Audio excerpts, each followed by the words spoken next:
Message में text करेंगे। सो जो नेक्स्ट पार्टिसिपेंट होगा वो रेडी रहेगा। So first is Shobhit Rajput from माइपर मेघालयतम यूनिवर्सिटी अलीगढ़। उनका पोस्टर प्रेजेंटेशन है, वो रेडी रहें। हम यहाँ से पोस्टर को एक बार ऑनलाइन में शेयर करेंगे। Shobhit, are you there? Yes, sir. Okay, just 1 minute. हाँ, Excuse me, sir. Okay. Sir, actually, oral presentation is with me. Then when you are announcing my name, I have to share my screen for a oral presentation, oral paper presentation. Prakash Pansare. कौन बोल रहे हैं? Prakash Pansare. हाँ sir, आपका एक time slot दिया हुआ है, शेयर किया हुआ है, उसी के अकॉर्डिंगली ही होगा वो। हाँ नहीं, but that presentation is with me. It's not available with you. So at that time, I have to share my screen. You can share at the time whenever your time is there. You can share your PPT. Okay, slot is allotted. You have given in the group. Yes sir, yes sir. All the slots have been given in the group. Okay. Okay. Okay. I will check and Whenever your turn will come, you can share your screen like normally. Okay. Okay. Okay. Thank you. Shobhit, Yes, sir. Yes, sir. is the screen visible to you? Yeah. Okay. Okay. Just 1 minute. Okay. Okay. Okay. Full time आप ही लोग रहेंगे दोनों For the time being. बदलना मालूम पड़ा फिर कोई आया वो उसने अपना दिमाग चला दिया तो पूरा सेटअप डिस्टर्ब हो गया। तो ठीक है सर, ठीक है। What is this? बाकी टेक्निकली हम बैठे हैं, बाकी आपका सेटअप हो गया रेडी के। Okay. सर लाइट सब फैन स्विच अब बंद कर लीजिए। Tiwari sir, Tiwari sir, Tiwari sir, Pratap 1 minute.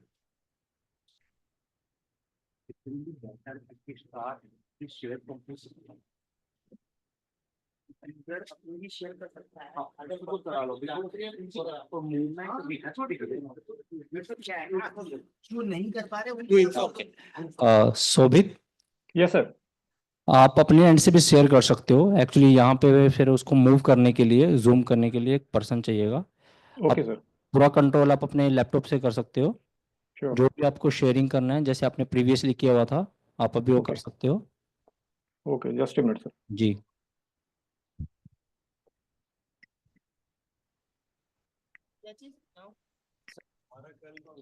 पूरा लाइट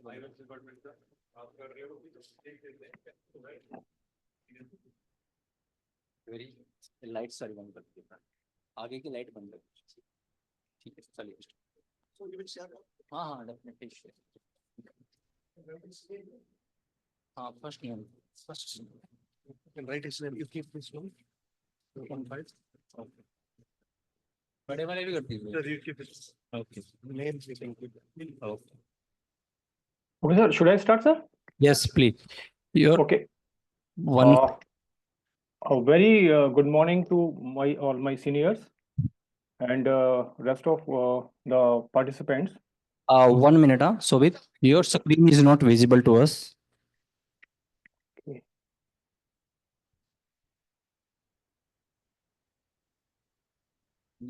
वो शेयर कर रहे हैं उधर से, वो खुद की स्क्रीन शेयर कर रहे हैं।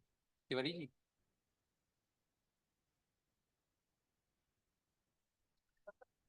ना हम शेयर नहीं कर रहे हैं, वो शेयर कर रहे हैं। उनकी स्क्रीन नहीं दिख रही है। हम तो किसी नहीं दिख रही। जो शेयर कर रहे हैं उनकी स्क्रीन नहीं दिख रही प्रेजेंट है। अभी तो शेयर किया हुआ था ना उसने, वो यहाँ पे दिख नहीं रहा ना, तो वो शेयर नहीं कर पा रहे। शोभित, Yes, sir. आप शेयर कर पा रहे हो यहाँ पे? हाँ, मैंने से स्क्रीन ऑन किया हुआ है। जस्ट ए मिनट सर, अभी नहीं है, लेकिन स्क्रीन विजिबल नहीं है आपकी।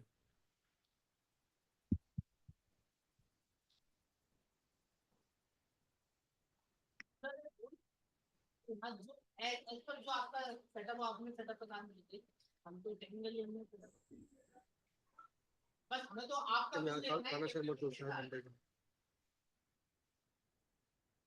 देखो आया तो सर आ गया, वहां दिख रहा है मुझे। वी कैन कॉल कर सर, वी कैन चेक कैसे सर वहां it is visible, sir, or not? It's visible now. Okay, sir. Should I start, sir?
Sobit, Yes, sir.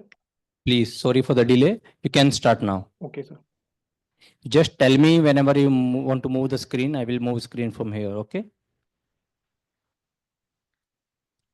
Okay, I think, sir, you are controlling now? Yeah, I'm controlling the screen.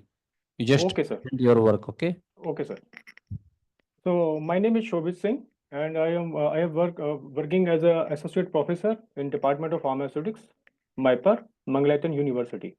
And today I am presenting a poster on the topic of practical implementation of tool and tactics of quality by design and Six Sigma in pharmaceutical product development. So basically, quality by design is a modern approach to pharmaceutical development that focuses on building quality into designing of a product.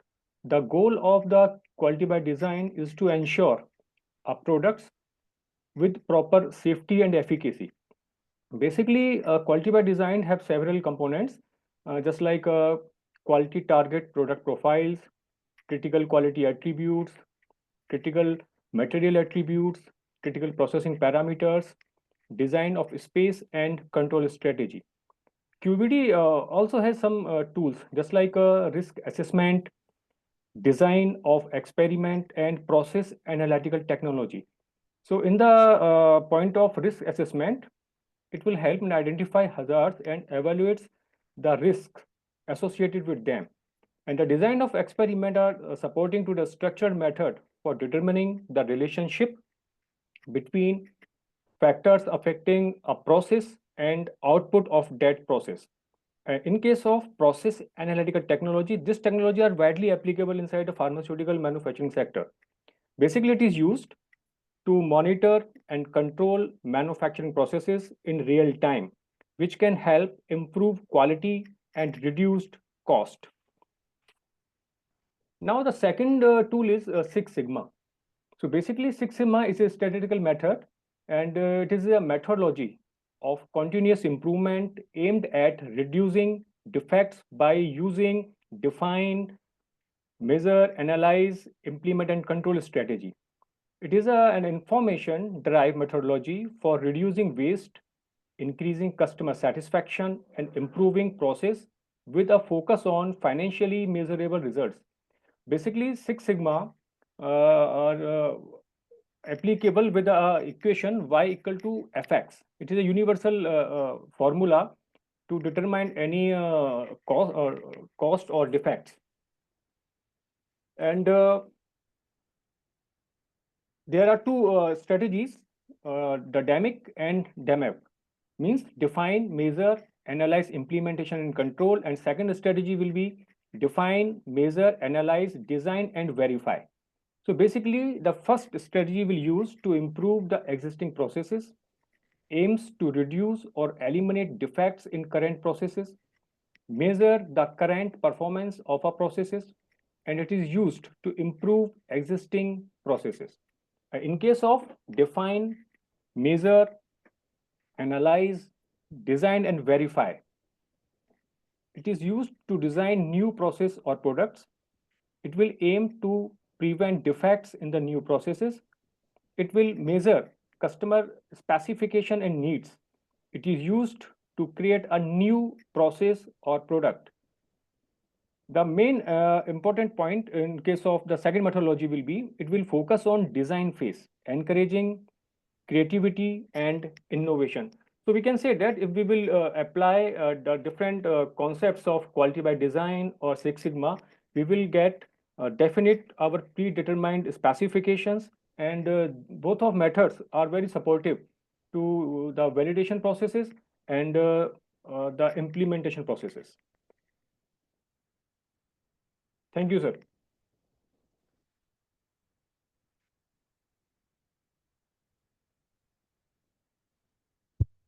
Hello. Yes, sir. Sir, could you tell me the difference between like a quality by design and design of a experiment? What is the difference between DOE and QBD? Basically, sir, design of experiment is a part of QBD.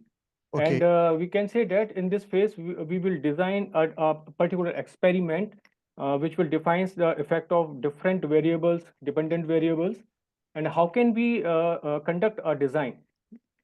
Okay. Yes, sir. Sir, could you tell me some risk assessment types?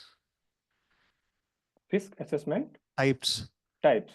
Yeah. Yes, sir. Just example, if we are just focusing on, suppose that as in the poster presentation, the tablet will be manufactured, and there are some variables are there. So risk assessment will be just like the operating parameters, and during the risk assessment, we will focus on critical material attributes and critical processing parameters.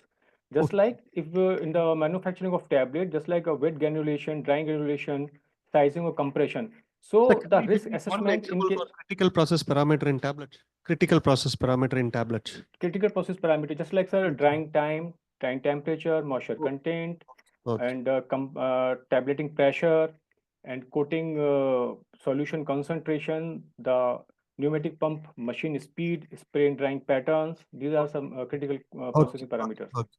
Okay, sir. Thank you. Thank you. You may leave. Thank you. You may leave, sir. Okay, thank you, sir. Thank you.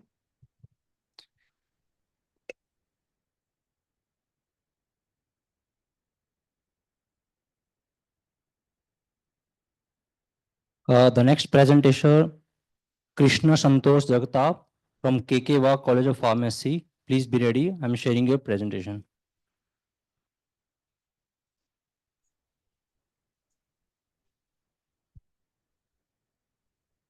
Hello, Krishna.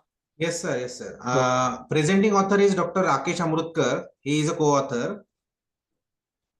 Who is sir? Presenting author is Dr. Rakesh Amrutkar. Rakesh. Yes, yes. I am here and I am delivering this. Please share the presentation, sir.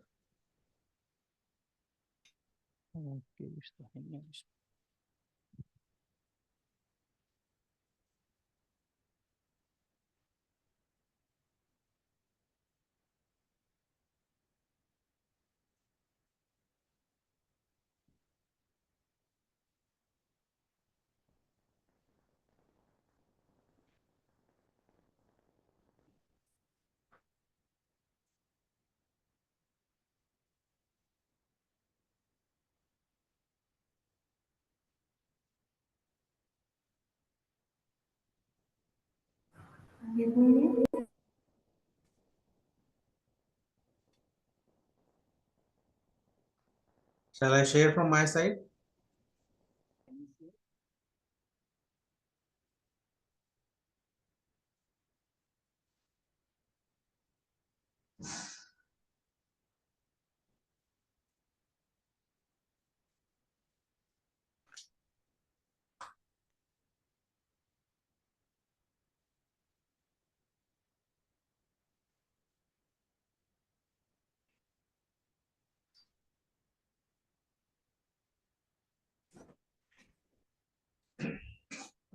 Can you share from your side?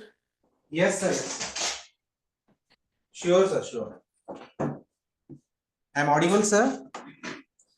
You're audible, but we can't see your presentation. Yes, sir. I am sharing, sir, now.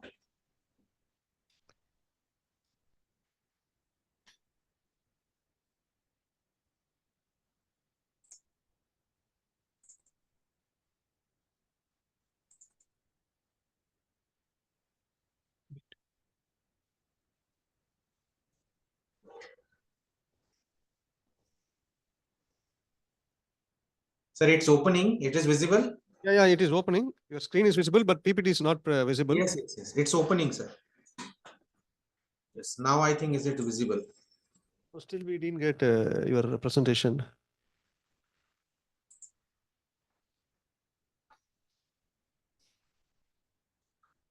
Is it visible, sir? No, still we can see only your downloads. Now it's visible, sir.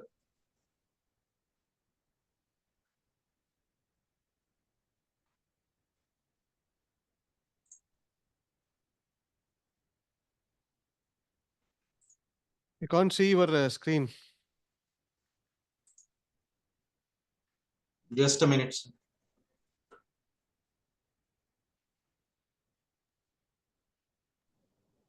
Hello, Mr. Rakesh. Rakesh, Yes, sir. Rakesh, unshare your screen sharing. First, you have to unshare your screen sharing. You share your screen. You have to share your presentation only.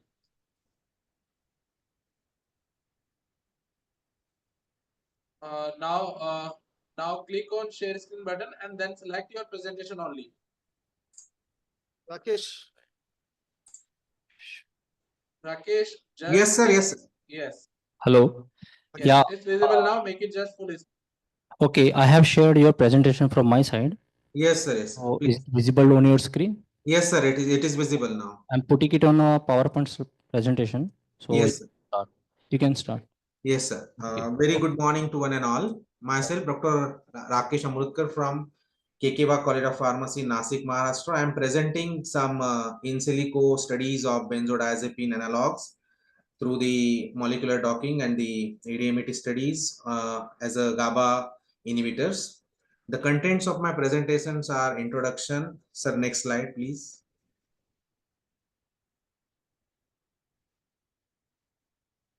Hello, sir. Please, next slide. Yeah, I have changed next slide. It's introduction. Sir, it is not visible on my screen.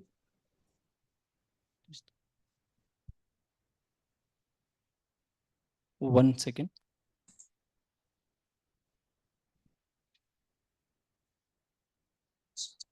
So this benzodiazepines are the chemical class that is used as a hypnotic, anxiolytics and anticonvulsants, and various types of biological activities are there.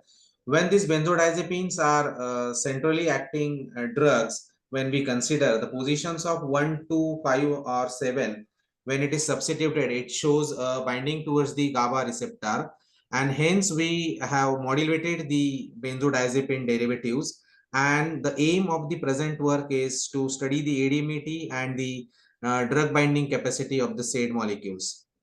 Then in this work, we have presented the interaction of this benzodiazepine analogs against the GABA A receptor, which is having a PDB code 7PBZ enzyme for the CNS activity.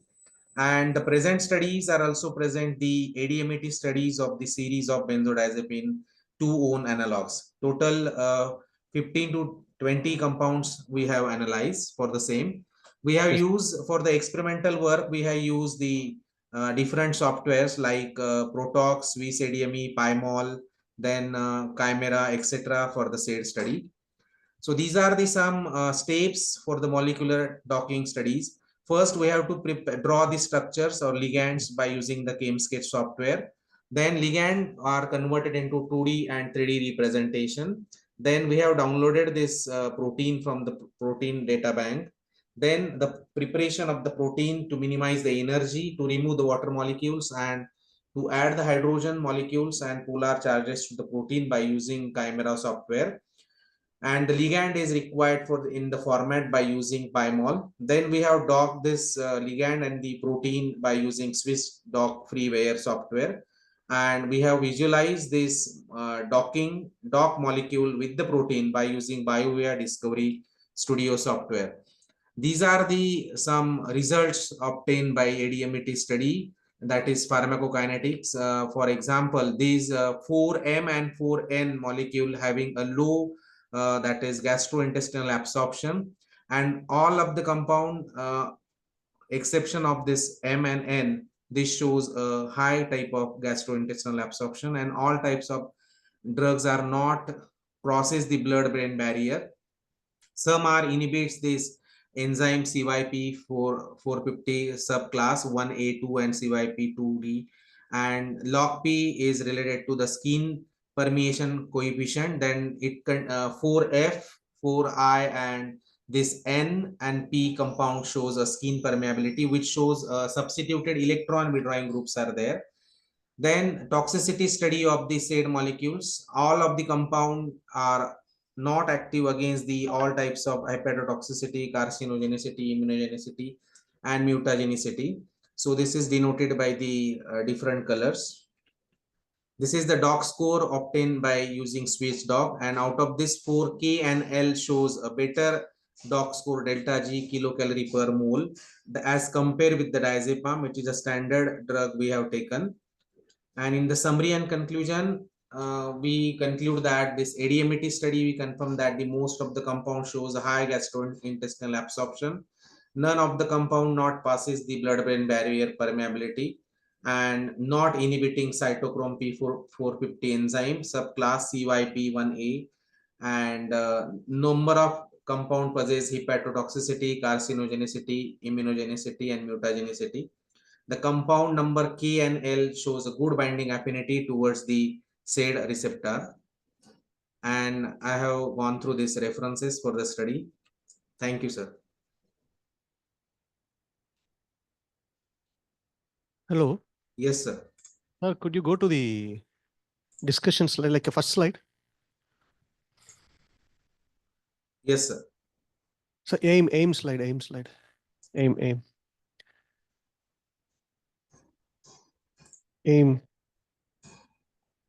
Table is there, sir.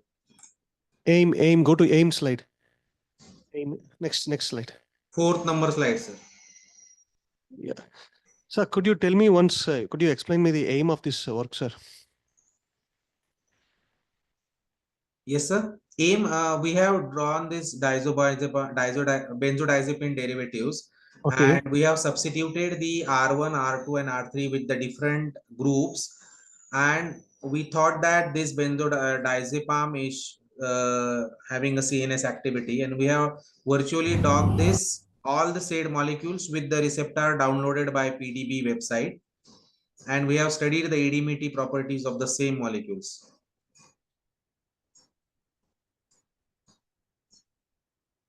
Sir, can you go to the last slide where you have shown the molecular docking scores?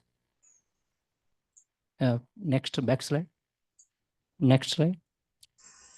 Slide number 9. Yeah, next slide. Yeah. The binding affinity is not that great, as it's okay. The compound 4K and 4L are showing right comparatively significant binding affinity towards this. Yes, sir. Uh, As compared with the diazepam standard drug yes, molecule. sir. But do you think that these compounds will work in the in vitro studies? Like, No, sir, because these compounds are shows some type of toxicity and not having. is there any chance that we can modify like 4L? Yes, sir, we can modify it with the different again more electron withdrawing groups or some substitutions of electron withdrawing groups on the other positions as Okay. per my concern, sir. Okay, sir. Okay. That's all from my side. Thank you. Yes. Thank you, sir. Yes, sir. Yes, sir. Thank you, sir. Thank you. You can, yeah.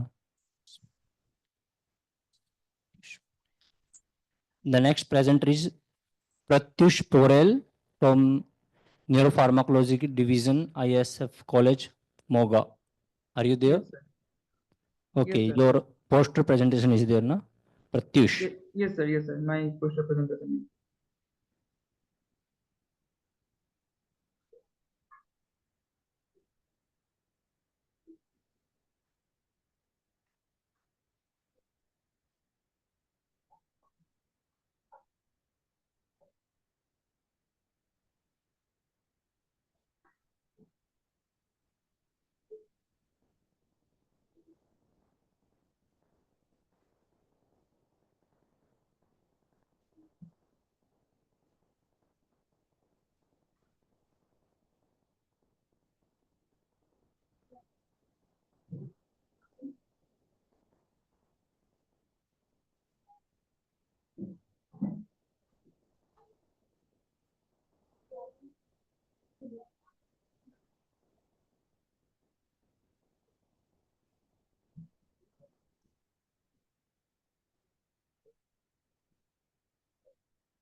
Sir, should I share my poster here?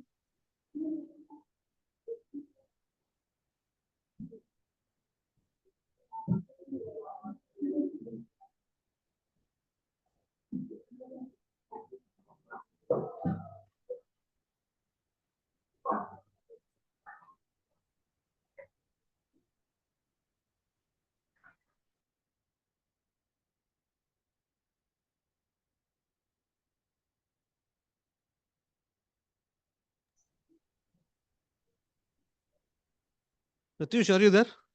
Yes, sir. Could you share your PPT? Yes, sir. Sure, sir.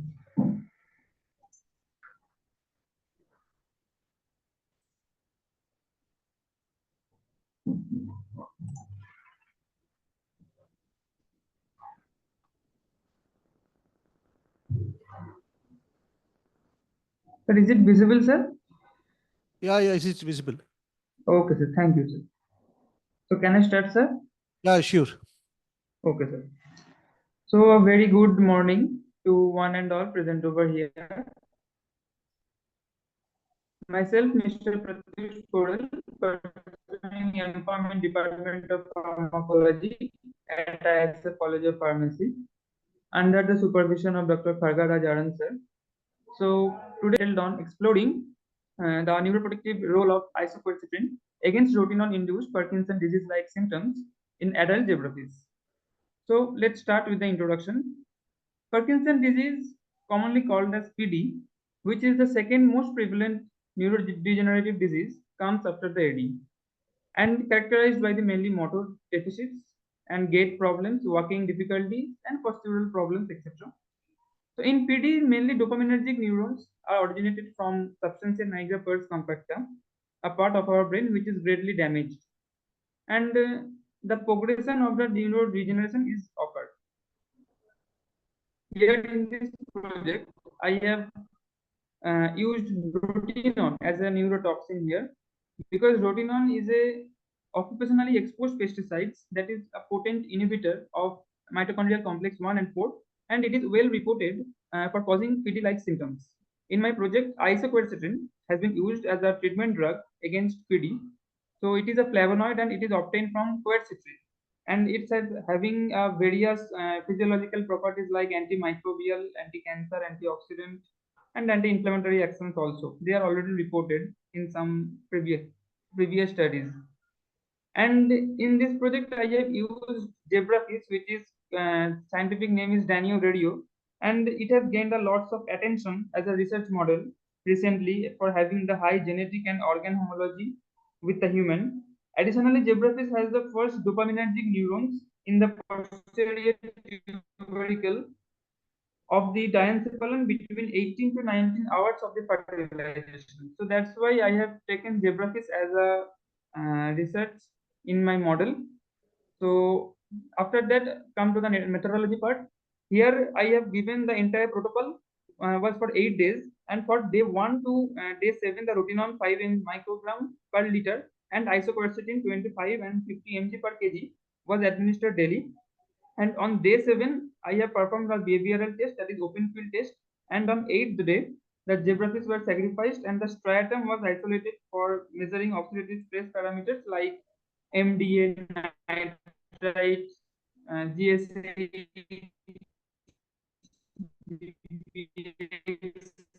SOD, and catalase.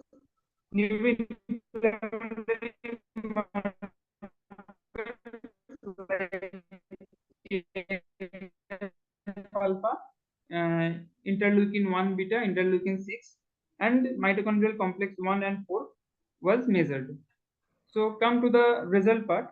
In my behavioral study, the first study I have performed, that is the open field test, and the first graph in the x-axis the distance travel per time, that is centimeter per second, is plotted, and in the x-axis the days is plotted, and y-axis in the distance traveled per time, that is centimeter per second, is plotted.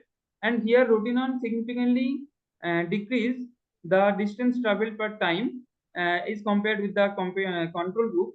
And in case of treatment group, isoquercetin 25 mg per kg and isoquercetin 50 mg per kg was significantly increased the distance traveled of. And in the second graph, in the x-axis the average speed, that is meter per second, was plotted, and in the y-axis, in the x-axis, the days were plotted. So here also rotenone decreased the average speed of the zebrafish as compared with the control group, and rotenone plus isoquercetin disease group. In the third graph, in the time, that is in the x-axis, the time spent in top zone is plotted, and in the y-axis, the days is plotted. So here also the rotenone group is significantly increased the time.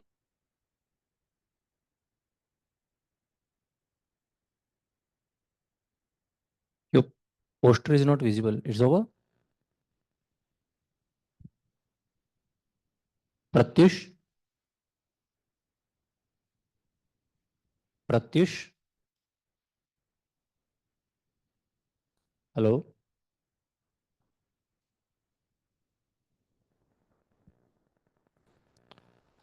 I think he lost the connection.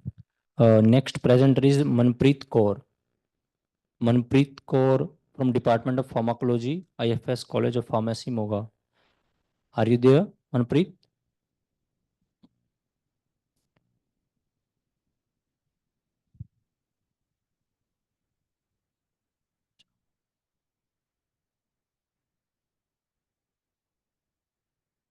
Hello, Manpreet Kaur.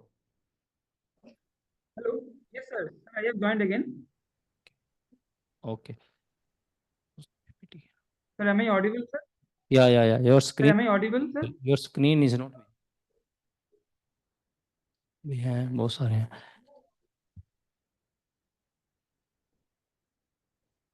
Sir, am I audible? हाँ, you are audible. You are audible. Yes, sir. Okay.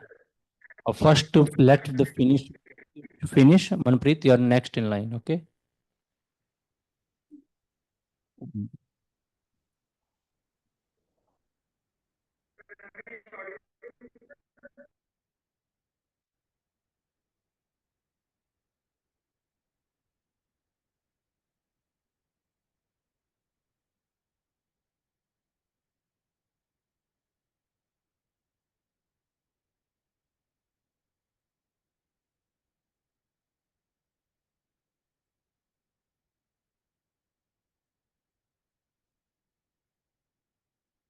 हाँ, प्रत्युष, आपको screen दिख रहा है?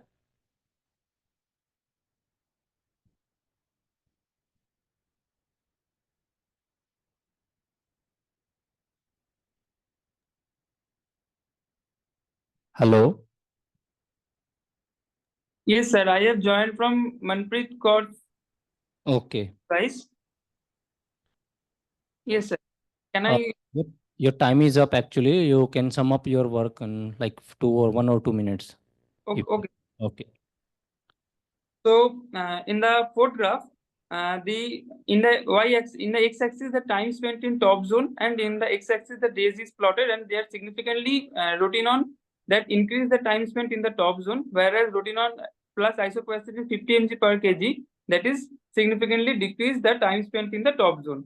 And in the fifth graph, that is the time spent in bottom zone, that rotenone significantly decrease, and rotenone plus isoquercetin 50 mg per kg significantly increase the time spent in the bottom zone. And in the fifth graph, their inflammatory markers are plotted, and it is shown that in case of TNF alpha, interleukin 1 beta, and interleukin 6, the rotenone 5 microgram per liter is significantly increased the level of TNF alpha, interleukin 1 beta, and interleukin 6, whereas isoquercetin 50 mg per kg has significantly decreased the level of the following inflammatory markers like TNF alpha, interleukin 1 beta, and interleukin 6. In table 1, I have checked. In the table 1, sir, please slide up the presentation. Okay. In the table 1, I have measured, that is the oxidative markers like MDA, nitrite, GSI, GPX, SOD, and catalase. And there it is shown that in case of MDA and nitrite, that reduce in case of rotenone has significantly increased the level of MDA nitrite, where reduced the level of GSA, GPX, SOD, and catalase. Whereas isoquercetin 50 mg per kg has shown the better result than 25 mg per kg in reducing the elevated level of MDA nitrite and increase the level of the others. In table 2, rotenone significantly inhibits the complex 1 and complex 4 as compared with the control group, whereas isoquercetin 50 mg per kg group has shown better result to reduce the inhibitory effect of the rotenone. So now come with the conclusions. So isoquercetin has shown neuroprotection against the rotenone-induced neurotoxicity and also have inflammatory and antioxidant effects. So here are some references from where I have taken some of my reference study and the dose of the drug and treatments and the toxins. And acknowledgement, the special thanks to Sri Praveen Garg, Chairman, ISF College of Pharmacy, for providing me the research facilities. Thank you, sir. Thank you, Pratish. Okay, I have no further questions for you. You can leave this class. Okay, sir. Next is Manpreet Kaur. Yes, sir. Good morning, sir. Good morning. Sir. If the screen is visible to you? Yes, sir. It is visible. And Okay. my name is Mantrikar from ISF College of Pharmacy, pursuing M.Pharm in pharmacology. Here I am going to present the poster on a topic, a potential role of the gut microbiota in stroke mechanism, therapeutic strategies, and future perspective. Here an introduction. Introduction starts with the stroke. That stroke as a neurological disease it is a temporary, localized, and a global cessation of the cerebral blood flow and causes a brain damage in end of the dementia that irreversible neurological abnormalities. Here I have used the methodology. Here I have literature source of such that I have literature from the dose regarding to the role of gut microbiota in stroke using the PubMed, Google Scholar, and ResearchGate, and also by typing the keywords as such as stroke, gut microbiota, inclusion and exclusion criteria. Here I have articles where related to the stroke and gut microbiota are included. That articles which are not available in a full text are excluded. Here the diagram explain where the here diagram explained that ischemic stroke starts with the inferent volume and also memory, where the XV axis and the stress response, NS, PNS, peripheral nervous system, means which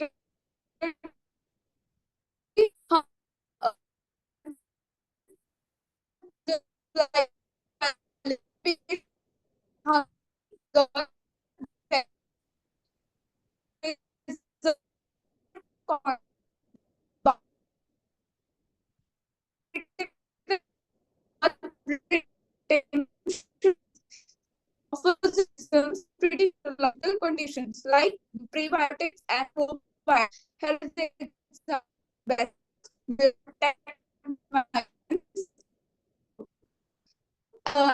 FMP, the fecal translation will protect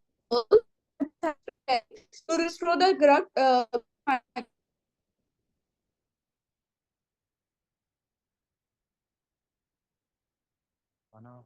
नीचे करना होगा.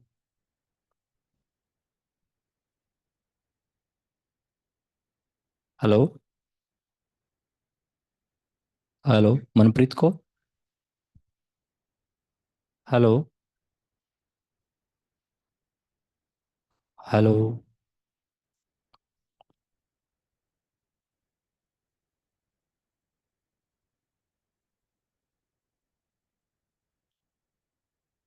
Ma'am, you are not audible. Manpreet Kaur, are you there? If you have any internet connection, can we move further? Next presenter. Hello. Okay.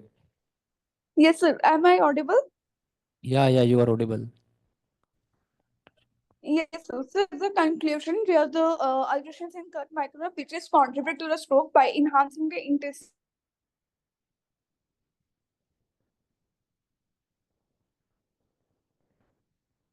references which I have taken from the few articles and also from the Google Scholar head acknowledgement. I am going to acknowledge that I am very thankful to the Sri Praveen Kaur and the director Dr. G.D. Gupta.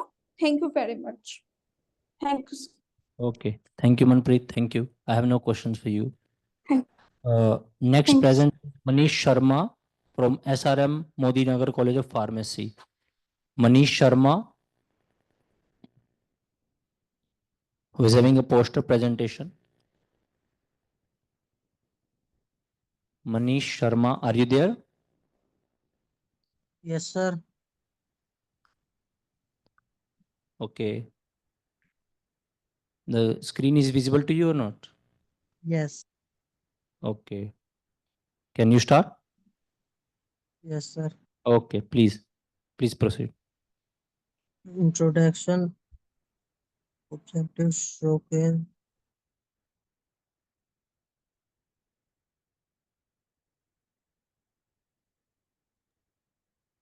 Are you having any internet problem? Showcase and driven advancement in target identification, molecular, modeling, and biomarker discovery methodology, greater and process larger detect from genomics, proteomics, and chemical libraries.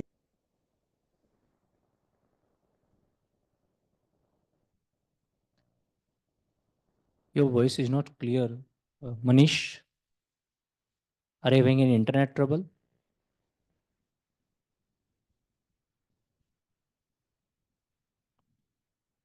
Manish, बेटा आपकी आवाज नहीं आ रही है. Methodology, greater and preprocess larger datasets from genomics, proteomics, and chemical libraries from analysis utilize all to predict drug efficacy, toxicity, and pharmacokinetics.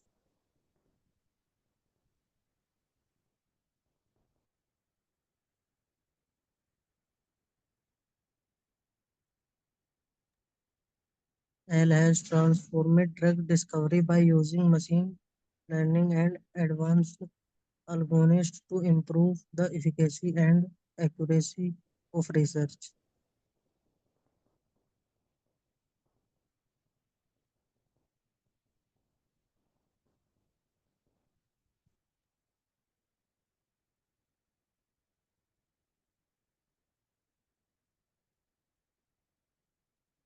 It speeds up the identification of drug targets such as proteins or genics like to disease and predicts how compound interact with these targets through deep learning.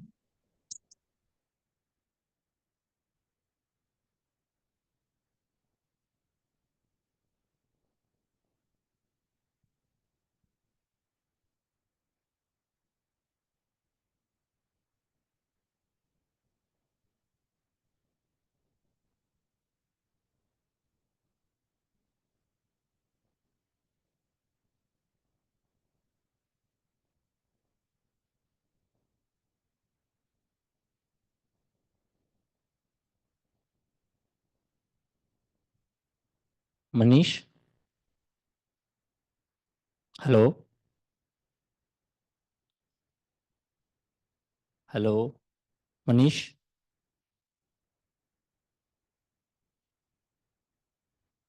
Hello. Okay, okay. So moving further, we have Ritesh Kumar Srivastava sir from Kamala Nehru Institute of Management and Technology. Ritesh Kumar Srivastava. Audible, sir? Yeah, you're audible. Just let me share your screen. 1 minute. Ritesh sir. Yes, sir. Okay.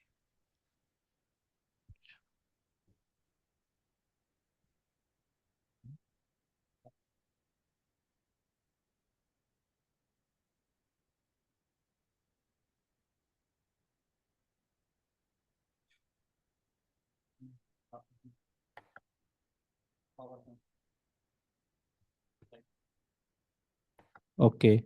Manish sir, the screen is visible to you? No, sir.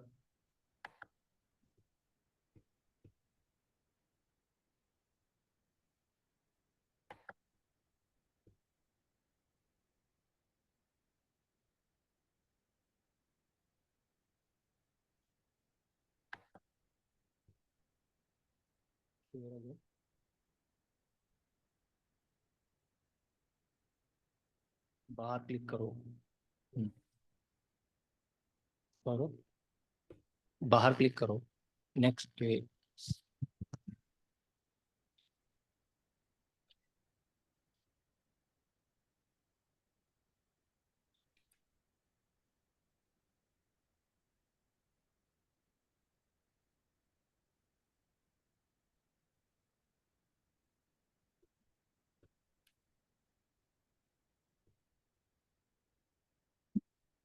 Sir, is it visible? Sure. Hello. Hello.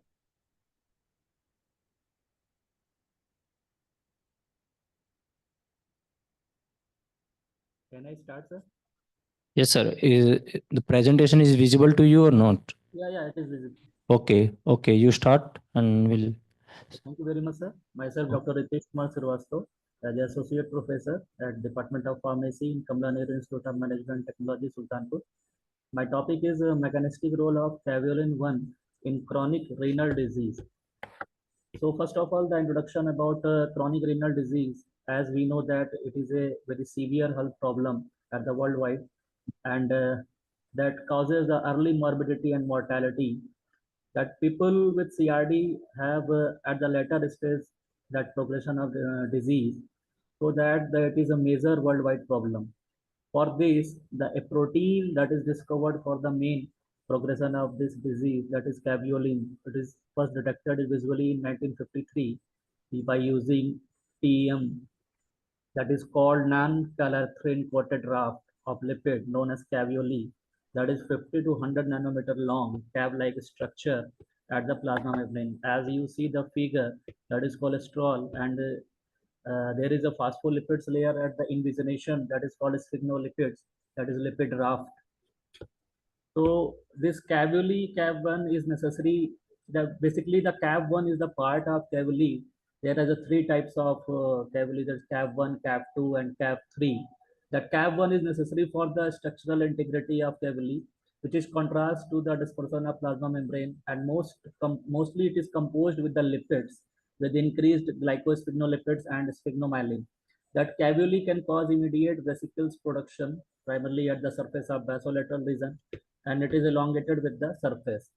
The location of CAV1 gene, it is situated at the by extended chromosome 7 are at its 2 introns separated by the 3 exons, and basically it is involved in the signaling role, that is anti-fibrotic TGF-B beta enos pathway, and for cardiovascular disease and many other like this, that is caveolin, it is associated with the TGF beta signaling, which is interrelated with the many pathways like SMAD signaling, PI3K pathway, GNK pathway, MERK pathway, NFK beta pathway, EGFR pathway, enos pathway, that is leads to the cardiac fibrosis, lung fibrosis, kidney fibrosis, and liver fibrosis.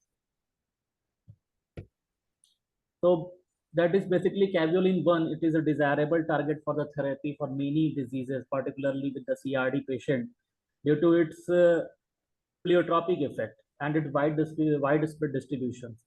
So it can be used as a biomarker to identify high risk of individual to regulate renal fibrosis or to lower associated morbidities and mortalities. That is also related to the many cardiovascular problems, if you see, and renal problems and lungs fibrosis problems. So caveolin is the major target. We can see that where the disease progressions are started or not. So that's why it is a in new pathways, in new molecular level, we can see that is a new pathway where we can approach the drug targets. So it is a thank you.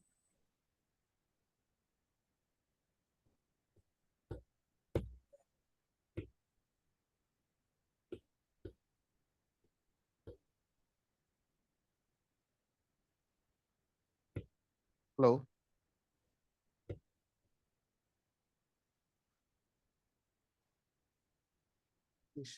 Hi, Ritesh, I'm audible?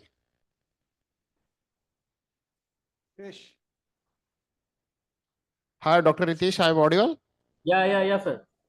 So, Ritesh, you have discussed about the TAP1, TAP2, and TAP3 proteins. What is the active role of these proteins in renal failure or renal any mechanism is there? Yeah, basically I'm focusing on the caveolin-1 here. There is a types of CAV1, CAV2, CAV3. And so like CAV2 is also a role in the cardiovascular and kidney and the lung fibrosis, CAV3, but I'm focusing on CAV1. What is the various factors that are responsible for the renal fibrosis? Hello. Hello.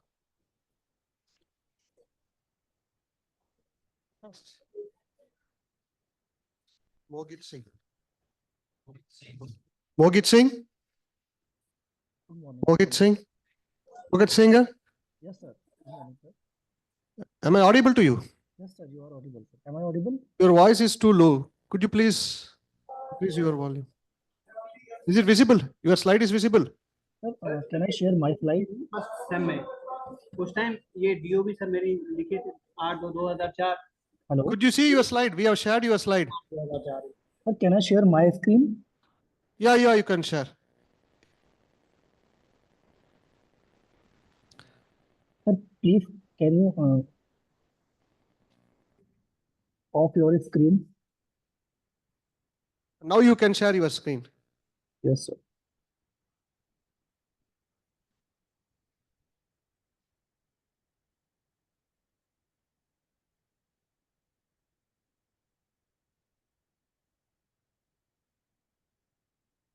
Sir, can you see my screen?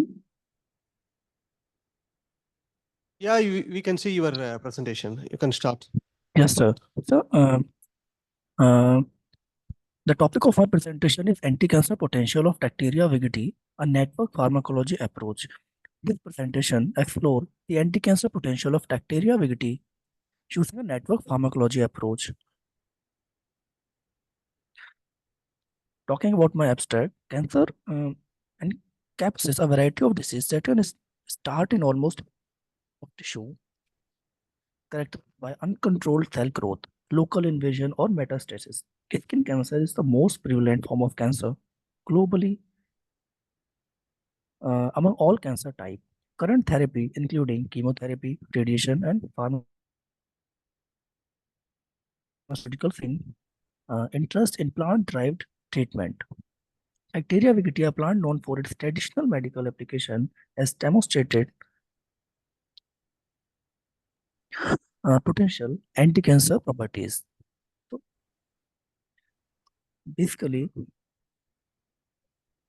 cancer refers to a group of disease characterized by uncontrolled growth and spread of abnormal cell in the body. In cancer, mutation in the DNA of cell cause them to divide uncontrollably and evade the body's normal regularly mechanism. Mogit, could you please go to material and methods?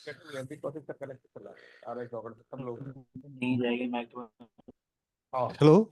Yes, sir. Yes, sir. Yeah, due to time constraint, directly go to the methods. Can you see, sir? The methodology and approach. Phytochemical, identifying and quantifying the active compound and in bacteria vegetae using advanced analytical technique. Target prediction, predicting the potential target of bacteria vegetae, phytochemical using computational method and database. Pathway analysis, analyzing the pathway affected by bacteria vegetae target to understand its potential anti-cancer mechanism. Now, network analysis, constructing a network map to visualize the interactions between phytochemical target and pathways. Bioactive component and their physiochemical properties. Bioactive component retrieval. The first step involved identifying the bioactive component of bacteria. This was achieved through a comprehensive review of existing literature and scientific database. Physiochemical properties evaluation. To access the pharmacokinetic property of bioactive component, Swiss ADME was employed.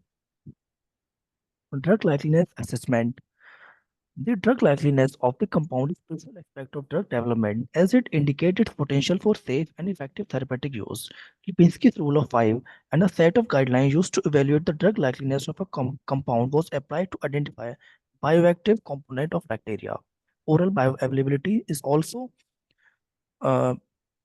derived from Swiss ADME target retrieval, including Swiss ADME target prediction for drug, gene card, DigiNet, OMIM, and Uniprot, focusing on target relevant to skin cancer. Now, network construction. A target network construction, a Venn diagram was used to select the common target identified from different databases. The resulting list of target was then used to construct a protein-protein interaction network. String database was employed to generate a PPI network, and this network provides valuable insight into the potential mechanism of action of the bioactive compounds.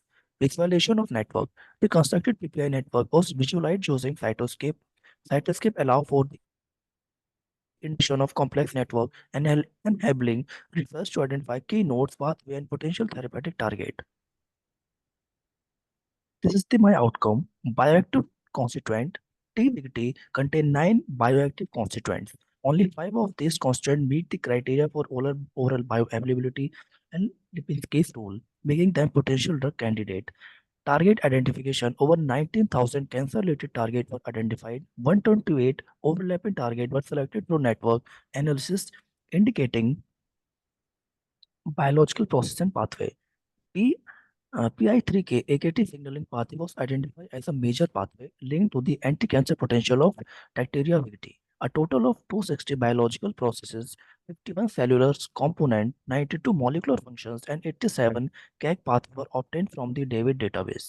Future research, further in silico, in vitro, and in vivo study are necessary to elucidate the exact mechanism of action of TVT as an anti-cancer drug. These studies will help validate the potential of bacterial as a promising anti-cancer agent. Conclusion and future research direction. The key point is TBT is a promising medical plant with anti-cancer potential. It reveals potential to target multiple cancer pathways. In silico studies provide valuable insight into anti-cancer mechanism. Future research in vitro and in vivo studies are needed to validate therapeutic efficacy. Potential development of novel anti-cancer therapies from natural sources. Thank you. Thank you, Mohit. Mohit, I have one question. You said Yes, sir.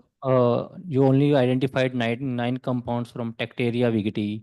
Can you name any compounds? What type of compounds were they? Flavonoids, glycosides, what type of compounds are they? Sir, actually, Here in this slide, you have mentioned that only yes, sir. Yes, sir. Yes, sir. bioactive constituents. Is it so? There are very less compound actually. Yes, sir. 9 bioactive constant नहीं हमारा criteria पूरा किया था. Yeah, but my question is what kind of compound these are? Whether they are like alkaloids, glycosides, flavonoids, what type of secondary metabolites these compounds are? Sir, 1 second मैं open करता हूँ मैं Excel अपना. Okay. Sure, sir.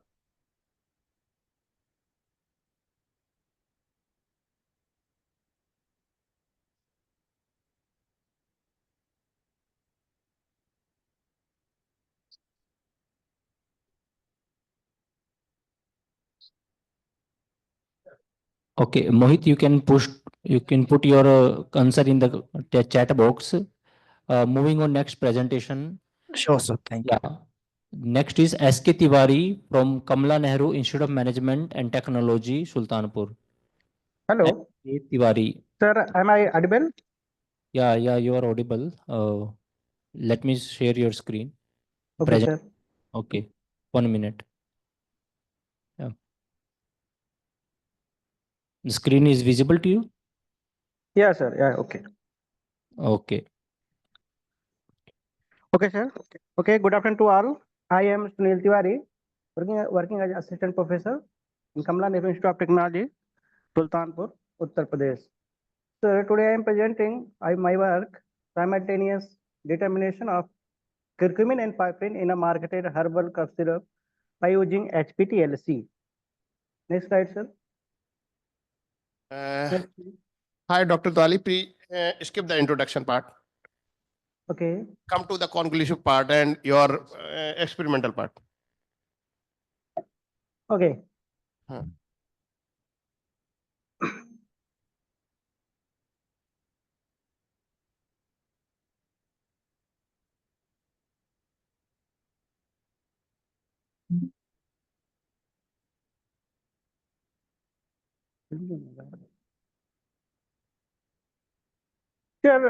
During the simultaneous determination, the instrumentation involved in the HPDLC, the stationary phase pre-coated silica gel aluminum plate 6 60F25.4, and applicator with I have used Camac Linomod 5 micro syringe, mobile phase, which I have used determine in this determination is the chloroform, ethanol, glacial acetic acid, ethyl acetate in the ratio of 9.5 is to 0.5 is to 0.1 into 1.0.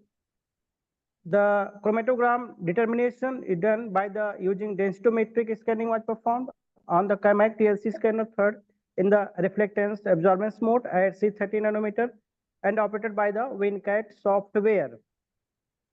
Now these are the chromatogram after chromatographic development. This is the chromatogram which is captured at 254 nanometer, and this is the chromatogram at 366 nanometer, and this is chromatogram at which is captured at daylight. This is the area of curcumin and piperine, which and next is the overlap spectra of curcumin and piperine simultaneously, which is estimated simultaneously at the 200 nanometer and 700 nanometer. This slide shows the statistical data for recovery study of the curcumin. In this slide, we have applied 5 microliter sample and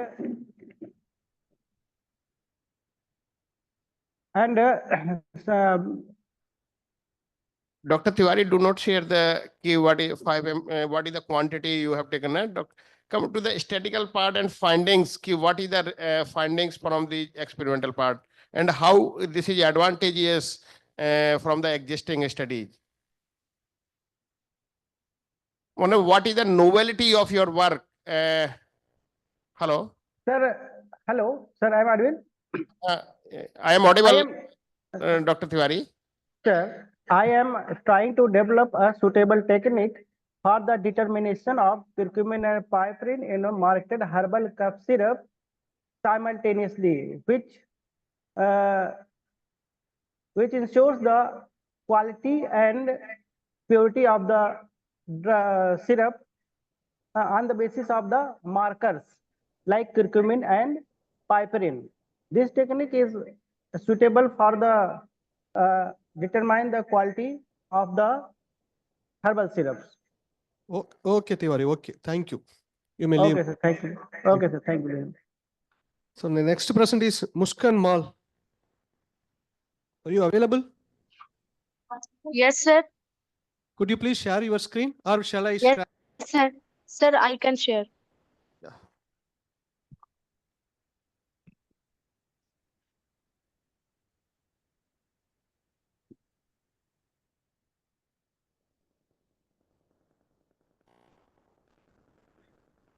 हो गया?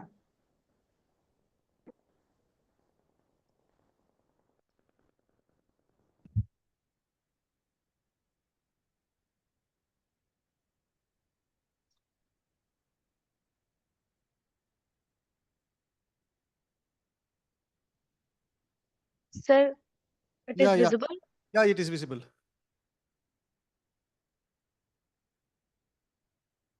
So good morning, everyone. My name is Muskan Mal. My topic for oral presentation is Bacteria coordinata and unexplored pteridophyte against cancer. So now,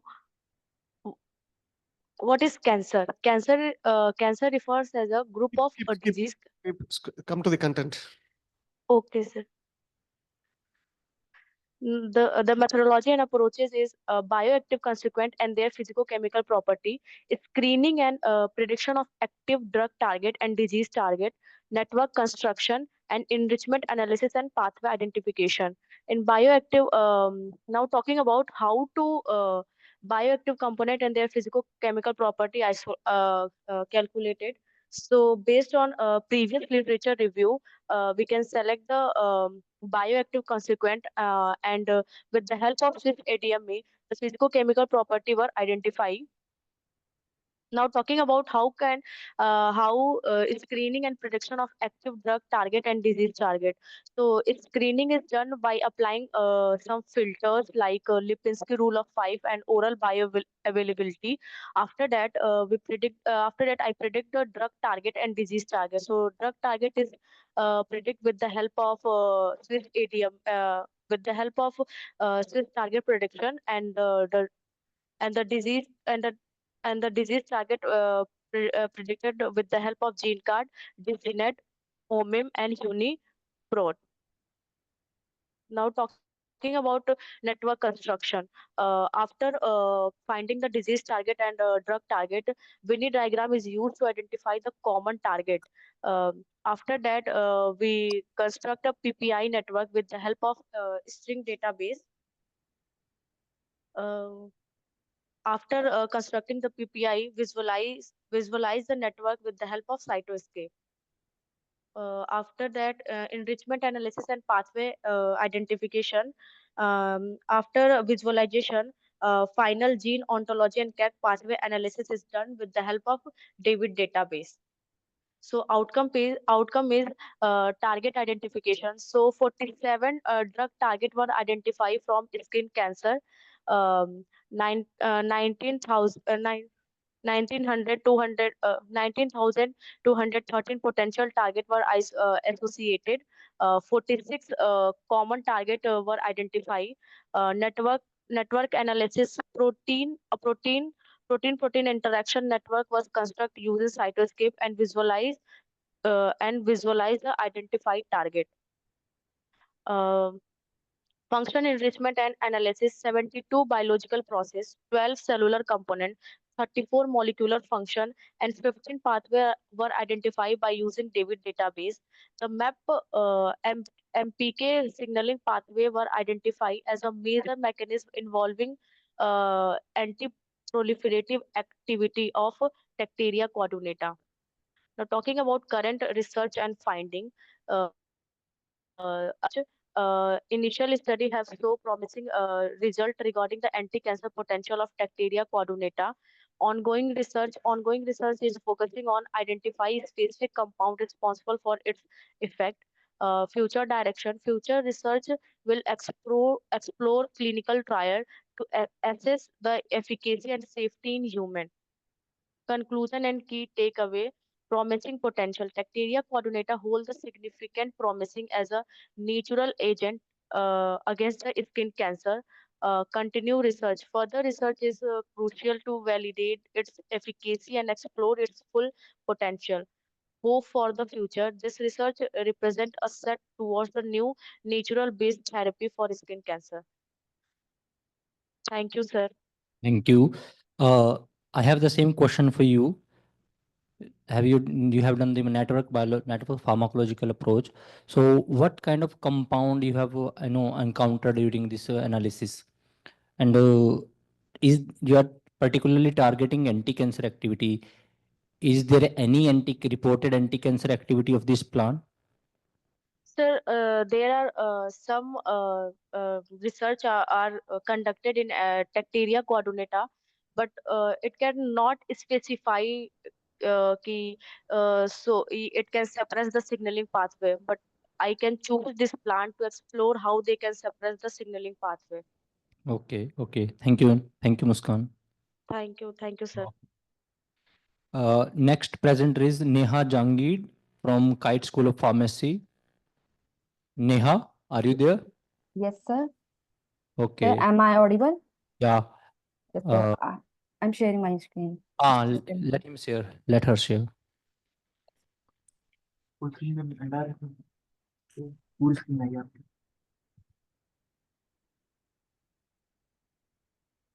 Sir, it is visible?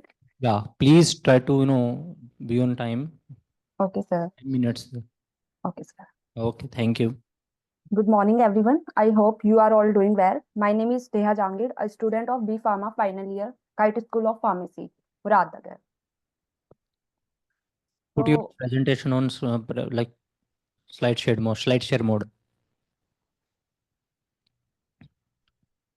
Put your mode. presentation on slide share mode. Just wait a minute.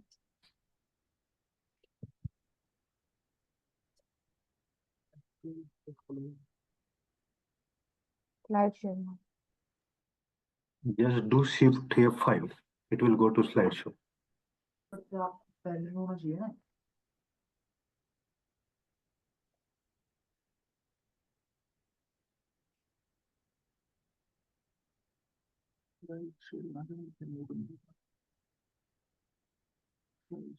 आपके जहाँ पे zoom का वो option है, Yes, sir. हो गया slide show.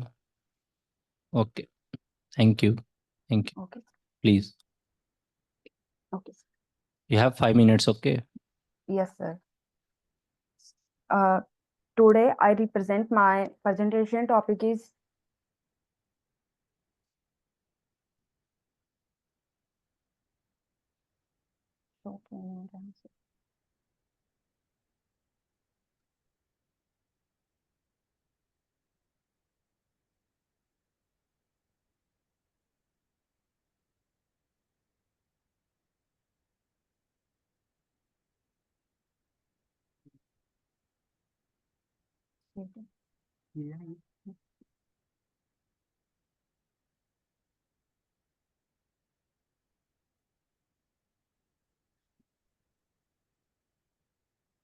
sir, it is visible. Yeah, it is visible. Kindly go to the content methodology. Okay, sir. Already we are running late. I'm sorry, sir. Yeah. Sir, the methodology and approach. Sir, first we identified the bioactive components of Tacteria circuitaria from literature and analyzed with their properties using Swiss ADME, which checks if compounds are suitable for drug development. The first step involved identifying the 9 bioactive compounds of Tacteria circuitaria. This was achieved through a comprehensive review of existing literature and scientific database. The physiochemical property is evaluation. To assess the pharmacokinetic properties of the bioactive components through the ADME was employed. This tool predicts the absorption, distribution, metabolism, and excretion characteristic of a compound, its chemical structure. Key parameters like oral bioavailability, Lipinski ghost, and Weber score were analyzed to estimate the potential of the compound. Next, we collected the drug and disease targets from public database like GeneCard, DiseaseNet, OMIM, and Uniprot. The 191 drug targets calculated from the Swiss ADME target prediction software, and the 19,203 disease target was calculated by the GeneCard, DiseaseNet, OMIM, and Uniprot. To identify which targets are common between Tacteria circuitaria and skin cancer, we used a Venn diagram. We then constructed a PPI network using the string database, which helped us understand how these targets interact. Finally, we used the David database for gene ontology and KAC pathways analysis to understand the biological process and pathway involved in Tacteria circuitaria anti-cancer mechanism. Then, sir, key findings of this presentation.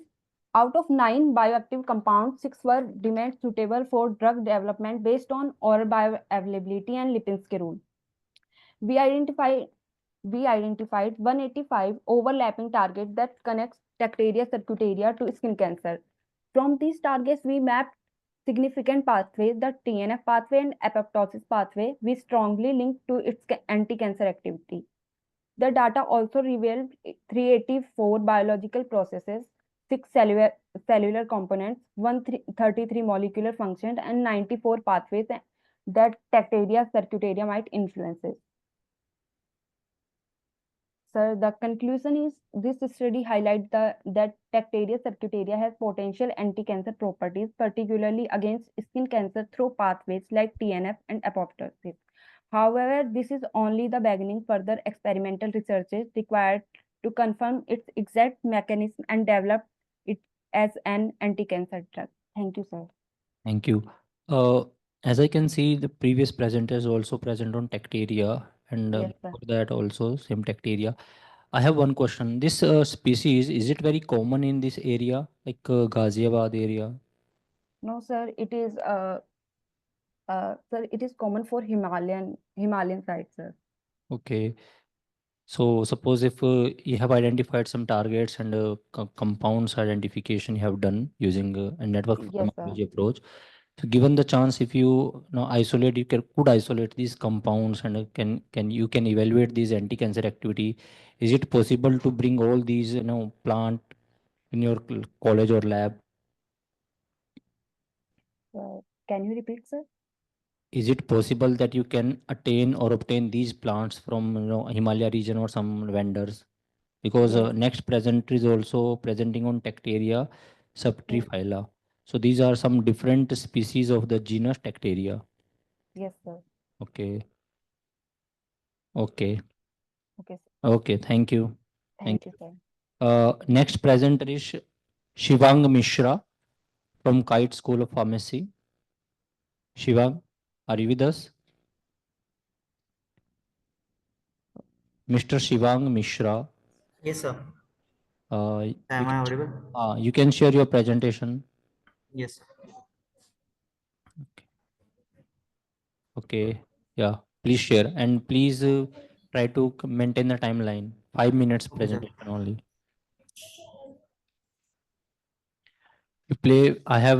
We have seen the network pharmacological introduction and everything. You should just share our your findings. Okay, sir. Put it on a slide share. My findings. So, Yeah, thank you. sir, yes, sir. So I have worked on plant Tacteria subtriphylla, and total 4 bioactive constituents are obtained from the literature, in which only 3 have qualified the criteria of oral bioavailability and Lipinski rule of 5. Then from these 3 constituents, a total of 104 targets of drug and 19,213 targets of skin cancer, which we have received from different sources like OMIM, Uniprot, and Disgenet are retrieved. And then from Venn diagram, we have collected a common targets of drug and disease, which came out to be 103. Then visualization of network has been done via a string database, which has been visualized using cytoscape. And then with the help of David database, a total of 291 biological process, 78 cellular components, and 78 molecular functions are obtained, and 91 CAC pathways are collected, in which 2 main signaling pathway is PI3K and MAPK signaling pathway are the major, which are related to anti-cancer activity of that plant. And so further, we can use in vitro and in vivo studies to elucidate the exact mechanism of action of Tacteria subtriphylla as an anti-cancer agent. So this was all my findings. Thank you, sir. Okay. Thank you. Thank you. Can you move back 1 or 2 slides, like your findings started, like back? Okay. So this looks very complex, network. Yes, sir. Like how to interpret these and what are the strings, what are the nodes, what they represent. Do you have any idea about that? Yes, sir. Okay, please. Data of nodes and edges of my molecule, sir. Total of 102 nodes and 722 edges are there at What PK are network. nodes represents? So nodes, nodes represent the proteins, and the edges represent the connection of the proteins to each other. How many times a single protein is connected to another protein? Okay. Yes, sir. Okay. Thank you. Okay, Thank sir. you. Thank you. You can leave. You cannot stop sharing your slide. Okay. Okay, sir. Thank you. Next is Ajay Kumar Gupta from Dagar Laboratory and Research Laboratory, Department of Pharmacy, Guru Ghasidas Vishwavidhalaya.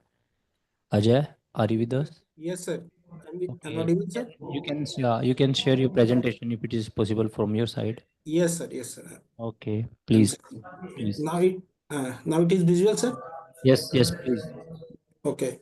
So, good morning to all of you. I am here to present my oral presentation topic on the exploring the potential of novel flutamide analogs for anti-cancer. Sorry to disturb you. Just please put your presentation on slide share mode. Okay. Okay, thank you. No. Now it's okay, sir.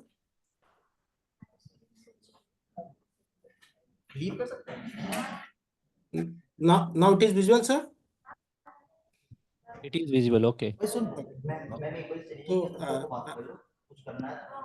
so I have started. This is my content for the oral presentation. So I have started with my work for the selection of the nilutamide drug, and they are designing on the basis of bioisosteric approach, their phytochemical, their radioactivity, physicochemical, and medicinal property prediction, molecular docking study of the ligands, and molecular dynamic simulation, and finally conclusion. So I have selected the nilutamide drug for the for the treatment of cancer, especially in the prostate cancer. But during the treatment, patient experience the several toxicities like liver toxicity, intestinal pneumonia, like lots of toxicities are experienced by the patients. So this is the molecule need to modify for the development of less toxic or safer analogs. So this is the overall workflow for the study. So I have this is the selection of the nilutamide drug, ADMET study, docking score and their interaction analysis, and further molecular dynamic simulation was also carried out, and there are some findings. So these are the groups in the nilutamide molecule which was selected for the modification. So on the basis of these groups, there are various groups were replaced by these molecules, and this is the analogs for the nilutamide molecule along with their physicochemical properties. So all these physicochemical property of the design compound was met in the criteria which was comes under the Lipinski rule.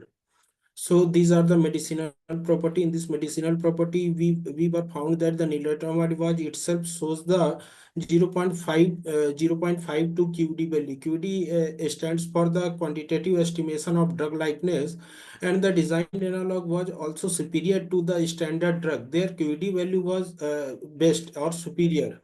So other medicinal properties is also showing here. So ADMET property of the designed analog was also good on compared to the nilutamide. So these are the toxicity prediction which is used, which was also observed, and the designed analog was also safer in compared to the nilutamide. So after the screening of all these properties, we have some selected the molecule ligands for the docking study against the protein which is PDBID2AM9, which is the androgen receptor modulator protein which was selected for the docking study. So after the docking study, we find these some docking scores and different type of interaction. So we can see here the nilutamide itself shows the binding score of -6.7, and all these ligands was superior to the nilutamide. And on the other hand, we can see the hydrogen bonding and other bonding was also compared to the similar with the standard drug which was nilutamide. So this is the 2D diagram, 2D pose of the ligands with compared to the standard which was the similar to the standard. This is the 3D interaction diagram for the design ligands. After the molecular docking study, we have find some uh, less energy molecule, means higher binding stability molecule, which was selected for the molecular dynamic simulation, which was performed on the 100 nanosecond simulation.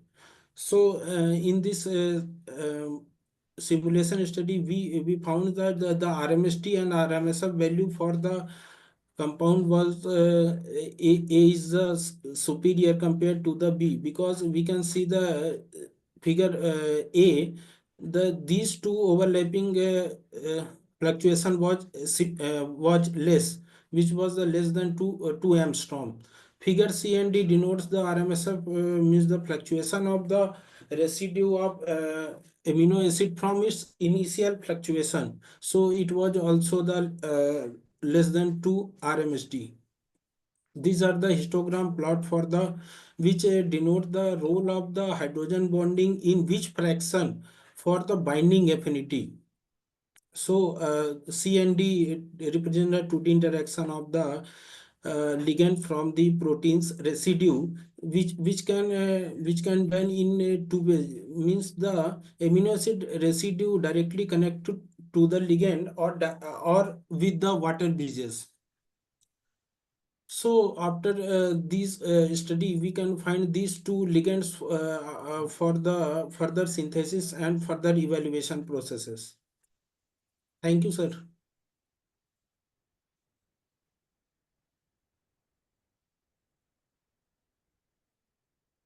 Hello. Thank you, sir. Okay. Ajay Kumar ji. Yes, sir. Okay. So what is the purpose of exploring the potential of novel nilutamide? So what is the actual bioavailability at the current? Sir, actual bioavailability was I actually don't know, but these are basically focusing on the toxicity reducer, sir. We are looking for the less toxic analog in the treatment of prostate cancer. You are exploring the potential of novel nilutamide analog for anti-cancer treatment. Yes, sir. You claim this topic, na? Yes, sir. What is the current viability of the drug and how can increase the potential? So firstly, you have idea about the bioavailability. Then you increase the bioavailability or the treatment of anti-cancer. Yes, sir. So my question. Sir, actually bioavailability, I don't know. I think it should be approx 60 to 70%. So what is your purpose? Is this topic in this topic? Sir, we are developing a new analog which was safer or less toxic compared to the nilutamide. Okay. So you are just reduce the toxicity of the nilutamide. No, this is in silico approach only which I have performed, and further synthesis process and evaluation process is in progress. Okay. Okay. Thank you. Welcome. May I leave, sir? Yeah, you can leave. You can. Group.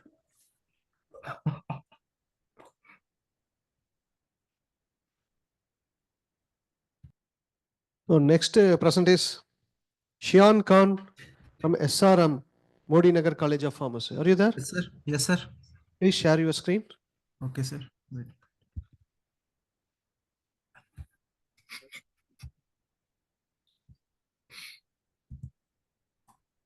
मुझे save कैसे करते हैं? So you can directly go to the discussion. Yeah. Sir, it is visible? Yeah, it is visible. Okay, sir. Good morning to all of you, sir. My topic is AI in drug discovery and development, in which we study about target identification and validation, drug screening, machine learning models predict the activity of molecules, reducing the need for high throughput screening, de novo drug design that deliberates about the optimizing of specific targets using generative models like GANs and variational autoinhibitors, repurposing the existing drugs, that is for the therapeutic uses, and its existing drug analyzing. For the preclinical development, toxicology, prediction, pharmacokinetics, and ADME process that helps in the profile early in the development. Clinical trials, patient requirements, and trial designs that help in monitoring the analysis of the regulatory approvals. Carbon nanotubes that's also made up of graphene used in the AI for the development of the cost-effective, precising, and accuracy personalized medicine that helps in the data quality and availability, interpretability, and integrations. For the AlphaFold and benevolent AI, autumn-wise, and the future perspective, that is for the pharmaceutical research and development leading to breakthrough in areas like quantum computing for drug design, multi-moleculars, data analysis, and AI-driven synthetic biology. These are the tools which helps in the platforms of drug discovery. That is Schrödinger drug designs, OpenEye, Ambers, and GROMAX, which profiles the proteins and drug candidates, biomolecular studies, and study drug interactions, which for the AI-driven drug design. Kaizen theories like help in the Redkit and Huygens deep chem AI drug designs.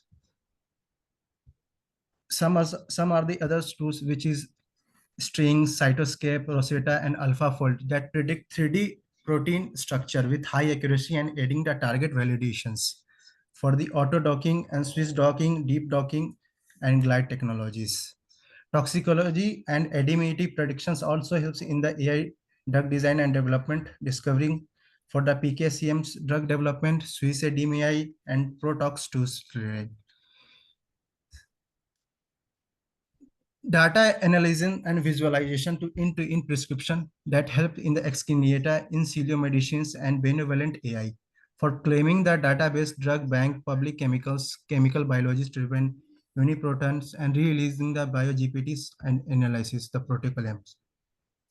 Types of carbon nanotubes that helps in the AI drug designs are single-walled carbon, multi-walled, or functionalized carbon nanotubes for the mechanical strength, electrical properties, and thermal conductivity is in the chemical stability and large surface areas. For the arc discharge methods and the laser ablations for the plasma-based methodologies. Hello, sir.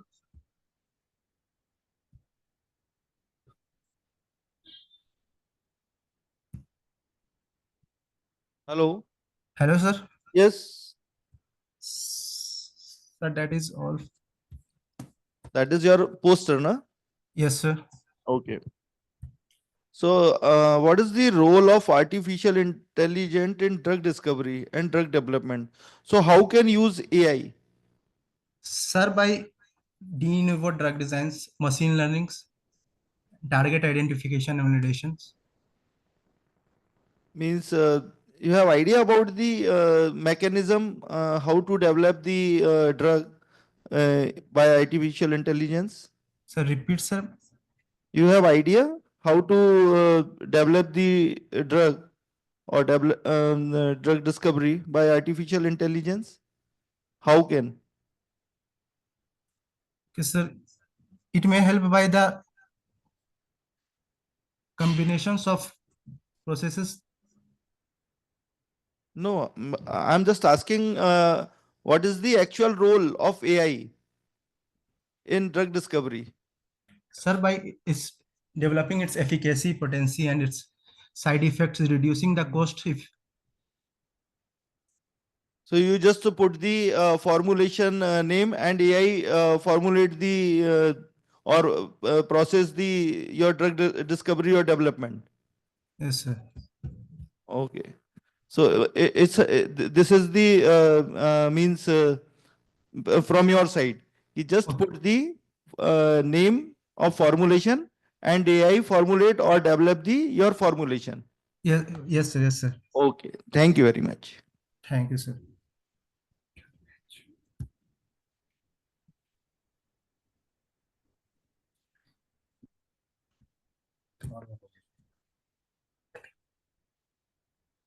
Sir, may I leave?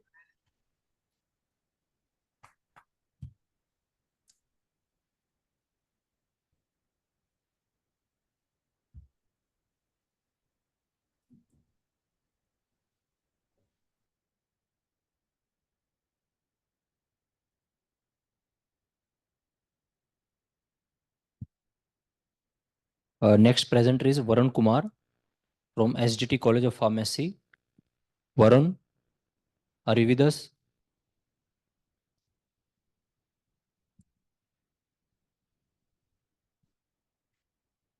One minute, sir. Varun Kumar from SDT College of Pharmacy. Okay, moving ahead. Next is Manish Srivastav and Mahesh Prasad from Kamala Nehru Institute of Management and Technology, Uttar Pradesh. Manish Yes, Srivastav. sir. Yeah, sir. Very good afternoon, sir. You can present your slides. You have a posters, right? You can present your poster. Can you share your screen? Yeah, just a minute, sir. Okay, thank you. Yeah, sir, my topic, very good afternoon, sir. And first of myself, Manish Srivastava, Assistant Professor, Kamla Institute of Management Technology. My topic is structural elucidation and pharmacological screening of medicinal plant, Gardenia gummiflora and Originum marigona. So these are moving introduction, objective, proposed methodology regarding the research expected outcome of the proposed work. This is the introduction part. Development of a new drug is a chemical, time-consuming, expensive process. They might take a new drug to 12 years, involving more than one investment in a day constant. Essentially, the new drug discovery involves identification of new chemical impurity having the required characteristic regularity and medicinal chemistry. The NCE can be showed either through the chemical synthesis or through isolation from the natural success story in a new drug discovery came from medicinal invention, which led development. Could you please the result and discussion? Yeah. Methods and result and discussion.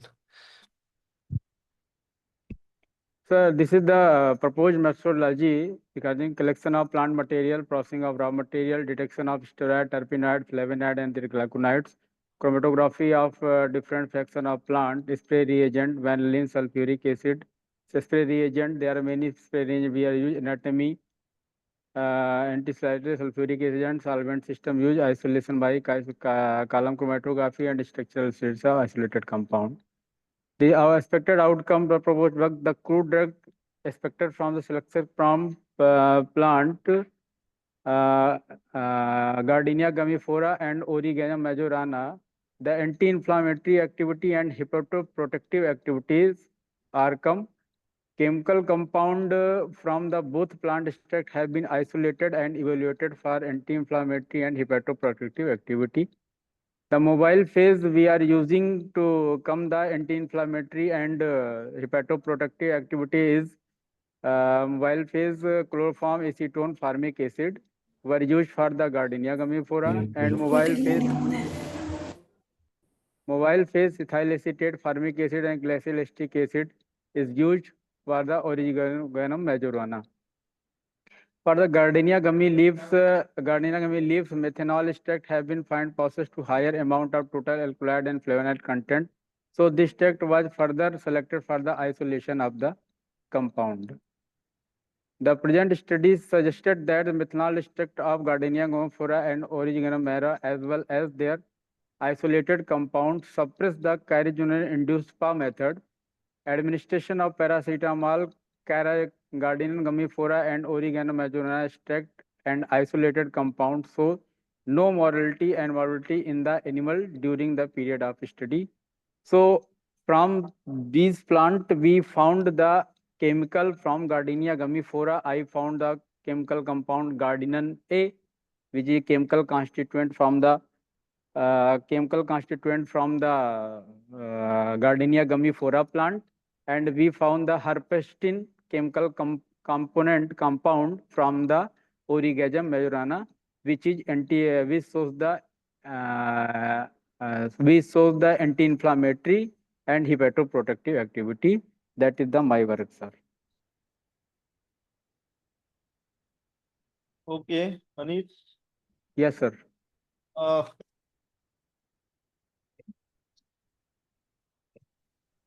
Yes, Manish ji, tell me what is the stationary phase used in the column chromatography? Stationary phase, like sir, acetone formic acid were used in the Gardenia gummiflora, and ethyl acetate, formic acid, glycolic acid, and water is used for the Origanum majorana. I am asking only stationary phase in column chromatography. Alcohol, sir, methanol extract. Okay, thank you, sir. Welcome, sir. Sir, you may leave, sir. Yeah, okay, sir.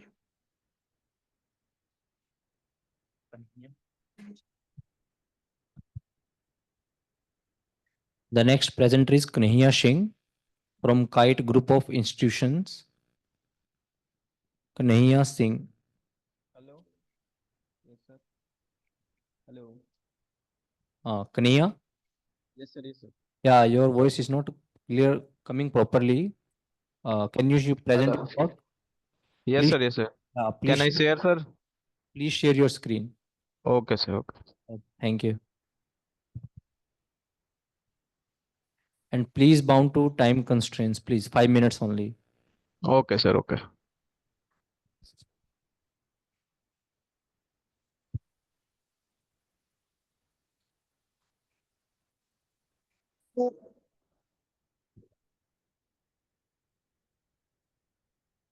Sir, sir, slide is visible, sir.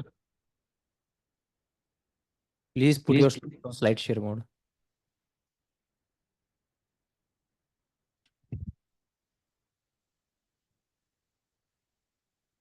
Yes, sir. Slide is visible.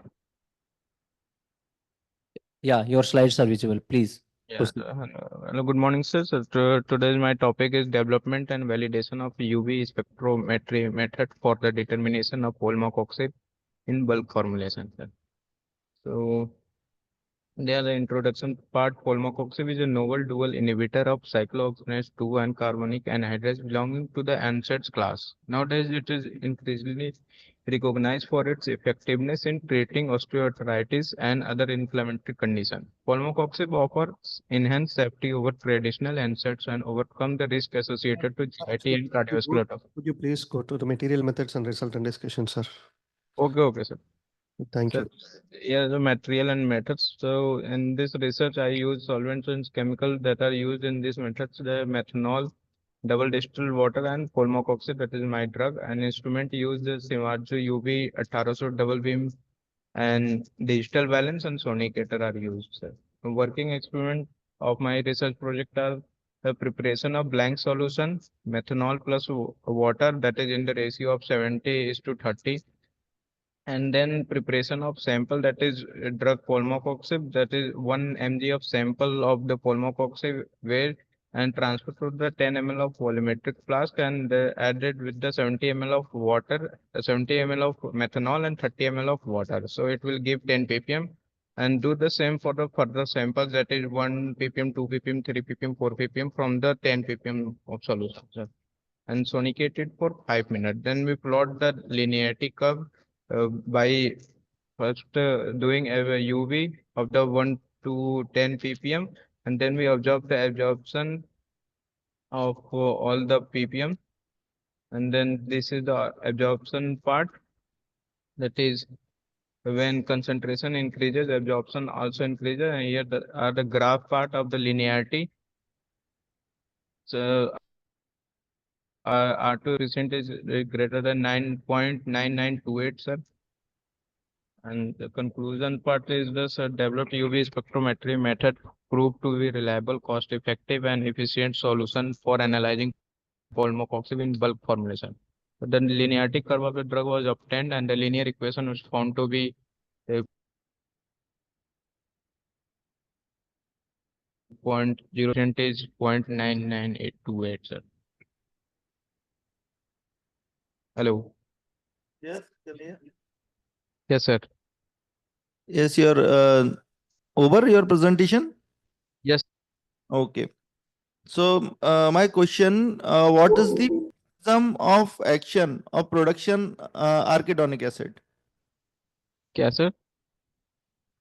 How Hello. arachidonic produce in the body? Sir, What is the not mechanism? audible. You are work on the COX-2 inhibitor, no? Yes, sir. Yes, sir. So what is the process of formation of arachidonic acid or prostaglandin? Sir arachidonic acid sir वो primarily involved sir वो poly unsaturated fatty acid जो रहता है sir उसमें found होता है sir phospholipid में cell membrane के, तो वहाँ से सेल एक्टिवेट होता है वेरियस स्टिमुली के through, then the membrane of sir phospholipid by enzyme of phospholipase A2, sir. Oh, thank you, Kanaya. Okay, thank you, sir.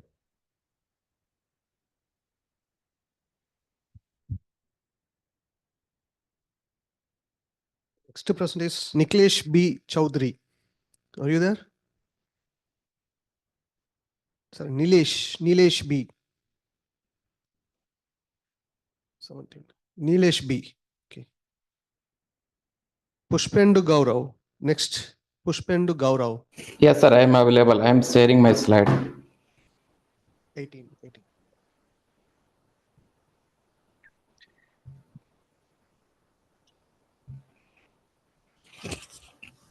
Hello, good afternoon, sir. Myself, Pushpendu Gaurav. I am a research scholar at College of Pharmaceutical Sciences, Dayanand Sagar University, Bangalore. Say, excuse me, we could not able to see your, yeah, now it is. Yes, sir. Myself, Pushpendu Gaurav, research scholar, College of Pharmaceutical Sciences, Dayanand Sagar University, Bangalore. This one is the introduction. Only 34.5% of the CDSU approved drug is in pharmacopoeia, and 0.3.8% fixed dose combination is in pharmacopoeia. This one is the why new HPLC method is required. Hello. Yes, sir. Excuse me, Pinji, you just present your material and methods. Yes, sir. This No one need is the, to, yes, introduction. sure, sir. This one is the case study of the chlorpheniramine maleate injection of the marketed formulation. First formulation having the phenol as a preservative. Second, chlorpheniramine maleate having benzyl alcohol as preservative. All formulation is same. Third one is the chlorbutanol as a preservative. In fourth one, phenyl mercuric nitrate as a preservative. This one is the method given by the Indian Pharmacopoeia for the assay. They given the UV method for the determination of the chlorpheniramine maleate. Here is the assay result of the all the formulation. First one formulation having phenol 135%, benzyl alcohol 110, chlorbutanol 103, phenyl mercuric nitrate 103. But the acceptance limit is 90 to 110 only. Then I check the placebo interference. Placebo interference due to phenol is 32%, benzyl alcohol 7%. There is no interference from chlorbutanol and phenyl mercuric nitrate. Then I developed a reverse phase HPLC method. Here with the blank chromatogram, there is no interference. A standard, this chlorpheniramine maleate peak is coming at around 5 minutes. And this one is the preservative phenol having retention time 20 minutes. And fourth one is the sample having chlorpheniramine maleate and phenol, both peak is eluted well and with good resolution. Next one is the benzyl alcohol is preservative. Next is the phenyl sample of benzyl alcohol with preservative. Both peak is well separated. And next one is the placebo phenyl mercuric nitrate and sample of phenyl mercuric nitrate. There is no interference from preservative. And so this one is the preservative chlorbutanol. There is no interference. And sample of chlorbutanol, there is no interference, and only chlorpheniramine maleate peak is eluting. From this in-house developed method, we got the sample of phenol having 103. There is no interference, and method is validated as per ICH Q2R2. This chromatographic condition is mentioned here. That's all, sir. What is the reverse phase HPLC? Reverse phase HPLC, sir, reverse phase HPLC, I use Simarju 2100 What is model. the meaning of reverse phase HPLC? I'm not Reverse, company name. reverse phase, sir, mobile phase is polar, stationary phase is non-polar. Okay.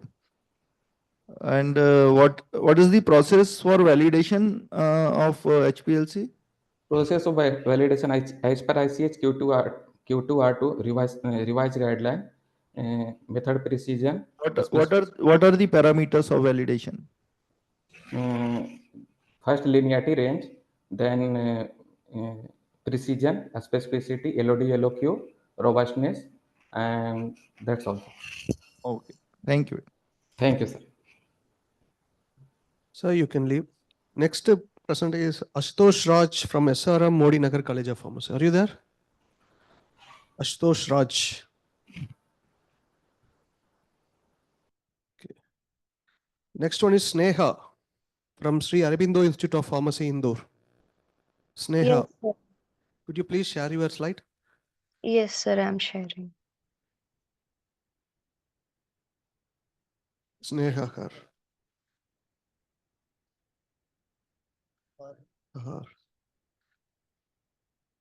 Could you share, or we can share from our side?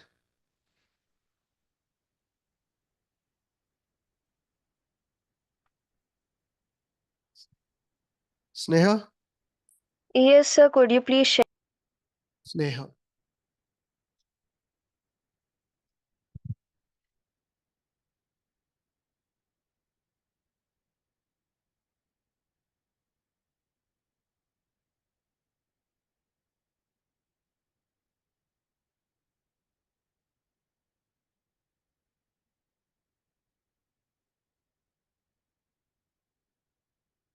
Could you see the PPT? Sneha? Sneha, are you there? Is it visible? Sneha? The next participant is Ayush Singh from SRM Modi Nagar College of Pharmacy. Ayush Singh. Ayush Singh, 21. Ayush Singh. Hello. Ayush Am I Singh. audible? Ayush. Hello. Yeah, you are audible. Okay, sir. I'm sharing my screen. Please wait. Yeah. Yeah, no problem, sir. Can we share or will you share? I'm sharing, sir.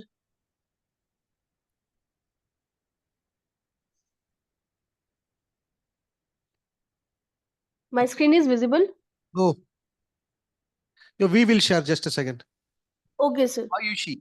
Ayushi.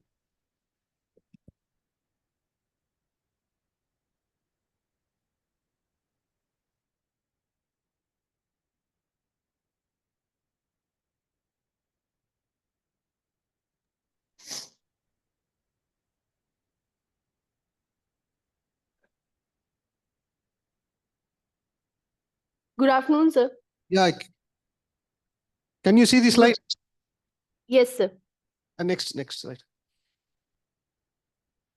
Yeah, you can continue. You can start. Okay, today I will be talking about one of the most groundbreaking technologies in modern genetic research, that is CRISPR-Cas9. Actually, can you show me the second slide?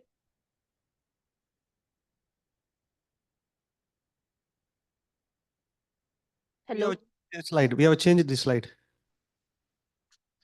Okay, so CRISPR-Cas9 is a tool which is used in the target identification and validation. CRISPR-Cas9 help identify potential therapeutic target by disrupting specific genes and observing resulting cellular and organismal changes. This is used in target validation by knockout, knock-in experiment, disease modeling, and therapeutic testing. Its advantage is very like it is very precision, scalability, and versatility.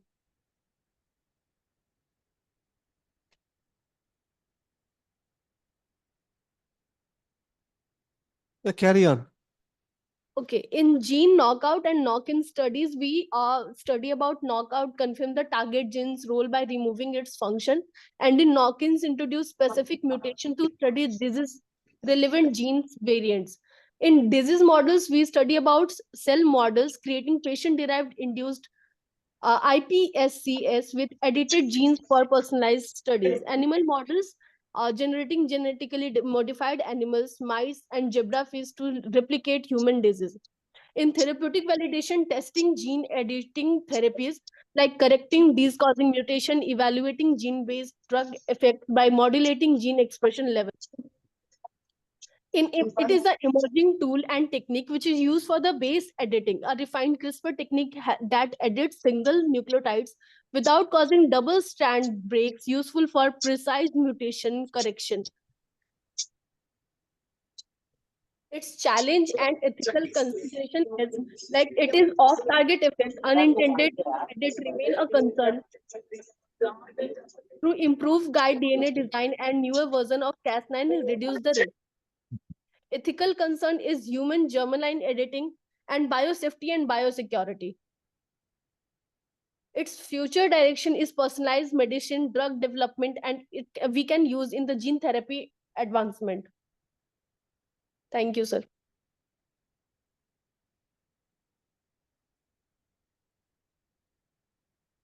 क्या नाम है? स्नेहा? नहीं, Ayushi. Yes, sir. Ayushi, your work on use of CRI SPR case 9 for target identification and validation. Yes, sir. So what is the actual mean of this topic? Actually, this is like motivated from a bacteria.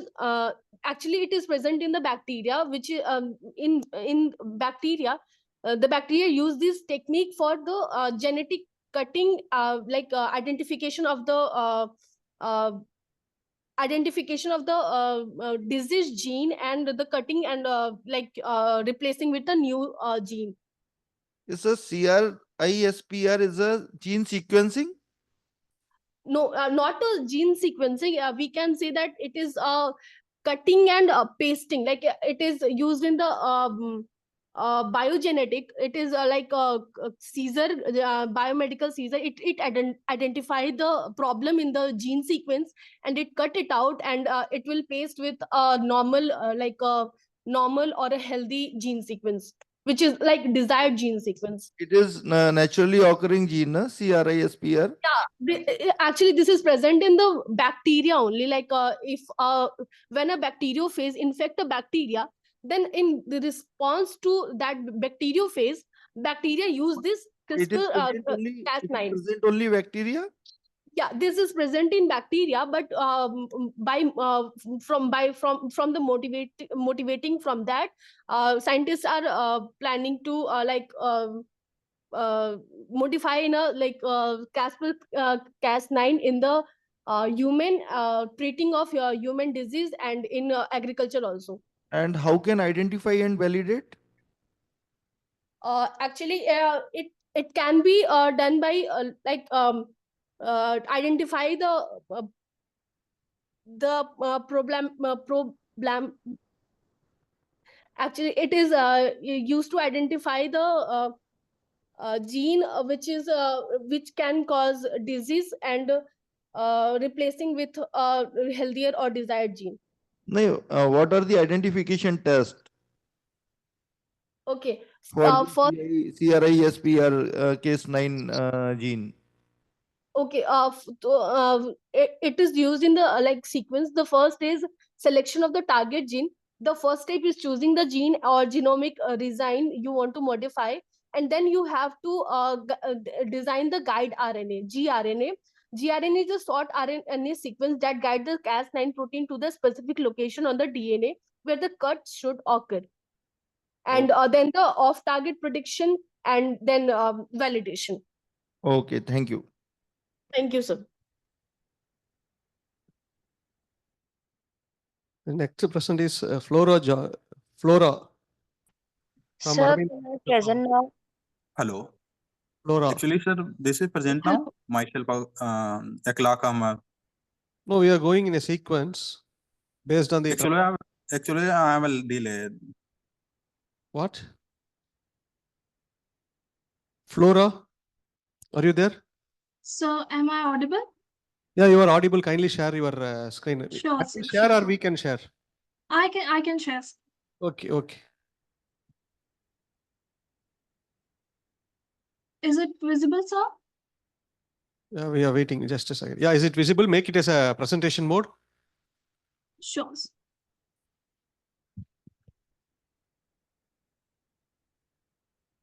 Okay, sir. Good morning, sir. Good afternoon to one and all. I, Flora George, PharmD 4th year student from Sri Aurobindo Institute of Pharmacy. I'm going to present my presentation on an overview on the use of novel drug therapy in rheumatoid arthritis. Now, coming on to rheumatoid arthritis, as we all know, it is a chronic autoimmune disease. It causes inflammation, which means that our immune system attacks the lining of the joint called synovium. This results in the inflammation of the synovium. Now, if it is left untreated for over a period of time, can damage the cartilage and the bones of the patient. Now, exact cause of the rheumatoid arthritis is still unknown. but it can be due to the mix of genetic and environmental factors. Genetic factors like HLA, DR alleles, or any infection can trigger it, or the demographic location of the patient may also hamper the situation. Now, coming on to the signs, one of the major sign and symptom of rheumatoid arthritis is joint pain. It gives an excruciating pain in the joints, especially hands, knees, wrist, shoulder. Morning stiffness is also seen, that we have problem in movement of shoulder and knees in early mornings. Inflammation. Swollen joints are easily identified as physical evaluations in the rheumatoid arthritis. If we come across the rheumatoid arthritis epidemiology, every 3 cases is presented over 10,000 people, and globally it prevails for around 1% of the population. And it is predominantly seen in women. Hence, the female to male ratio of the disease is 3:1. Now, coming on to the different therapies used in the rheumatoid arthritis, generally used as DMARDs, which is disease-modifying anti-rheumatic drugs, which helps in the slow downing the progress of the disease. A few examples may be methotrexate, sulfoalazines, leufonamides, etc., etc. Then it is given in combination with corticosteroids to manage the pain and inflammation. Now here we are presented with a case presentation or case study, and we are presented with a 65-year-old female patient with the chief complaint of... Laura, sorry to interrupt you. Could you please come to the conclusion part? Sure.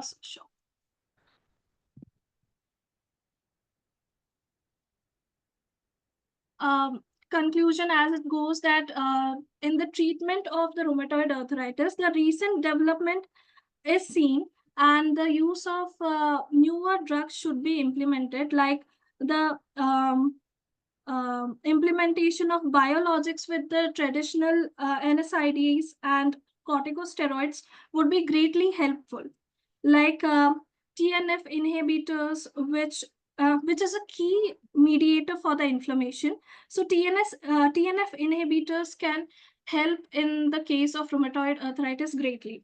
So goes for the interleukin-6 inhibitors, which is also a mediator for the inflammation pathway of the rheumatoid arthritis.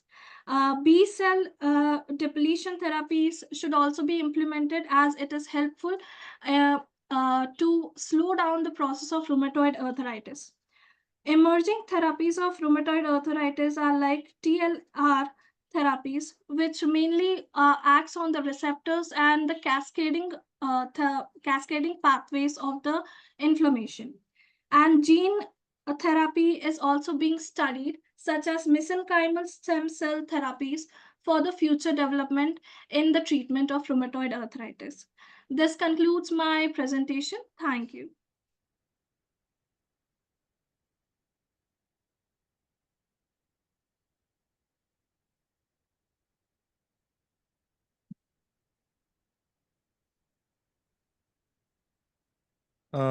Flora. Yes, sir. So my question is, what is the basic difference between arthritis, osteoporosis, and gout? So in gout, there is increase in the uric acid level in the blood. And in osteoporosis, there is a wear and tear of the ligaments and cartilage around the bones, which helps in the mobility of the joints. And in rheumatoid arthritis, there is inflammation of the lining of the joints, which is synovium. Okay. Thank you, Flora. Thank you, sir.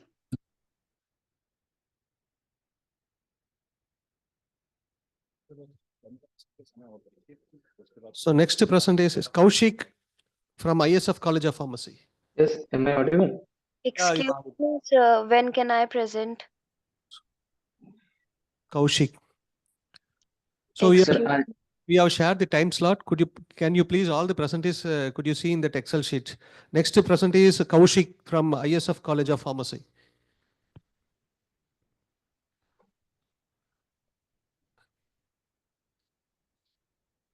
Sir, is that visible? Say Kaushik, Yes, sir. Yes. could you please share your? Is that visible, sir? Yeah, it is visible. Very good afternoon. Present. Yeah. Today Go to I this. present. Yeah. I present my poster presentation on topic routine reduces inflammation and fibrosis via TGF-beta smart pathway in IgA nephropathy induced rats. Firstly, introduction. IgA nephropathy is commonly known as Burger disease, which is commonly occurring primary glomerulonephritis in the world, and life expectancy is reduced between 6 and 10 hours after its diagnosis. The inflammation and fibrosis mediated via interleukin 6, TGF-beta smart and alpha SMA pathway impacts the mesangial cells of the kidney.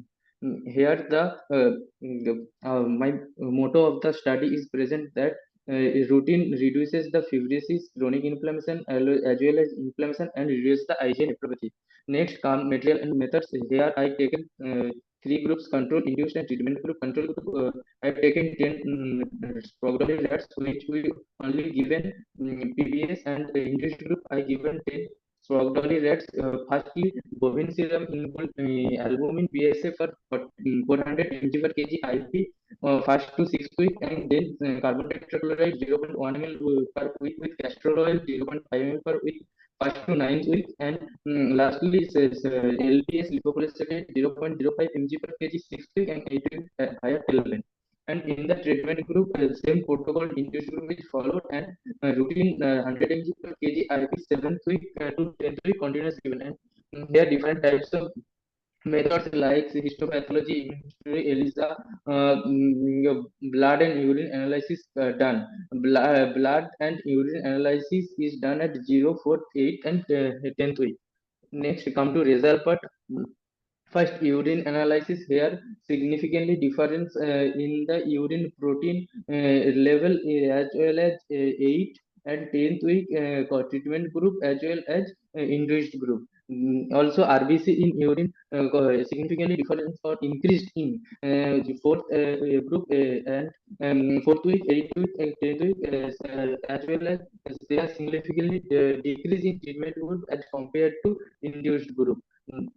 Last, second is blood analysis in control group, induced group, and treatment group.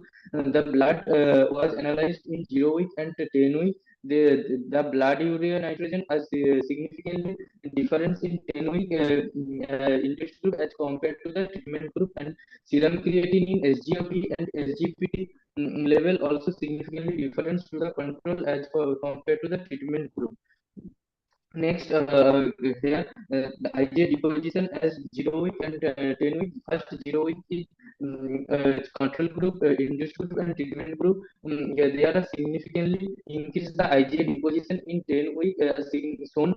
And next is histopathology that is done after the 10th week. They are significantly decrease the histopathological changes in the cells in treatment group as compared to the induced group. Next is interleukin 6 and TGF beta.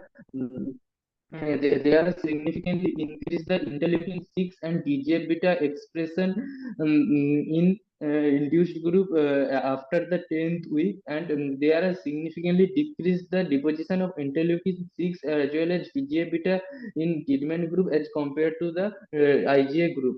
Next is smart 3 in 10 weeks. They are significantly increase the smart 3 deposition in induced group as compared to the control group, and there are significantly increase the smart 3 level in 10 weeks as compared to the induced group, and alpha SMA group also significantly increase in the induced group, and there are significantly decrease in treatment group. Next, TGF beta level and smart 3 and alpha SMA level, they are significantly decrease in treatment group after the 10th week. TGF beta, smart 3, and alpha SMA level in treatment group as compared to the induced group, and there are also significantly increase in the induced group as compared to the control group. Next, discussion. Epithelial mesenchymal transition facilitates fibrosis by transforming epithelial cells into migratory mesenchymal cells disrupting tissue structure, causing leakage as seen in IgA nephropathy with increased urine albumin secretion. Routine treatment also significantly lower the serum creatinine, blood urea nitrogen, RBC, and also decrease the inflammatory markers like interleukin 6, TGF, and SMART also alpha SMA. Conclusion: routine alleviate the inflammation and also fibrosis mediated by IgM by suppressing TGF activities through the SMART pathways after reduce the EMT down regulating the alpha SMART pathway. This is the reference, and I really acknowledged my teacher, Dr. Rajiv Jas. He is also as a co-author of this study, and I also thankful to ICFCP for giving this my opportunity. Thank you. Hello. Hello. Yeah, Rosik. Kaushik, I just want to Yes, know sir. whether you have any publication for this work? Yes, sir. Yes, sir. This is already published in Wille Nephrology Journal, impact factor 3 point something, 2 or 3 point something. Okay. In last this year. So routine you have used for the inflammation. So what is the Yes. means of its administration? In what way you have used this routine? Sir, I during the literature survey, I checked the routines at various properties, and it is well known for their anti-inflammatory activities, and also they are also given in various neurological disorders. So I want to establish the therapeutic potential to IgA nephropathy. This is novel phytomolecules for this disease. Okay, thank you. Next, you announce the Sir, name. may I leave? Yeah, you can leave, please. Am I audible to you? Hello? You announce the name of next candidate. Vaibhav Singh. Next candidate, Vaibhav Singh. Hey. Hello sir, I am Ashutosh Raj sir. I am audible to you. Vaibhav Singh. Vaibhav Singh. Yeah. Yes, sir. Please share your PPT. Yes, sir.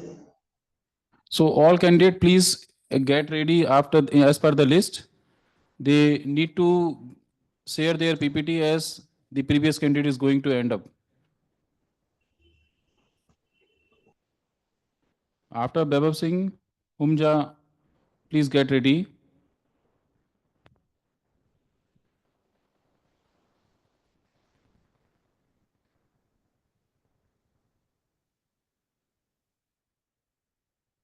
Yes, Vaibhav, you can continue, please. And all you have to consider the time limit. Only 5 minutes will be considered, not more than that.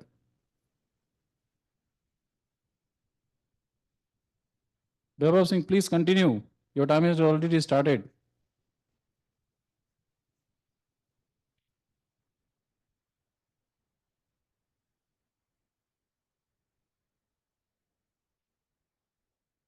Vaibhav, your voice is not coming. You're not audible.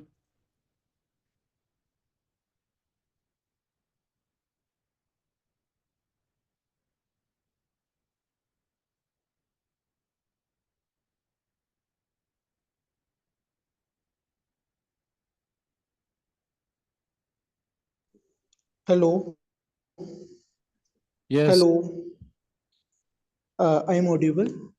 Yeah, you are audible. Please continue. Yes, sir. My topic is SAR studies relationship on indole-based hydrosumming acid as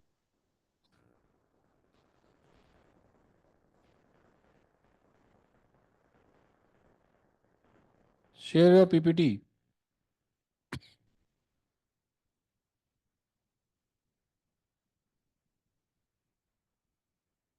Okay, now it has been shared from our side. You please continue. Yes, sir. Yes, sir. My topic is SAR study. My objective of my study is identify lead for development of new anti-cancer drug. Am I audible to you, sir? Yeah, you are. Please continue. Methodology and tools used for these studies. A data set of 59 compound was prepared and their activity was checked between 6.8 to 5.8 threshold by using software Schrodinger Maestro 9.3 version. I have performed 3D QSR pharmacophore mapping for this study and molecular docking studies. Molecular docking studies such as target protein 4LXZ use with standard drug SAHA for active pocket selection. The active catalytic pocket of the prepared protein was identified using GLIDE program. Compound number 18 shows highest or best activity related similar to the SAHA with metallic bond interaction, hydrogen bonding, and hydrophobic interaction. Docking poses of compound number 18 and 4LXZ was shown in the PPT. This was the images. Sir slide change नहीं हो रहे हैं. Who has shared the slide? Which slide you want? This one? Docking studies. Next. Yeah. This slide one? number 3.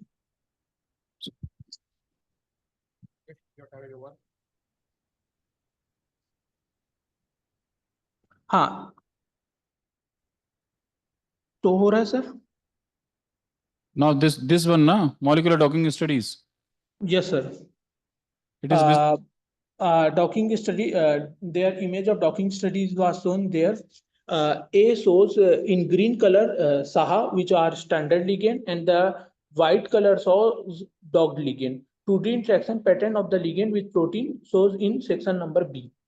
In next slide, pharmacophore hypothesis was shown. Sir, next slide.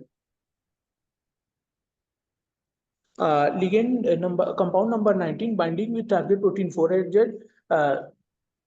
The hypothesis shown there shows 2 hydrogen bond acceptor, 1 donor, and 2 aromatic rings. Interaction hydrogen binding and hydrophobic interaction were observed. This figure number 2 shows pharmacophore hypothesis. Pharmacophore feature elucidating hydrogen bond acceptor, A in pink color, hydrogen bond donor in blue color, and aromatic ring in brown color. Pharmacophore model for AADRR was developed using ePharmacophore script, ligand-based, structure-based approaches, and pharmacophore model ADDH.10 developed using the phase module of ligand-based approach. 3D QSR model generation. Hypothesis ADDH.10 and DDHRR 12 are used for QSR model development, means there 1 acceptor, 3 donors, and 1 hydrophobic groups are present. Shows in different color. QSR visualization map reveal ligand protein interaction feature revealing functional group position and influencing cytotoxicity activities. This figure 3 visualization of QSR generating using hypothesis. First ADDH, first figure shows ADDH model, means 1 acceptor, 3 donor, and 1 hydrophobic group. In second image we shows 2 donor, 1 hydrophobic group, and 2 receptor, and for various substituent group. And A H bond donor, where A is H bond donor, hydrophobic group, and electron withdrawing group was shown there. Maroon and dark blue cubes indicate the favorable region for interaction. Yellow and red cube indicate the unfavorable region for the activity. The key findings of my study was hydroxamide moiety was necessary for the activity. Yes, sir. Come to the conclusion part. Yes, sir. My findings of my study is hydroxamic moiety and electron withdrawing group are necessary. Hydrophobic group, favorable activity at keto group at 5-member ring is needed for the activity. Conclusion. The computational study on hydroxamic-based derivative, including 3D QSR studies, molecular docking, and energetic pharmacophore mapping, established a relationship between compound structure and biological activity. This research provides a foundation for designing and synthesizing new aryl indole derivative as a potent HDAC inhibitors. Future studies will focus on experimental validation of the identified lead molecules and further optimization of their structural features to enhance their anti-cancer efficacy. Well, thank you, sir. Oh, sir. this is your M.Pharm work or PhD work is there? PhD. So, what is the novelty of the there are various anti-cancer agents that are existing, and what is the novelty of this one? This was my M4 work. This was from my M4 work, and currently I am pursuing PhD. And novelty was from different research paper. I have collected the PIC50 values for QSR study. Based on this data, I have synthesized some compounds in my PhD. Okay, you can leave now. Okay, thank you so much. Thank you, sir. Next one. Yes, sir.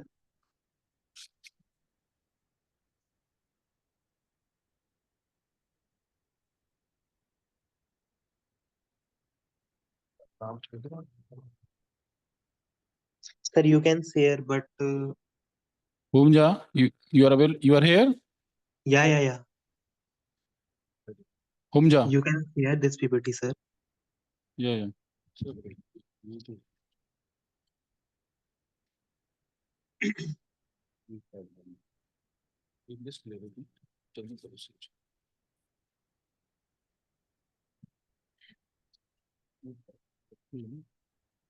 can leave. वो तो नाम से पड़ेगी 25 batteries.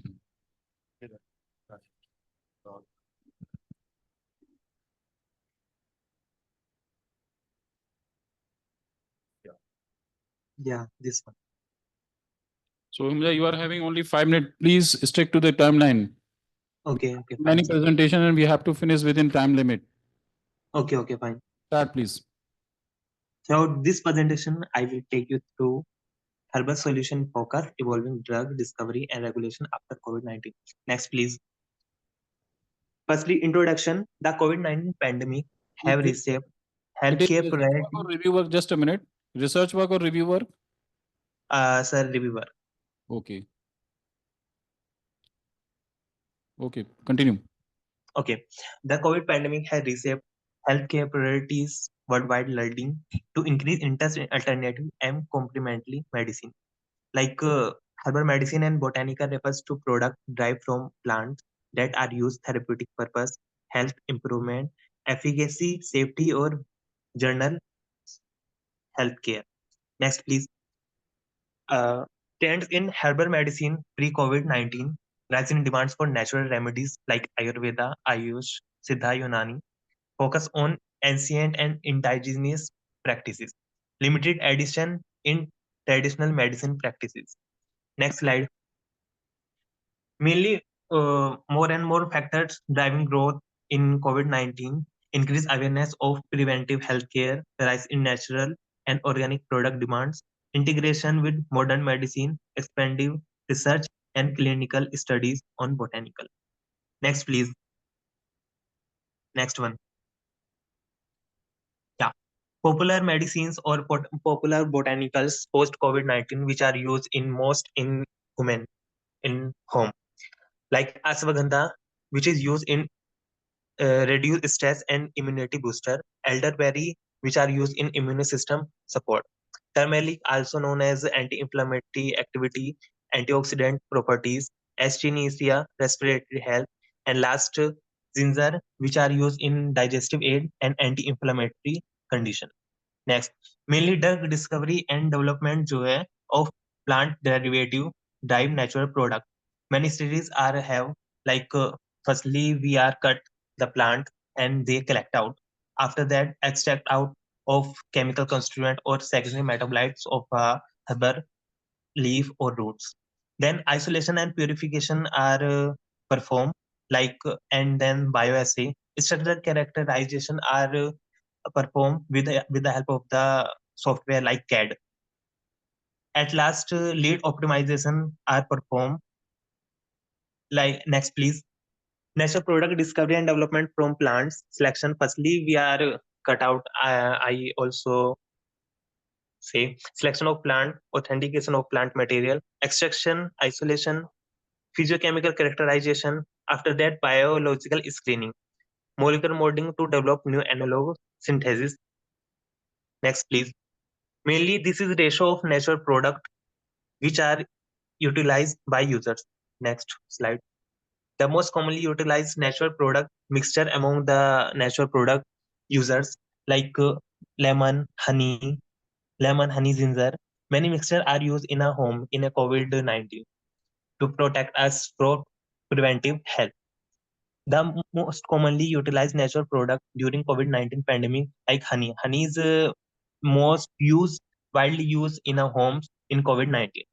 Next please market growth अगर जो हम market growth को देखें तो आयुर्वेदा सेल्स प्रोडक्ट जो है बहुत हुआ है हमारा in 2020 50% of the market growth are perform ayurveda major brand like Patanjali and Dabur Himalaya reported record growth export of ayurveda product expanded to global market including the US and Europe. Next slide. Mainly this is a future opportunities like collaboration with traditional and modern medicine practitioners, labeling technology for R&D, expansion into new market, education and awareness campaign. Hello, Dr. Hunja. Yeah. You have shared about what is the herbal remedy beneficial during the COVID stage, but as per my best understanding, the Ayurvedic medicines that are not having any preclinical proofs, what is the efficacy of the herbal drugs? Then how to ensure कि herbal drugs that are more effective as compared to the allopathic drugs? But sir allopathy drugs जो है मैंने clinical trials के through गुजरती है लेकिन इतना time नहीं था कि हम क्लिनिकल ट्रायल करें और वैक्सीन भी है मैक्सिमम हमने इसलिए ही लगवाई है कोई क्लिनिकल ट्रायल उनका ज्यादा हुआ नहीं था और मेनली जो है ह्यूमन पे वो इंस्टेंट करके मतलब रिसर्च करके सीधा ह्यूमन पे लगी थी तो ये नहीं कह सकते कि मतलब एलोपैथी ही हम कह सकते हैं कि Okay, वो Dr. सेफ होगी. Okay, Dr. Inga, thank you so much for presentation. You can leave presentation right now. Okay. Next one. Thank you. Mohammed. Next one, Mohammed Nadeem. Yes, sir. Yes, sir. Announce the name. Rachit Mishra. After that, Rachit Mishra ready for presentation.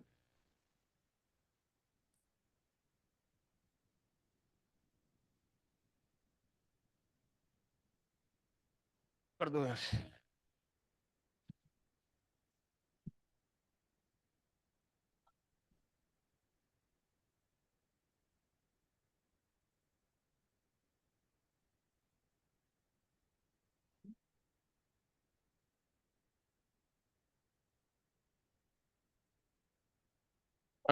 Dr. Nadeem, please start now. Visible? Are you visible, sir? Please. Yes, sir.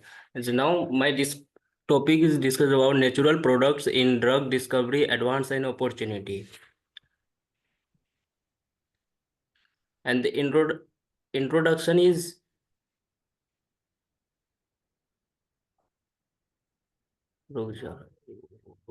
poster presentation.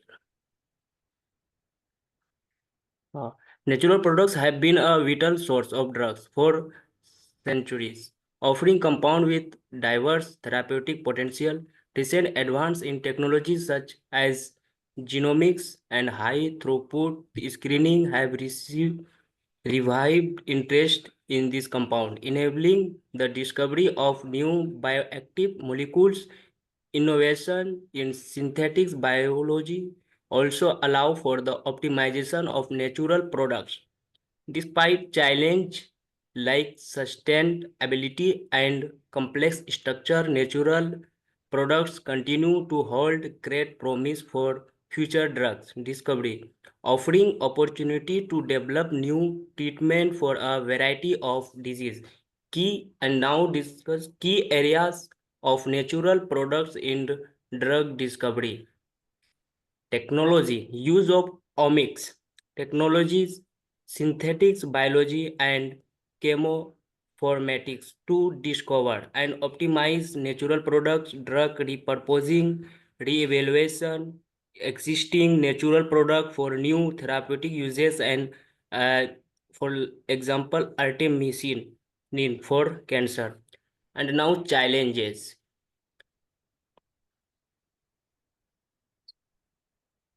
Mohammed, could Yes, you sir. please your size of your presentation poster? This is a poster is more like Zoom it. Whatever content you are telling, you focus and zoom it. Yeah. sir.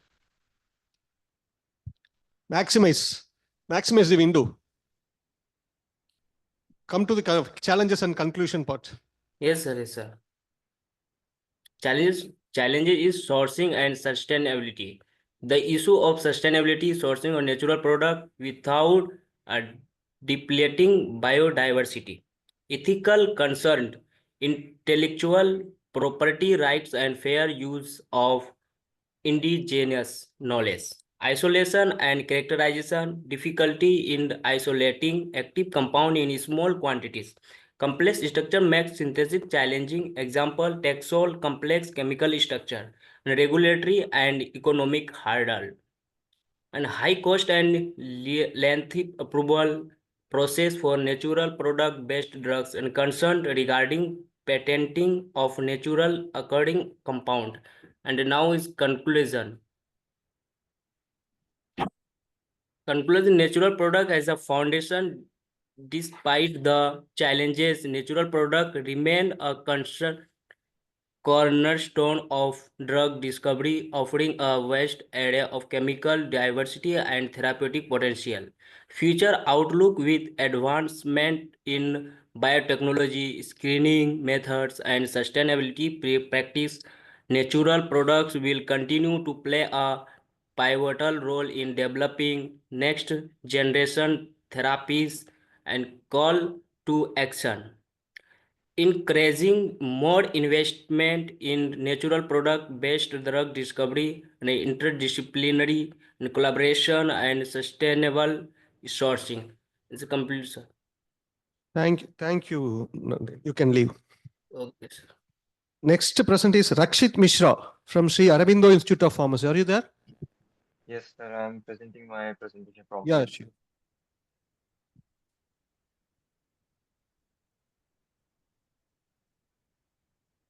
Yeah. Either. Thank you. Rakshit, Yes, sir. could you share Yes, your sir. content? Sir, it is just waiting for it to sink in.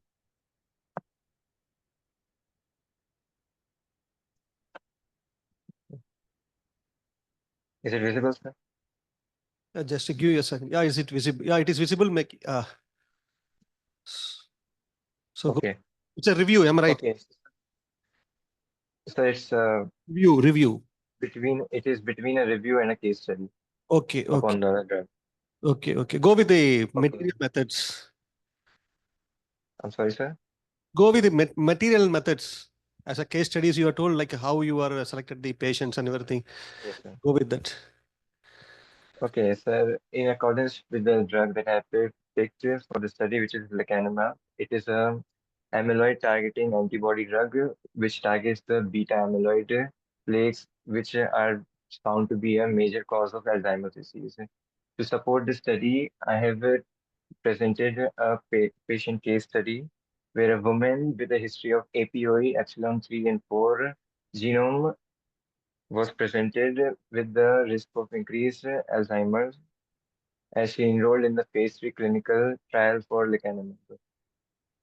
Prior to the study, she went under an MRI, which revealed no specific findings, although it did indicate presence of small vessel disease in her cerebrum.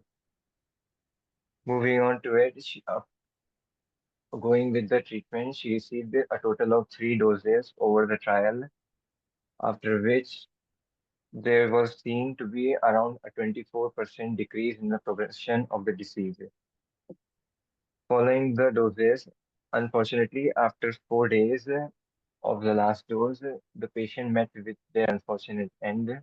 The reason for which was a CAA, along which caused an ischemic stroke in their cerebra. Moving on, the key takeaway of this study revealed that although lecanemab could not cure the disease, it did show significant progress in slowing the progression of it, which can lead to further studies, which can be advantageous to finding a better targeted therapy for the disease. That is all, sir. Thank you. Thank you, Rakshit. You can leave. Thank you, sir. Next is Mohammad Azmat Raza, SRM Modi Nagar College of Pharmacy. Are you there? Mohammad Azmat Raza. So next one is Dhrita Chatterjee Yes, sir. from ISF. Could you please share your screen? Yes, sir. Yes, sir. Oh, I'm leaving. Yeah, you maximize and zoom it.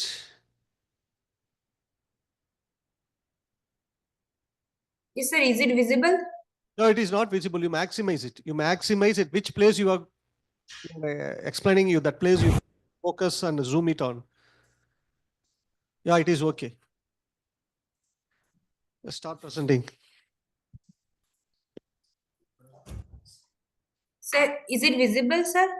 Yes, yes. Is it visible? Okay, sir. A very good afternoon to everyone present over here. Myself, Dhrita, pursuing MPharm in Department of Pharmacology at ISF College of Pharmacy.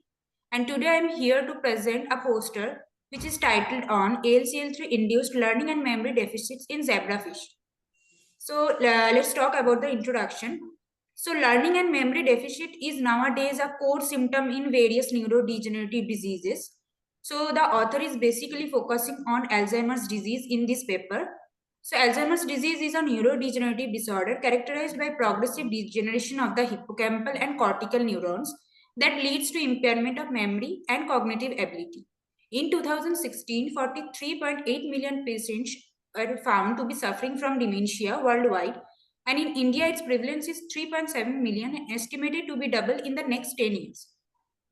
So let's talk about the material and methods. Here author has taken aluminum chloride as a toxin, as aluminum is present in environment and it is easily available. So by using this, the author has checked if it causes Alzheimer's disease or not.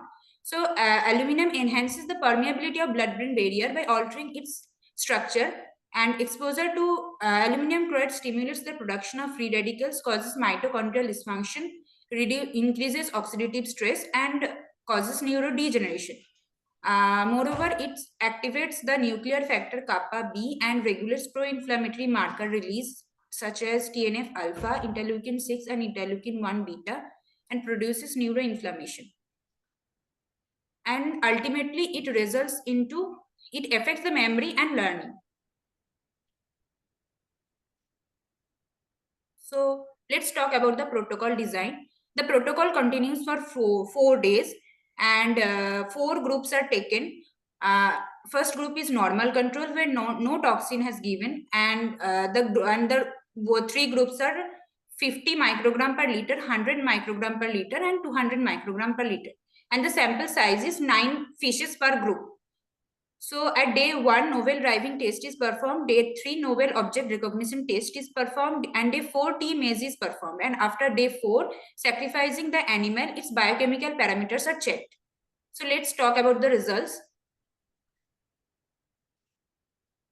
Figure 2 represents the effect of ALCL3 treatment on novel object recognition test in zebrafish. Here, the author, 100 microgram per liter and 200 microgram per liter. Here the exploratory time of 100 microgram per liter and 200 microgram per liter are decreased compared to 50 microgram per liter. Figure 3 represents the effect of ALCL3 on treatment on novel driving test in zebrafish. In this, graph A represents the tracking plots, graph P represents the time spent in bottom zone, graph C represents the time total distance traveled, and graph D represents the number of entries in the top zone. Figure 4 represents the effect of ALCL3 treatment on T-maze test in zebrafish. Graph A represents the normal tracking plots, graph B represents the transfer latency to favorable zone, graph C represents the time spent in both favorable and unfavorable zone, and graph D represents the total number of entries in both the favorable and non-favorable zone. Figure 5 Figure 5 represents the effect of ALCL3 treatment on acetylcholinesterase in zebrafish brain, and figure 6 represents the effects of ALCL3 treatment on glutamate and GABA in zebrafish brain. And graph 7 represents the histopathological analysis of zebrafish brain. Here, the pycnotic neurons are observed in histopathological slides. And so the research concluded that the 200 mg per kg daily exposure to ALCL3 for 4 days was found to be appropriate model for the formation and progression of Alzheimer's disease in zebrafish. And ALCL3 exposure to zebrafish has been revealed to cause oxidative stress, decrease the level of NRF2, and increases the level of ROS in the CNS. These are the references, and I acknowledge to Professor Dr. Shamshed Singh, who is the HOD of Pharmacology in ISF College of Pharmacy, for his support and guidance. Thank you. Thank you, Dharita. I have two questions actually. First one is at what maximum dose you have checked the ALCL induced cytotoxicity? Sir, I basically taken 3 doses, 50 microgram per liter, 100 microgram per liter, and 200 microgram per liter. So you And are it is checked that 200 microgram per liter shows maximum toxicity in the fishes. at which percent? Can you tell me the percentage of the toxicity? No, sir. Actually, it is not given in the paper. No issue. And next one is what are the benefits of using zebrafish other than any animals? Sir, basically, agar rat zebrafish is easy to maintain. Like if we want to maintain a rat, the expenses are more. But if we want to perform in zebrafish, then the expenses are less, and also in vitro studies are also performed in zebrafish. Like they lay the eggs in unke bodies. They lays eggs in the water. So अगर हम in vitro studies करना चाहते हैं तो वो भी zebrafish में अच्छा हो सकता है compared to rat.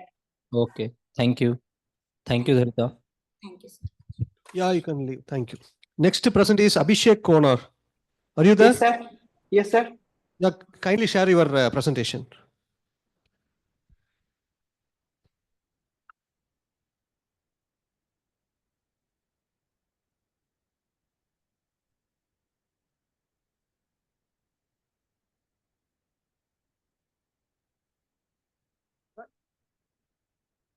Yeah, can skip and go to the. I am Abhishek Konar.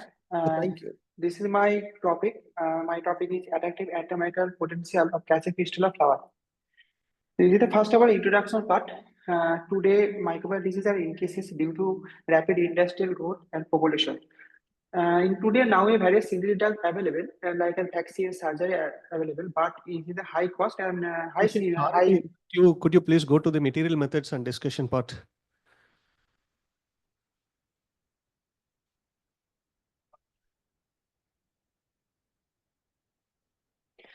Cassifistula flower also contain the hexane, chloroform, ethanol, which have the potential effect of gram-negative bacteria, and in also the 0.5 milligram per milliliter concentration maximum inhibitor antifungal activity.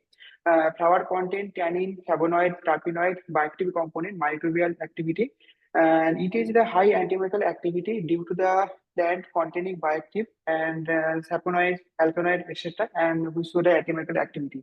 In the bioactive component, hexane and ethyl ester, hexane, etc., also show the antimicrobial activity, and methanol and ethanol extract. Flowers show the antimicrobial activity, like as Escherichia coli. Most of the alkaloid were extracted using the methyl ethanol chloroform zone. Inhibitory zone is high inhibitory zone shown, and aqueous extract of the flower found to be inhibitor against the fungal strain. This is the conclusion part. Medicinal plant Cassifistula is a versatile use, antifungal activity, antimicrobial activity, and antibacterial activity. Flower is a rich of secondary metabolic rather than phenol, steroid, carbohydrate, tannin. It show the potential activity like an antimicrobial, antifungal, etc. Hence, it can be induced the important medicinal plant that cost effectively and that can be used the urban rural area. This is Abhishek, reference. Abhishek, could you tell me the procedure, how you did the antimicrobial activity? Yes. Huh. Yes. Procedure, like how did you check the antimicrobial property? This is actually review article. Review article. Review article. Okay, but it is even it is a review, you must know how you can perform the antimicrobial property. Am I right? HPLC method. What method? HPLC method and ABT assay. Not getting about. Okay, thank you. Thank you for presentation. You can leave now. Okay. Next one is Vikash Kumar Shah from SRM Modi Nagar College of Pharmacy. Are you there? Yes, sir. Could you please May I share? audible, sir? Yeah. Could you please share your slide? Okay, sir. Vikash Kumar Shah. Yes, sir.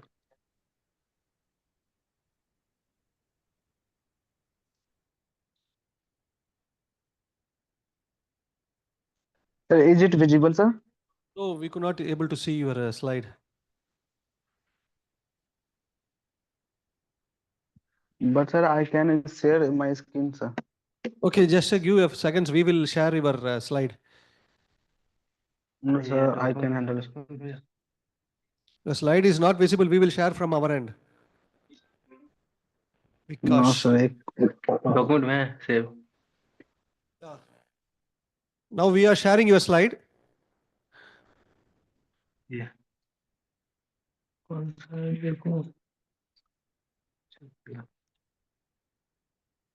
wait, sir. A few seconds, sir. Wait. Yeah, we have shared your slide.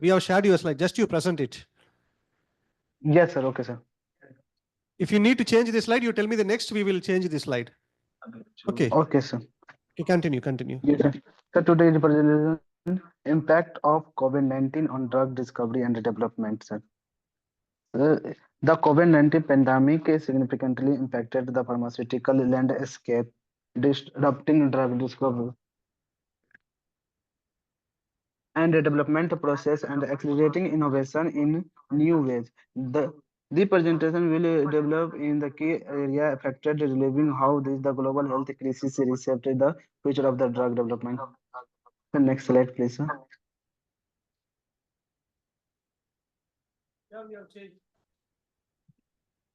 Continue with the disrupted clinical trials. We have changed the slide. Okay, sir.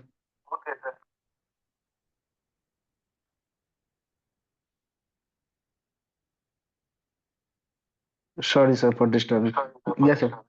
Disrupted clinical trial and collaboration. Trial delays, lockdown and travel restriction hampered participant requirement and data collection, leading delay in trial timelines. Next, virtual trials. The pandemic has supported the adoption of the remote data collection and virtual trial methodology, accelerating and digital innovations. Collaboration challenges. International research collaboration faced difficult due to travel restriction and restriction in the supply chain. Next, supply chain challenges and manufacturing bottlenecks, supply disruption, production delay occur due to factory closure and disruption in the availability of raw material and essential component. Next, manufacturing bottlenecks, demand suggested COVID-19 treatment and diagnostic, leading the shortage of essential supply of manufacturing bottlenecks. Increased focus on domestic. The pandemic highlighted the importance of resourcing, recognition of pharmaceutical manufacturing of ensure supply chain resilience. Accelerated adoption of digital technology, artificial intelligence, like AI and machine learning, were leveraged for drug targeted identification, compound screening, and clinical time optimization. Hi, Vikas. Did that- Hi, Vikas. Yes, sir. Do not read the slide. Please conclude the slide in a single or two lines. You do Yes, not, sir. do not read the slide. Please conclude the slide within 2 or 3 points. Okay sir actually that mean artificial intelligence जिससे हमको जैसे कि like पता चलता है patient के accidental data consume करते हैं कि पेशेंट हाउ टू ट्रीट या फिर उसका पेशेंट का काउंसलिंग जैसे बिग डाटा एनालिसिस करते हैं, फिर रिमोट मॉनिटरिंग, जैसे कि कोविड-19 के टाइम में वो डॉक्टर लोग कॉल करके फिर पेशेंट से पूछते थे मोबाइल के थ्रू कि आप ठीक हैं या फिर आपका क्या कंक्लूजन है, मतलब लाइक जैसे डिजीज के बारे में उसका सिम्टम सुम्टम सब चीज पूछ के फिर उनको ट्रीट किया जाता था द रिमोट मॉनिटरिंग के through. Come to the concluding slide. Come.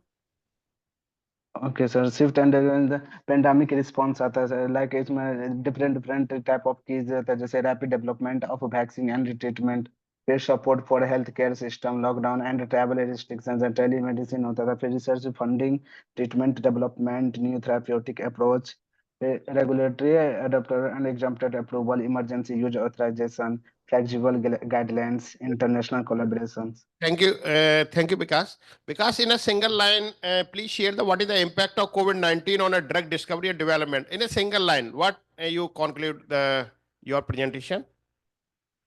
What is the impact COVID-19 pandemic on drug discovery? Sir, I am study only about clinical trials and what are the disturbed clinical trial and collaboration. That's nothing. Thank you so much, Vikas, for your presentation. Okay, sir. Thank you, sir. You can leave now. Next one is Dr. Ahmed from SRM Modi Nagar College of Pharmacy. Dr. Ahmed. I am audible. Dr. Ahmed. Sure.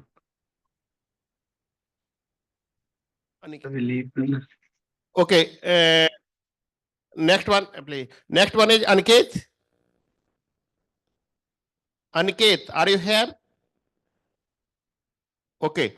Next one is Mohammad Raja. Okay. Next one is Aditya Kumar. Okay. Yes, sir. MD Mudassir Raja here. Hello. Hello, sir. Hello. Mohammad Raja here. Yes, sir. I am Ashutosh Raj, sir. Hello, sir. Share your PPT. Mohammad Raja, please share your PPT. Sir, 1 minute. You are in the room. Please share PPT.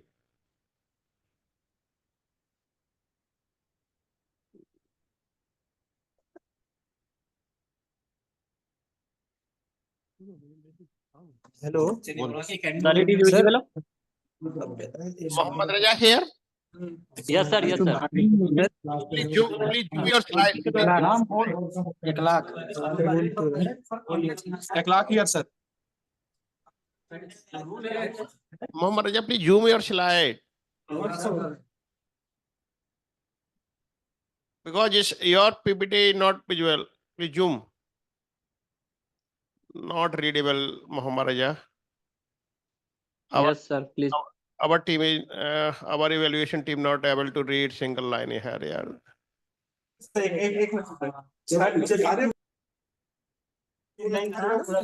Sir hello sir, यहाँ पे classes शुरू हो गई है ना, यहाँ छुट्टी है ना, कैंपस है ना। हेलो सर, अखलाक अहमद बोल रहा We will go for the next candidate, Aditya Kumar Hoda.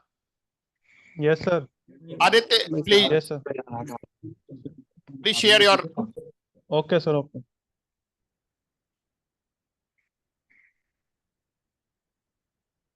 Aditya, we are having time restriction. Sir, I'm sharing. Just second. There are many people in a line, Aditya. Sir, is it visible? Yes, visual. Okay. Oh. Slide. Come into the slide board. Slide presentation board. Yes, sir. So myself, Aditya Kumar from Kite School of Pharmacy, and today my conference topic is analytical method development and validation approach for Centella sciatica. So basically, Centella sciatica is also known as Brahmi. Basically it is a plant drug, and it consists of various chemical constituents like acetic acid, medic acid, acetic acid, and medic acid. Now, analytical method development and validation. Hello, so sir. Basically, analytical method development and validation is the process which shows that. Hello, Aditya. Come to the. Sir, Akhlaq Ahmad. Okay, sir. Part. Sir, हमारा. Okay, sir. Hello. Hi, basically, yes, sir. Come to experimental part and concluding part only. Not okay, sir. Basically, sir, I am developing a new analytical method of HPLC which includes the change in mobile phase, change in the runtime, change in the retention time, or change in the diluent. These are my UV results for the determination of the lambda max. I have done in the ethanol and water, toluene, ethanol and chloroform.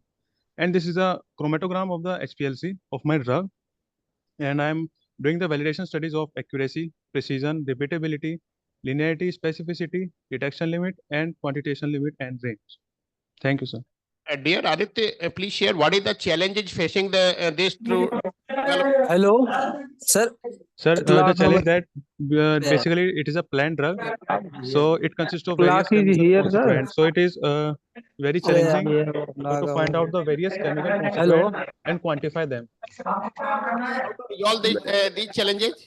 अबे हमारा खत्म हो Sir, गया challenge is that basically it is a plant drug, so it consists of various chemical constituents. So it is a challenge to quantify the various those chemical constituents present in it. Okay, thank you, Aditya. Thank you for presentation. You can Okay, thank leave you, the waiting room. Thank you, sir. One is Ritik Kumar Thakur. Next one is Ritik Kumar Thakur. Sir, here I am, Aglaq Ahmed. Hello. Ritik Kumar Thakur is available or not?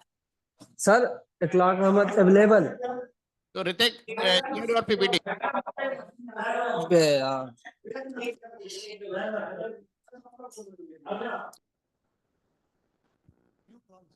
Hello, sir. Good afternoon.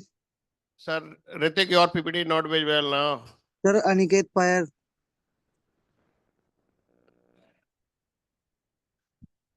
Ritik, we are having time restriction. You are only 5 minutes. Please share. Sir, Aniket Payar.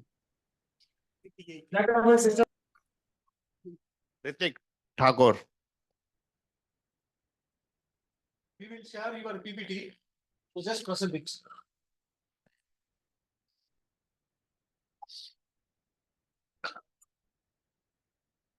Ritik, your PPT is visual. From our end, your PPT is visual, na? Hello. Yes, sir, it is visible. Share your presentation and your views.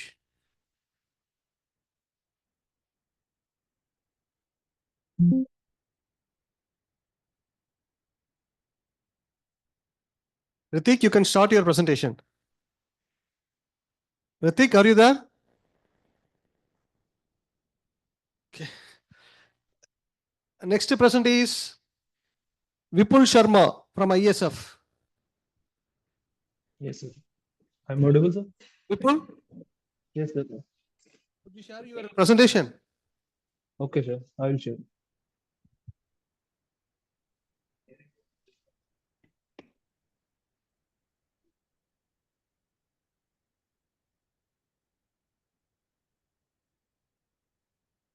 Vipul?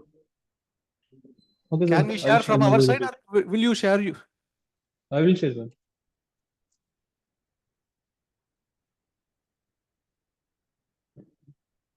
Sir, you can share it from your side. Okay. I think it's. Vipul, just give me a second. We will share your slide and you can start your presentation.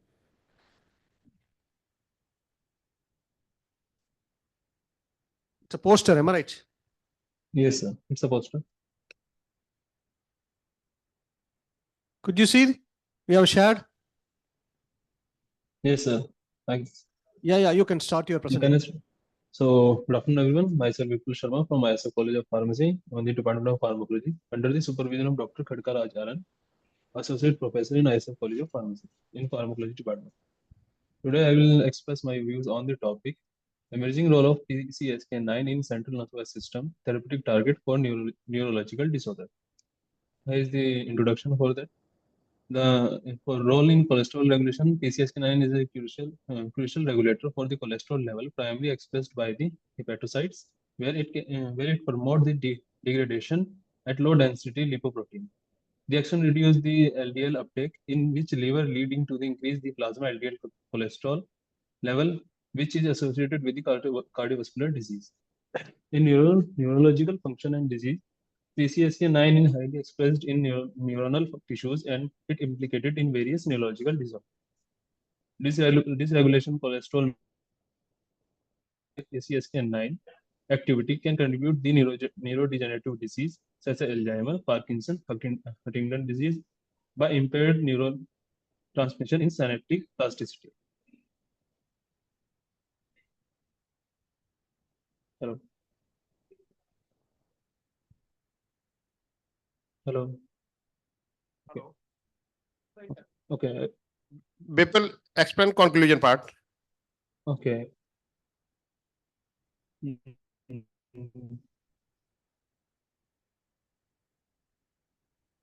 So in conclusion, I will explain like PCSK9 play a crucial role in cholesterol metabolism and impact the neurological disease such as Alzheimer, Parkinson, and involvement of the amyloid plaque formation, neuroinflammation, and cholesterol regulation that suggests the potential therapeutic avenue highlighting the needs for the further research and broader implication.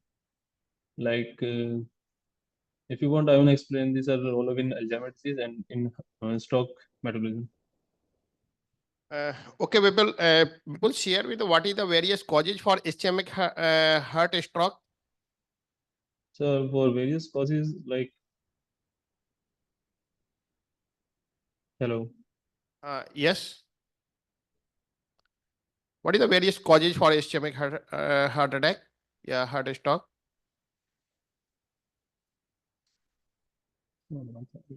Okay, Bipul, thank you for presentation. Nice presentation is there. So you can leave the waiting room.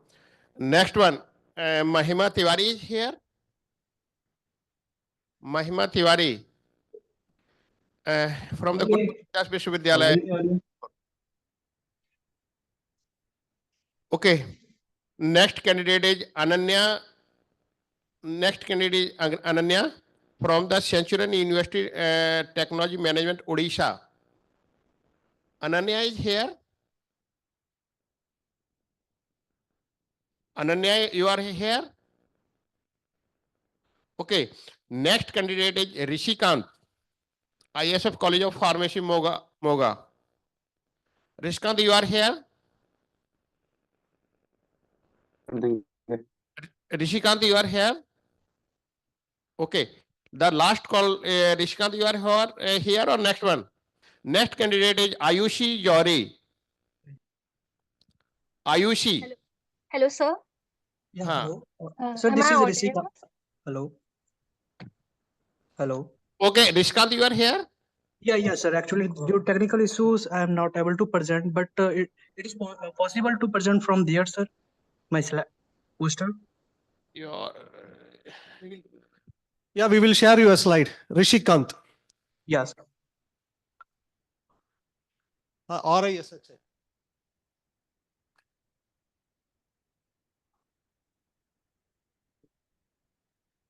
Poster. Your poster or oral? Poster. Yeah, sir. Poster. It's poster. Yeah, now you have shared. You start your presentation. Okay, sir. So, sir, thank you very much. This is Rishi Kant from the PharmD 5th year ISF College of Pharmacy, Moga. And I am very thankful to the Amity University, Madhya Pradesh for giving me this opportunity to grant my presentation across the India. So, sir, as my poster, we are just indicating how the MDR TV, multi-drug resistant TB treatment, which are getting a transform in today's day. So, sir, recently our Indian government has approved a combination of a four drug for the treatment of MDR TB. So, sir, before that, before getting to the poster, I want to introduce that to why the drug of MDR TB is so important for us. So, as we already know that the Bacterium tuberculosis, that is a bacteria through which the TB disease has been caused. So after getting the resistance, when the TB bacteria is getting resistant due to the improper drug, or you can say due to the improper inhibition of its antidote. So the TV is converted into MDR, and after then it's converted into TDR, that is totally drug resistance, and after then it's converted to the XTR, that is extremely drug resistant TV. So my focus is on the MDR. So the MDR TV, there is only two reasons to being a cause of MDR. First of all, due to giving a wrong medication, and the wrong medication is starting from the treatment of TB. Suppose a person or a patient has found that it is a TB patient, but on that time it is not diagnosed that whether it is a normal TB or MDR TB. So first reason is that due to wrong medication, and secondly, there may be a chances that the mycobacterium tuberculosis. Yeah. Shrikant, could you tell me the materials, methods, and conclusion part?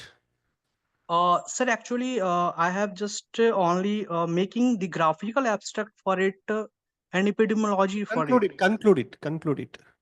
Okay, sir, fine.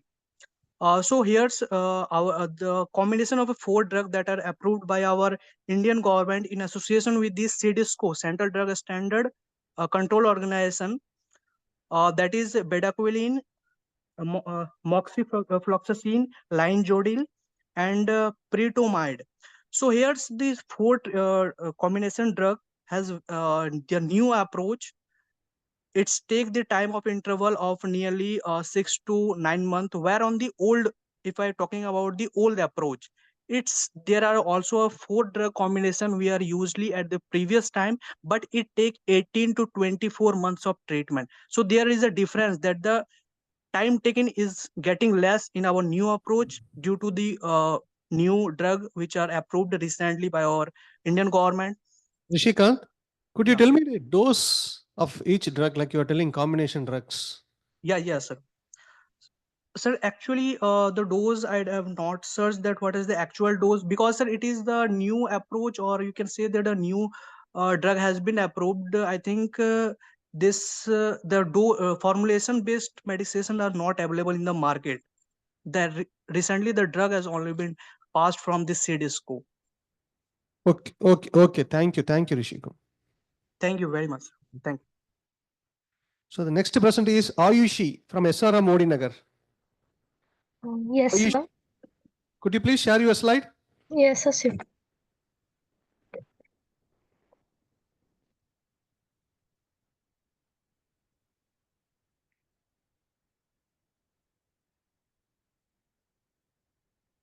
So it's visible?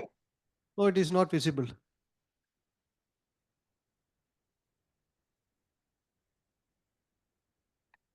Ayushi, AYUS. So now it's visible? So it is not visible. We will share from our end. Okay, sir.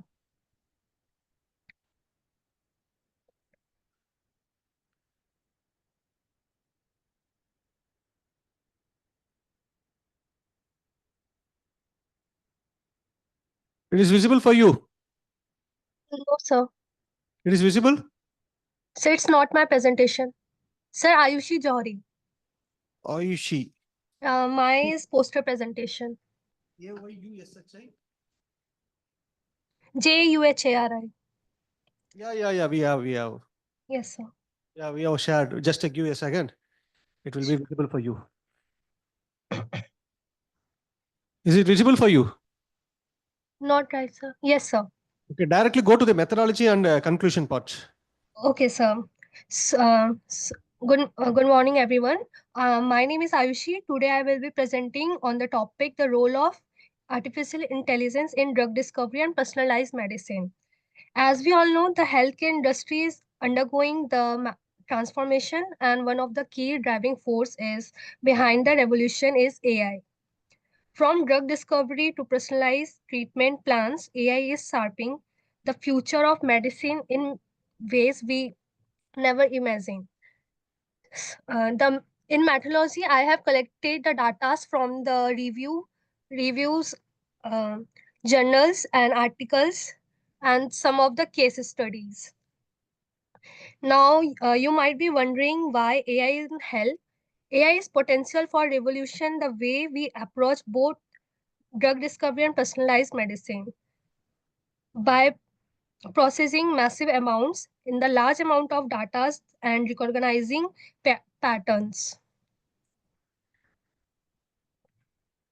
Ayushi, Ayushi, yes, sir. how you screen the data by using AI? Sir, by analyzing the data in the previous years, and the AI will reduce the time and cost. How Like, you filter it? What tool you are used as a AI? sir, there are many tools available, but they are mainly the paid and premium one. So which tool you are used for your study? Sir, right now I haven't used any tools. It's just a review paper. Okay, but you should have aware of tools, no? Even it is, you should have aware of the tools used for filtering the data. So it's okay, Ayushi, thank you. Okay, sir. Thank you, sir. Let me leave now.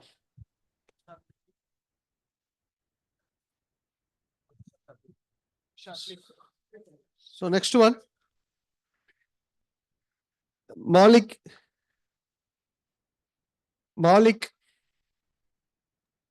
Yes, sir. Could you share your slide? Yes, sir. Your age. No, I finished 42. Now 42. Malik here. Yes, yes. From Kite College. Sir. This is the evaluation.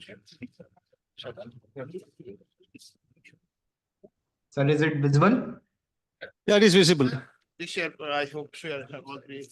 Good afternoon. My name is Malik Yasser Ali. I am pursuing my MPharm from KIET group of institutions. I'm here to present my topic, which is next generation of diabetic treatment, the role of imeglamin. Here is my content. So, introduction of diabetes mellitus. Diabetes mellitus is a group of metabolic disorders. By high blood glucose, blood sugar levels over a prolonged period. Diabetes is a chronic health condition that affects how your body turns food into energy. Introduction to imeglamin. Imeglamin is an oral anti-diabetic medications which is first approved for use in Japan in June 2021 and became available in India in October 2022. It is a novel category of glucose lowering medications called glimins.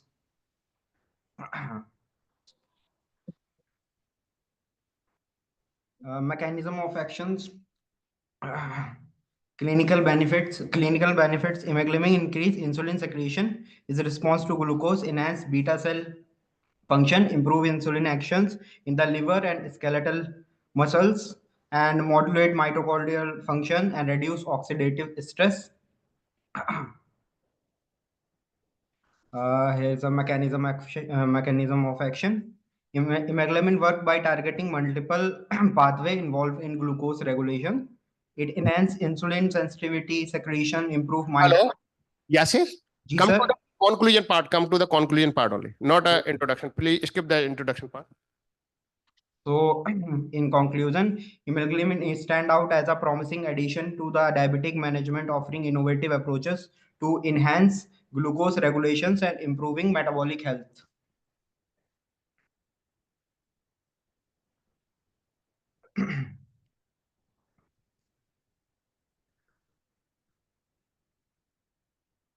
Mr. Malik? Ji, sir. There is any research evidence behind this? Have you mentioned it?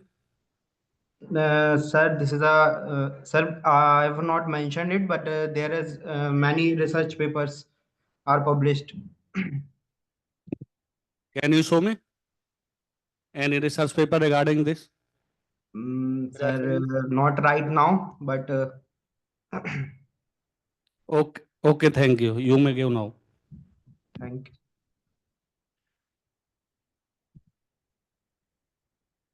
you.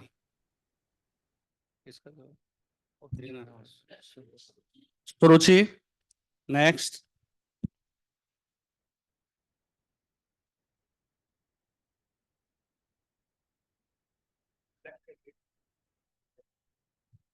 Suruchi, you are here? Okay, next candidate is?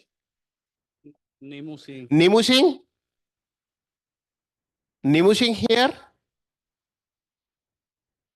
Okay, next candidate is Aman Raj. Yes, sir. Aman Raj. Yes, sir. Aman I'm Raj, sharing. you may continue. Okay, so let me share my screen.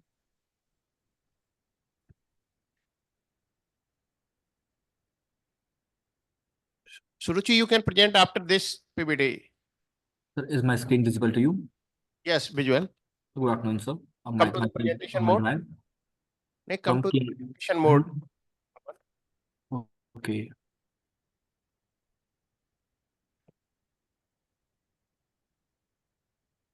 Sir, is it visible now? Yes, you are visible. Okay. Sir, myself, Aman Rai, from KIET Group of Institution, currently pursuing MPharm from Pharmacology under the guidance of Dr. Shardendra Mishra. Today, I will be presenting in vitro antioxidant study and network pharmacology integration for evaluating Garcinia mangostana in diabetic neuropathy treatment.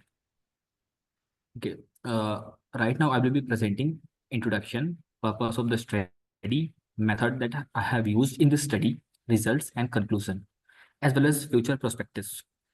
So, diabetic neuropathy, it's basically a complication of diabetes mellitus, which include type 1. Come to the Yes. results and material methods and Okay. conclusion part. Okay. In network pharmacology, first I have taken out the plant constituent from IMPED database, that is Indian medicinal plant phytochemistry and therapeutics. From there, I have taken alpha and gamma mangosteen. Further, I have taken out the target from Swiss target, as well as using the gene card. I have taken out all the probable targets that are. Yes, sir. Visible नहीं है, इसको zoom करो. Just a second, sir. Okay. थोड़ा और zoom. Sir, इसके बाद screen हो नहीं पा रही अभी. अभी सही है. Okay. Okay. So first, I have taken out all the constituent from IMPED database. Further, I have evaluated on the basis of Lipinski rule as well as bioavailability of the constituent. Further, I have taken out two important constituent, that is alpha and the gamma mangosteen. Further, target is evaluated from the Swiss target database. Secondly, I have used gene card, which contains Omnium database and UniProt. From there, I have taken all the possible targets. From these, the common targets I have taken from Veni. Further, the PPI network is made using string database, which gives the further the top 10 genes that is involved in the cause of diabetes neuropathy. Further, the molecular docking is also done on that. And using the common targets, I have made the KEGG pathway analysis. I have done what are the pathways that is involved in causing diabetic neuropathy and on which target the phytoconstituent is acting, through which mechanism. That's how network pharmacology is plotted. Conclusion part. Okay.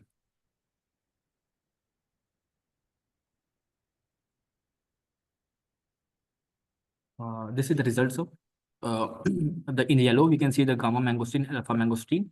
In the green circles, we can see the top 10 genes that is involved. And in the blue box, we can see the pathway, how our drug is acting on which target. Further, the important constituent is alpha and gamma mangosteen. The pathways is most important pathways found is age range pathway, and type 2 diabetes, and as well as insulin signaling pathway. This gives the further therapeutic development. Further, we can move towards in vitro and as well as in vivo studies for the conclusive part. Okay, thank you. Thank you, sir. Suruchi.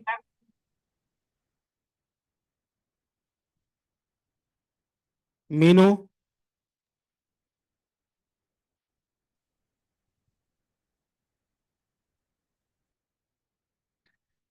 Krishnakant.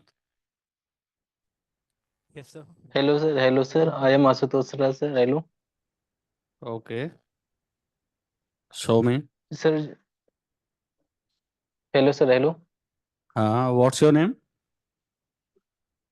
Ashutosh Raj sir. Sir मेरा जो क्या sir another meeting join हो गया था sir, इस वजह से मेरा छूट गया था सर.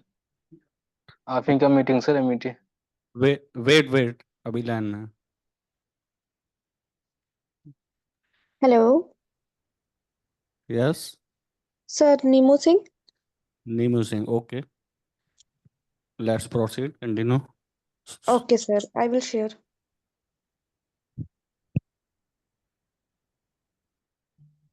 सर ये शेयर नहीं हो रहा अदर पार्टिसिपेंट शेयरिंग शो कर रहा है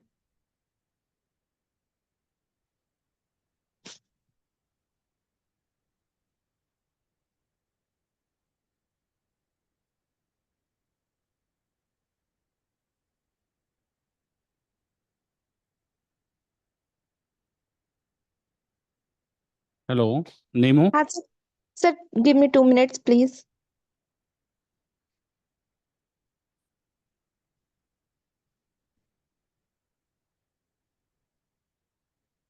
sir give me 2 minutes We don't have any more time now. Okay sir I will share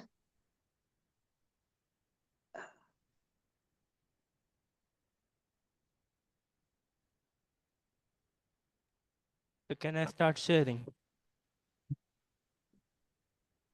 Krishnagant, Yes, sir. you can continue.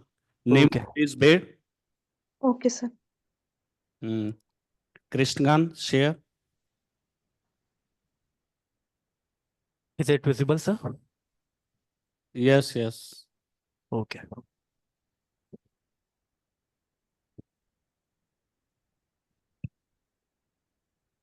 Good afternoon, everyone. My name is Krishan Kant. I am pursuing my Master of Pharmacy Pharmacology from KITE Group of Institutions. And today I am here to present my topic, in silico estimation of the anti-cancer potential of pteridophytic bioactive compounds through PI3K and AKT1 signaling. Purpose of this study, as the current cancer therapies are associated with severe side effects, so the modern Production. Okay, sir. This is the method and methodology. I have selected 36 bioactive constituents which were already reported in literature of P. critica, P. exlesa, and P. vittata. Then I have screened them through Swiss ADME software and Mole LLC software for their physiological and pharmacokinetic aspect and bioavailability score. Using Pyric software, molecular docking of 10 selected bioactive compounds were performed of the PI3K, PDB-ID, 3DPD, and AKT1 protein ID to use ZS. Then after that, BioVia visualizer was used to find the imagery of the interaction. This was the result. All 10 molecules showed. Yes, sir. It's your research work Yes, sir. in masters. Yes. Cancer कैसे खोज किया था आपने? Sir, it is just in silico part. It is small chunk of study. I have not performed the in vivo and in vitro part yet. Okay. This is just the in silico study data. Okay, okay. Yeah. So the binding affinity were of 3,5-diphenyl 1,2,3,4 dimethoxyphenyl pyrrole, corticosterone, and epigenin showed a very promising result. This was all the scores in which camphophyrol, epigenin, lutein, and corticosone have given good data. This was the imagery from BioVia. In conclusion, all the 10 molecules have shown good binding affinity, and this can result into good prominent results in further studies of in vivo and in vitro studies. I would like to thank my KITE School of Pharmacy and my guide, Dr. Abhishek Kumar, for the continuous support. Thank you so much. Thank you. Can I stop sharing? Yes. Yeah, thank you so much. Okay, thank you, Krishnagant. Next, Nemo, are you ready? Okay. Next, Asuti Gupta. Yes, sir. Sir, please, sir, one week answer. Ashutosh Raj, sir. Hello, sir. Am I visible, sir? Yes. Okay, so my name is Stuti Gupta, and I'm just presenting my oral presentation on topic advances in herbal gel formulations for hyperpigmentation. So the first slide is what is hyperpigmentation? The hyperpigmentation is caused by an excessive melanin synthesis, which is a common dermatological disorder marked by the darkening of certain Hello, skin areas. Astuti. Hello, yes, sir. Am I audible? Slides are not clearly visible. Uh, Size sir, my slides are not okay. Is it now? No, Hello. the slides were not visible. Okay. So now is it? But the font size is very less. I think it's 8. So is it okay? Yes, now it is okay. Okay. Okay. So it includes skin irritation, peeling, and extended treatment periods. So in our research, we just are trying to identify the adverse effect of clinical treatments, Next slide. which is inclusion. Okay. So these are the types of hyperpigmentation which just shown in the picture. First is melasma, then PIH, then freckles, and the itch spots. The third slide is pathophysiology of hyperpigmentation. The neural crest cells. Yes, sir.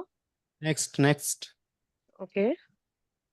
Then the next slide is current treatment of hyperpigmentation, which just include two factors, the phytochemicals and the photograph thermolysis and fractions, which is the phytochemicals, the natural substances collected or synthesized from the plants that have been used to treat the skin hyperpigmentation. The next is photograph thermolysis and fractions, which is the more recent kind of laser treatment, creates several little areas of thermal injury, which serves as a healing reservoir.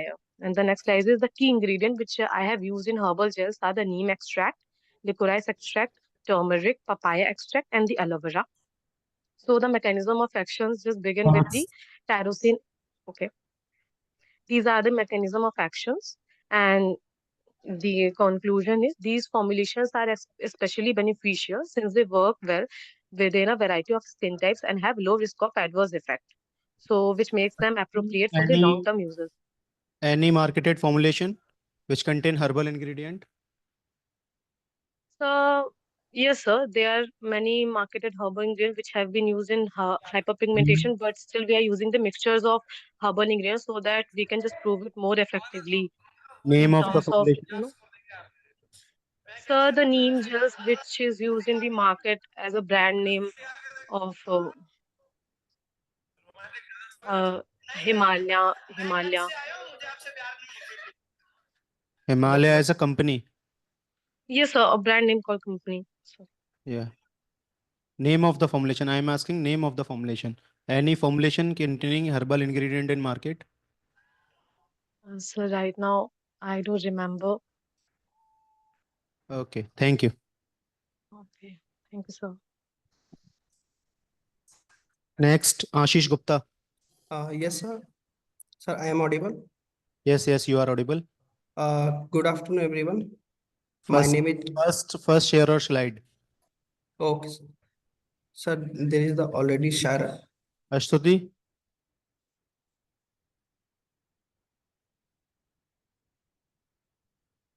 Astuti, stop sharing.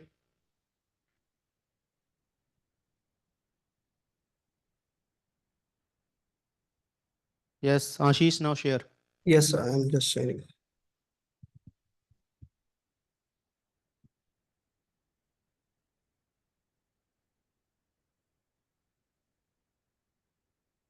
Sir, is this visible? Hello. Hello.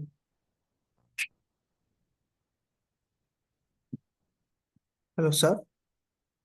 Yes, it is visible. Good afternoon, everyone. My name is Ashish Gupta, currently pursuing Hello. Yes, sir. Okay, continue. Good afternoon, everyone. My name is Ashish Gupta. Today I am presenting my topic in vitro antioxidant study and network pharmacology integration for evaluating Salacia reticulata in wound healing. Firstly, the introduction. A wound is damage to the skin structure and function due to trauma, surgery. Introduction. Okay, sir. Introduction. So this is the about the Result part. Okay, sir. Firstly, the material and method, and first I am taking the targets of the my active constituent in Salacia reticulata, that is mangiferin from the Swiss target prediction, and wound healing targets from the gene card, and then use when we get the common target and further draw the PPI network using the stringing software, and also have done the David cake pathway analysis of the target pathway network. And Hello. yes, sir. बेटा आपने extract निकाला था कि market से मंगाया था? Sir, it is a already marketed structure. It is procured from the Sunpure Pharma Limited. Okay. Certificate analysis.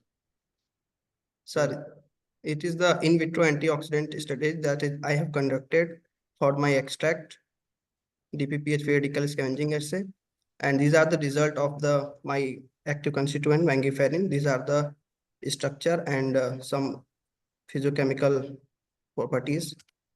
And I get the 74 total potential of the vangiferin from the Swiss target and 7,1513 wound correlated targets.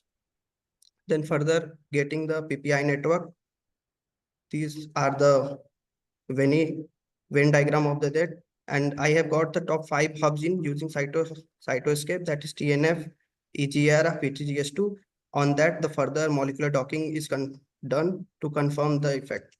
This is the PPI network, and these are the top 10 genes on which my drug is going to work. These are the top 10 net pathway and gene ontology analysis, and this is the molecular docking result. I have conducted my molecular docking on the EGFR gene, which gives the highly efficient binding affinity, that is 11.1, and I have taken a pramamycin as my standard drug, which shows docking of 8.5, and this is my antioxidant DPPH assay, which shows IC50 15.9 microgram. This is the conclusion part. My drug shows lower antioxidant activity, that IC50 is 59 point compared to IC50 of the ascorbic acid as I have taken for my standard. And these are the top 5 genes on which my drug going to work. And these are the future expectors: in-depth in vivo mechanistic studies, formulation and development of new economical therapeutic, molecular docking, and the in vitro studies. And thank you for sharing. Thank you. Thank you, sir.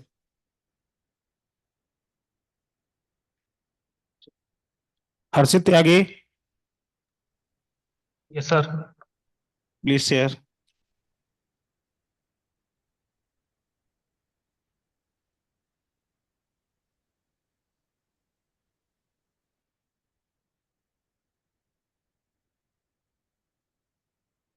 Is it visible, sir? Yes. Okay. Good afternoon, everyone. My name is Harshit Tyagi, and I'm pursuing Master of Pharmacy in Pharmacology from Kite School of Pharmacy. Today, I'm here to present my work. So my topic is uncovering the pharmacological mechanism of azabiclone on epilepsy by using network pharmacology. It is a table of content: introduction, purpose of the study, method, result, conclusion, future direction, and acknowledgement. So we start with the introduction. Epilepsy is a chronic neurological disorder which affects 70 million people worldwide every year. It is characterized by seizure caused by abnormal and excessive electrical activity in the brain. Seizures are mainly occur due to neuronal firing and temporary brain dysfunction, which lead to abnormal movement, sensation, and disrupt normal brain activity. There are post effect of epilepsy, which is loss of consciousness, anxiety, steering weakness, muscle contraction, and jerking. So now we define the my drug. Azabiclone is a hypnotic and sedative drug, which is mainly used in insomnia. Harshit, move to result and conclusion part. Okay, sir. So the result identify the 1 and 10 gabapentin related genes and 10,895 epilepsy related genes. After finding the common target of 90 common genes, we identified using Benny 2.1, and we found the top 5 hub genes, which is SSP90A1, MMP9, GSK3 beta, and EGPR. So CAC pathway analysis was done, which find out 2 pathways: PIK3-AKT signaling pathway and EGFR tyrosine kinase pathway. So here is the molecular docking result of azabiclone, diazepam, and valproic acid. Diazepam and valproic acid is standard drug for the comparison. So my drug shows best result as compared to standard. So this is a pathway of PI3-AKT through which my drug is working. Here, protein, which is GPCR receptor, in which alpha is activate the PIK3CA, which is further activate PIP2, which is converted into PIP3 and activate AKT1 and mTOR pathway. Further, AKT1 by the help of phosphorylation, it's inhibit a gene GSK3 beta, which is help in inhibiting pro-apoptotic signal and shows a neuroprotective effect. Similarly, mTOR also working. It's increase synaptic function and synaptic plasticity and control over neural firing. Conclusion: the study revealed the azabiclone elevate epilepsy by critical molecular pathway process. Identification of 90 shared target include EGFR, MMP9, MMP2, GSK3 beta, HSP90A1. So the study reinforced the role of network pharmacology in uncovering drug mechanism, improving therapeutic strategy for complex neurological disorder. Sorry, Here Harshit. are the future direction. Harshit. Development of more effective and economical drug, in vivo studies, and explore utility of azabiclone in other neurological diseases. Harshit. Yes, sir. Your drug is herbal or allopathic? Sir, it's allopathic. So in which doses form you will give this drug? Sir, we can give in two form. Either give the injection, IP injection, or oral dose. Okay. So in which it will show best result? In IP it shows best result. In intraperitoneal? Yes, sir. Okay. Thank you. Thank you. Deepak Joshi.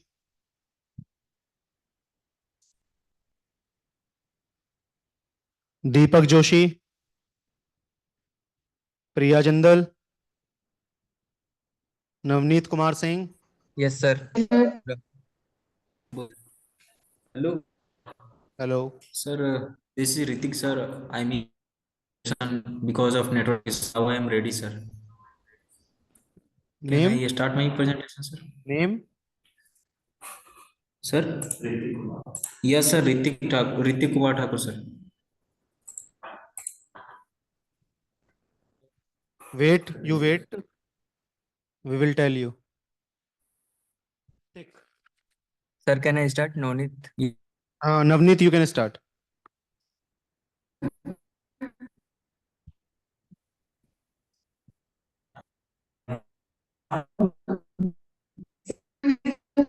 Good afternoon, sir.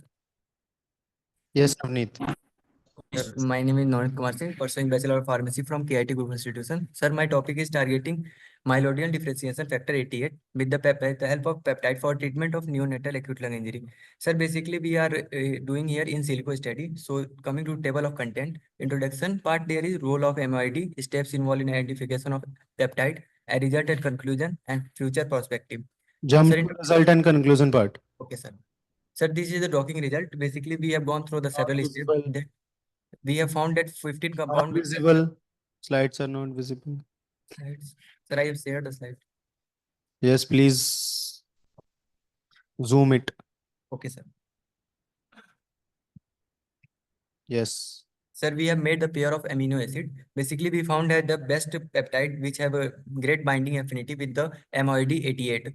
Sir, we have got approx 50 compound which have a great binding affinity. We are going for machine learning, that is SVM RNN form, support vector machine and recurrent neural network. Sir, after getting the result of machine learning, we will go for in vivo and in vitro study. Sir, this is a conclusion and future innovative approach. Sir, we are going to for a novel treatment for the injury, and we are going for in vivo and in vitro study after getting the result of machine learning. Okay, thank you. Okay, thank you, sir.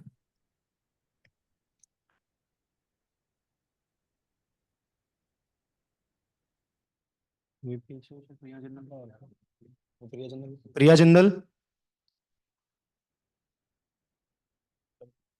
Deepak Joshi.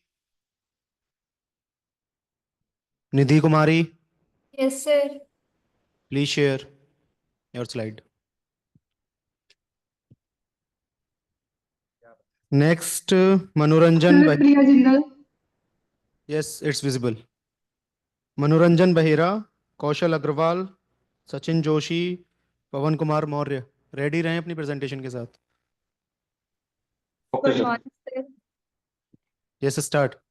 Sir, I am Nidhi Kumari. Currently, I am pursuing my Bachelor of Pharmacy from KIT Group of Institution, Ghaziabad. Today, my topic is AI-driven study on the benefit of herbal formulation as anti-hangover and hepatoprotective.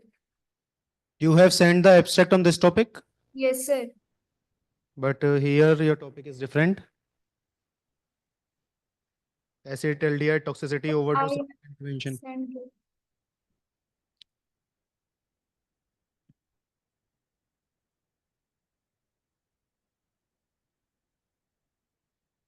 Sir, I have sent the same. Okay, okay, you continue. Sir, my topic is AI-driven study on the benefit of herbal formulation as anti-hangover and hepatoprotective. Sir, in this context, first we have introduction part, project goals, objective, alignment, methodology and approaches, outcomes, key points, and next step and conclusion. Come to methodology part.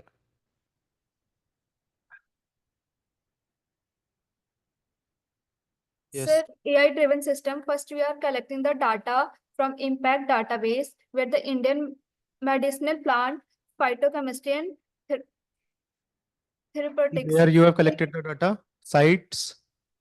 Impact database. Okay. Sir, after that, we are using a Swiss target or Swiss IDME. Okay. Next.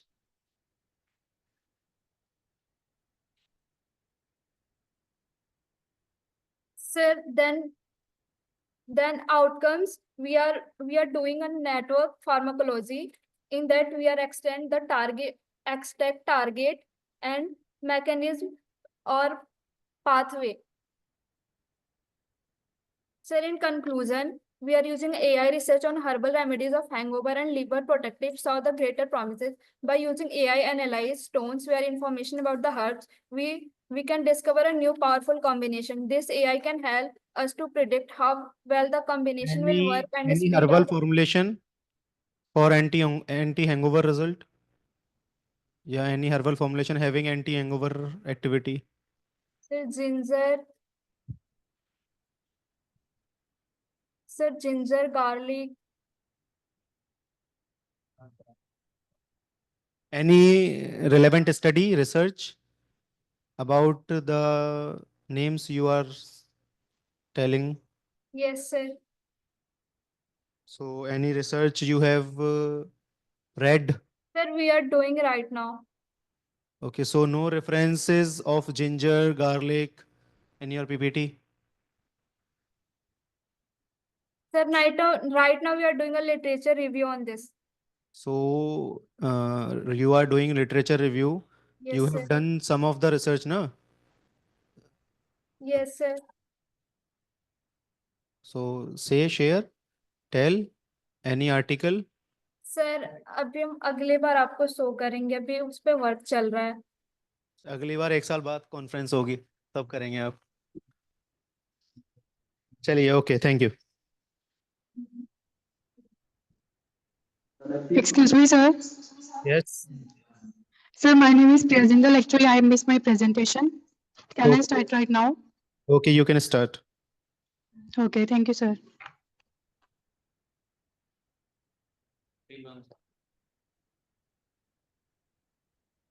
So, good afternoon, everyone. Today, I'm going to present my topic, that is maximizing organizational excellence, harnessing ISO 9001 certification benefits, and the total quality management best practices in the modern workplace. So basically, what is ISO 9001? It defines a requirement for the quality management system, which focusing on the efficiency. Priya, Yes, sir. font size is very less. Zoom your slide. It is not visible. Now, is it visible? No.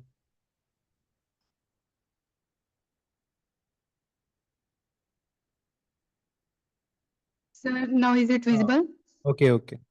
Fine. So basically, what is ISO 9001? It defines requirements for a quality management system, which focusing on the efficiency, customer satisfaction, as well as the compliance.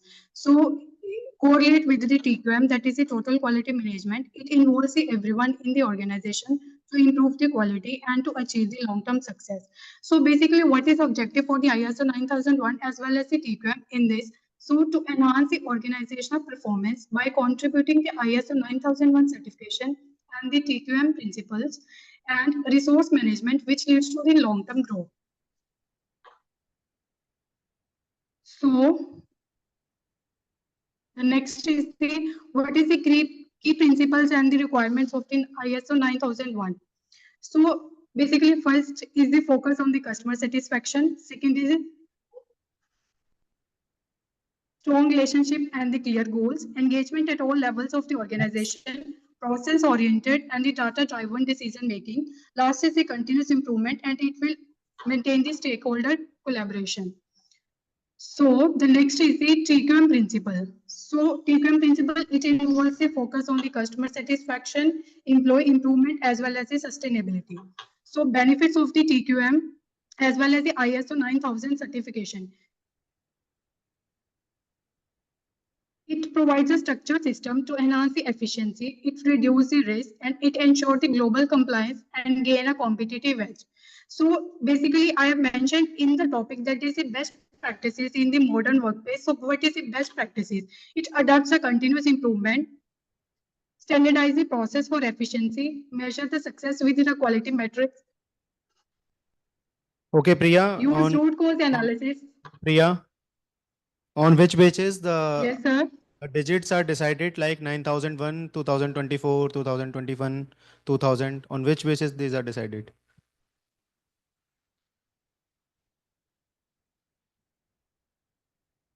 Sir, actually, I decided according to the format.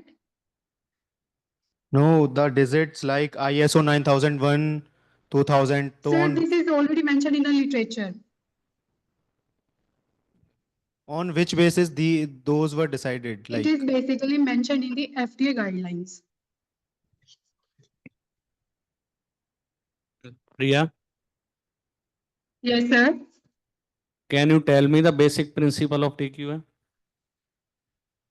The basic principle of the TQM, that is, it focuses on the customer satisfaction, employee improvement, as well as the sustainability. Okay, thank you. Next. Thank you, sir. Next, Manoranjan Bahera. Sir, can I play my sir because I missed my presentation? Can I play my presentation now, sir? What's your name? Ritik, sir. Ritik Thakur. Ritik Thakur. Yes, sir. Please wait. Yes, sir. Good afternoon, sir. Manoranjan Behra this side, sir. Manoranjan Bahera. Yes, sir. Sir, it will be better if you can share from your side, sir. Please share. Sir, can you share, sir, from your side? Manoranjan Bahera, can you hear me? Manoranjan. Yes, sir. Hello, sir. Manoranjan, please share your slides. Yes, sir. Can you share from your side, sir? Actually, sir, I cannot share. Okay, we are sharing. Sure, sir.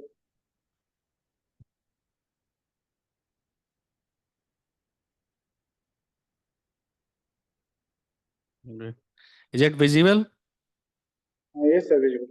Okay, continue. Very good afternoon, all respected dignitaries and dear participants. I am Manoranjan Behra, Assistant Professor of School of Pharmacy, Central University of Technology and Management, Balangir, Odisha. I would like to present an oral presentation on artificial intelligence, a revolution in drug discovery. So, in this presentation, we will go through the introduction part. Manoranjan, skip the slide. Yes, sir. Next slide. Yes, Next. sir. Next slide, please. Next. Next. Okay. Explain. Please explain AI technologies in. Sir, actually, sir, slides are not moving, sir. Not moving, sir.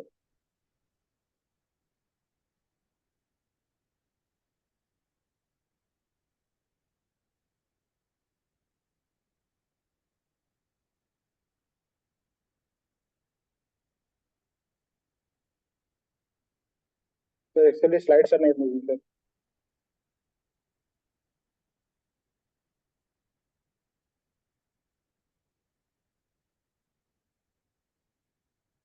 Yes, sir. Okay. Now visible? Yes, sir. Visible. Okay, explain. So these are some notable AI technologies that are used in drug discovery. The first is machine learning, and one is deep learning, the natural language processing, or NLP. So in machine learning is the key technique in which the computerized algorithm can analyze various biological, chemical, and chemical data to predict which compounds are most likely to succeed in clinical trials. Okay, And next. if you, yes, sir. So in the next slide, sir, I have mentioned about the case studies of AI in drug discovery by taking the example of benevolent AI in silico medicine and atomize. So in benevolent AI, in that time, AI helps identify targets for Next. amyotrophic lateral. Yes, sir. Hmm. Then, sir, what are some challenges in AI integration? So, the data quality, interpretability, regulation, and ethical concern can be challenged in AI integration because if we provide incomplete or biased data, then it can impact the model accuracy. So, we have to ensure that we are producing high quality data, we are giving high quality data. And if we go to interpretation, maximum models are many AI models, particularly if we go to the deep learning model, these are considered as black boxes because we cannot see what is a Okay. deep learning. Next up, Yes, sir. conclusion. Okay, sir. So if we come to the conclusion, then what is AI's transformation is drug discovery process because AI has made the process faster and more cost-effective and more precise. If we overcome the challenges, means if we overcome challenges means if we provide sufficient data, then good interpretability and regulatory hurdles. Yes, sir. Can you tell me the disadvantage of AI technique in the healthcare service? Sir, only disadvantage I think that is people are say AI is overcoming humans, and also people say AI is. Are you mentioned it? Are you mentioned in it? No, sir. I have just mentioned what are the various advantages, what may be the advantages. Okay, thank you. Thank you, Manoran. Yes, sir. Next, Kaushal Agrawal. Yes, sir. Are you ready? Yes, sir. Please share.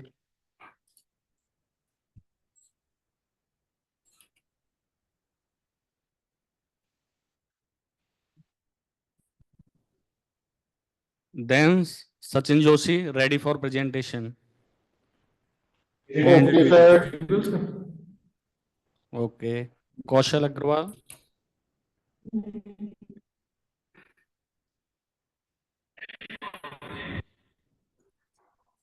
Is it visible, sir?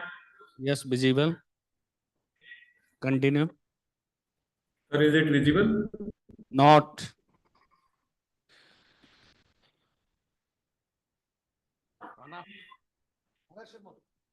Sir, shall I start?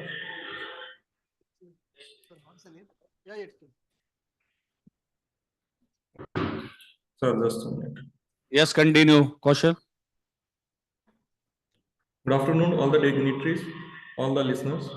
Myself, Kaushal Agarwal, from the Department of Pharmaceutics, ISF College of Pharmacy, Moga, presenting on the occasion of international conference on the evaluation of Terminalia macroptera, that family belongs to the Combatriae, Kirlian pulse stem bark extract, incorporated into an emulsion for the Method part.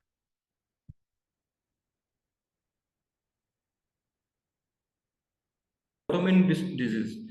Autoimmune disorders are the disorders in which the antibodies are the self-destructive.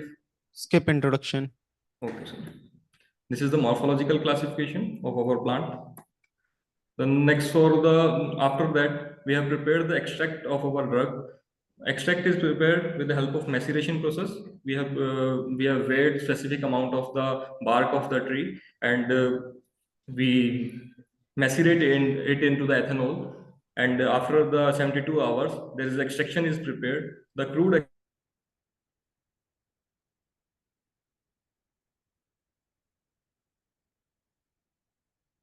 its pH was found to be 6.1. Then next is the physicochemical screening. In the physicochemical screening, we have found that alkaloids are present, tannins are present, flavonoids are also present, while the glycosides and anthraquinones are absent. Next is the quantitative analysis of the extract. In the quantitative analysis, these are the results I have obtained. Flavonoids 193%, 193 mg per gram, and tannins we got 367 plus minus 9.73 mg per gram. And next is the anti-inflammatory activity of the extract.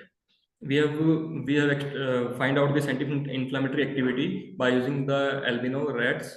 On the albino rats, we have checked at different time intervals. At initially at How you induce inflammation? percentage minimum of the inflammation we have found in the How you formula. induce inflammation in albino rat? Sorry, sir. How you induce inflammation in albino rat? So that's with the help of actually, sir, I skipped the name. Next. The next, we have prepared the emulsal formulation by using this extract. We have totally prepared 11 formulations in which the extract quantities are different, as we have shown in the table. You have used any software for preparing these 11 formulations? No, sir. Okay. In general, in all these 11 formulations, there is all concentrations are same except the extract concentration and the oil phase concentration, that is the clove oil and menthol oil. And here we use as a gelling agent as the carbocol 940, that is in the 1% concentration. Then the characterization of this gel, that is the amount formulation, physical characterization. All the 11 formulations have appearance, color, odor, ease of application, and ease of removal and homogeneity. All these have been checked and the results are on the screen. Next. Next is the extrudability. Extrudability of the formulated herbal emulsion was found to be 862 gram per centimeter square. And spreadability of the emulsion is 25 to 37 gram Next, centimeter which per second. preserve is best formulation? Then the viscosity found at 2 different RPM speeds. Then Next. we have done the skin irritation study. This is the anti-inflammatory assay of the 11 formulations. Initially, we have done for the extract, and this is for different for the 11 formulations. Next. This is the grammatical. This is the diagrammatic shown of the experimentations. This is the reference I have used. Thank you. So you have not mentioned your best formulation from those 11 formulations.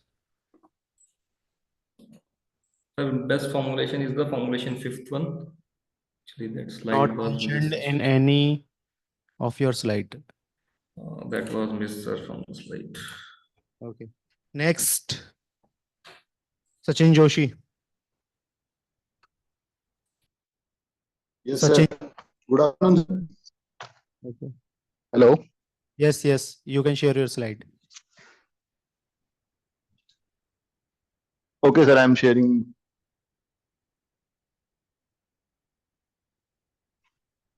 Good afternoon, sir.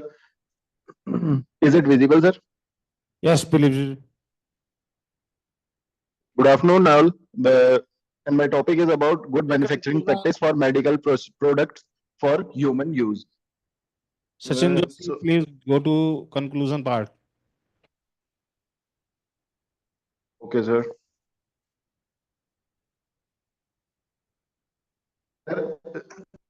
This is the and I'm summarizing all the points. So good manufacturing practice is a critical system that ensures the products are consistently produced and controlled according to the quality standards.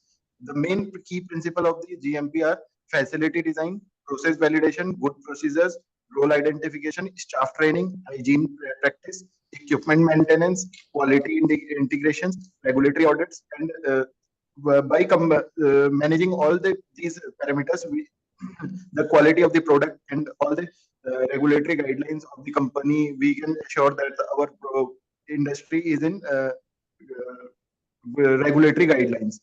And the important what is CGMP? CGMP is nothing more than advanced version of this GMP. CGMP regulation covers various aspects such as organization, personnel, facility, equipment, product control. With these regulations in the essential for the ensuring the safety and the efficacy of the pharmaceutical products. And the GMP plays a fundamental role in promoting the human health by ensuring the pharmaceutical products are manufactured safely and effectively. Adherence to the GMP guideline not only promotes customer but also enhance overall quality of the life by ensuring assure to save the medical products. I am audible, sir. Yes. Hello. Yes, continue.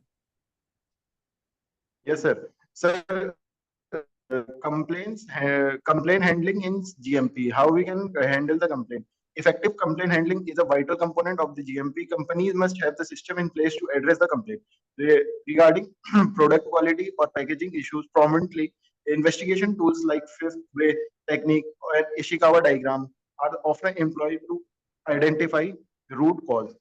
And as you can see in the screen, sir, the GMP history in brief. GMP starts from 1990 and आज तक चल रहा है sir हो गया sir Okay. Thank you sir. Sir, can I start my presentation, sir? I miss na. What's your name? Hello, sir. What's your name, please? Ritik, sir, Ritik. Ritik, please wait. I have already told you, please wait. Okay, sir. Okay. Next, Pawan Kumar Maurya. Are you ready? Yes, sir. Okay, please continue. Share your slides. Yes, sir.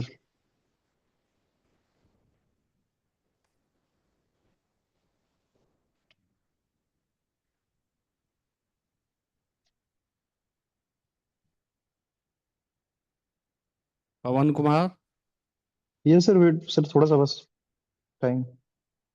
please do fast. We don't have much time.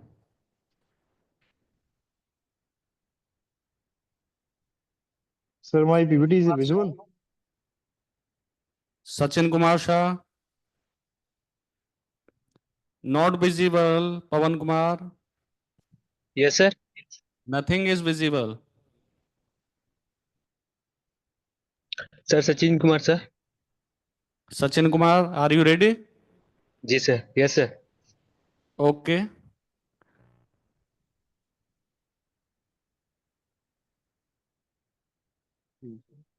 Pawan Kumar, Yes, sir. please wait. Okay. Then Sachin Kumar Okay, Shah, sir. please share your slides. Okay, sir.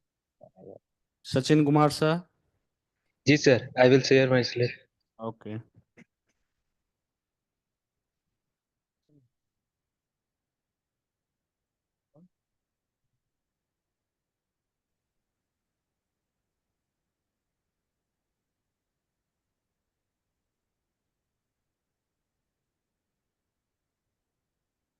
Sir, it's visible or not? Not visible.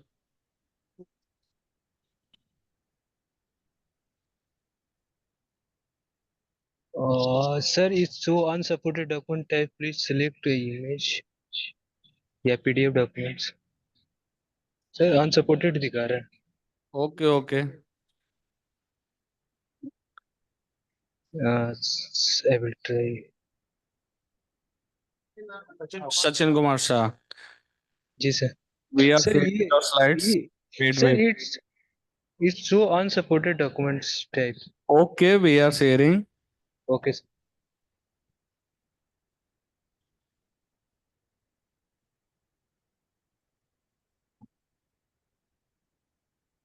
Ji sir sir my name is first of all good afternoon to all of you. My name is Sachin Kumar sir. I am pursuing B.Pharm from SRM Modinagar College of Pharmacy. My topic is hydrogel for bound delay. Sir, may I audible? Please, Uh, please come to the. Okay, sir. First of all, hydrogel. What is hydrogel? Hydrogel it means the polymers which contain large amount of water. Polymer that type of polymers Okay, okay, Sachin. Yeah. Yes, Is sir. the slide? Please come to the next slide. Next, sir, you can skip me. Yes, You are yes, saying yes, yes. Next, next, next. Okay. sir, I only see first page of the PPT hydrogel for bound healing. Okay. Okay. Sachin Kumar Shah, please can you Yes. tell me how can you prepare the hydrogel? Do you know the procedure? No, sir, I don't know the procedure. I'm working on the. I will start for prepare hydrogel in college, but now I am not Can you prepared. please tell me the difference between the hydrogel, ML gel? Hydrogel and ML gel. emulgel. I don't know about emulgel, but hydrogel it means that the gel which contain a large amount of water. Okay, okay, Sachin. Thank you, thank you. चलिए Thank you. Sir मैं पवन present करूं sir अब Yes. Pawan Kumar Maurya, are you ready? Yes sir Please share. Sir ये support नहीं कर रहा है पता नहीं क्यों Okay, we are sharing. Please wait. Okay sir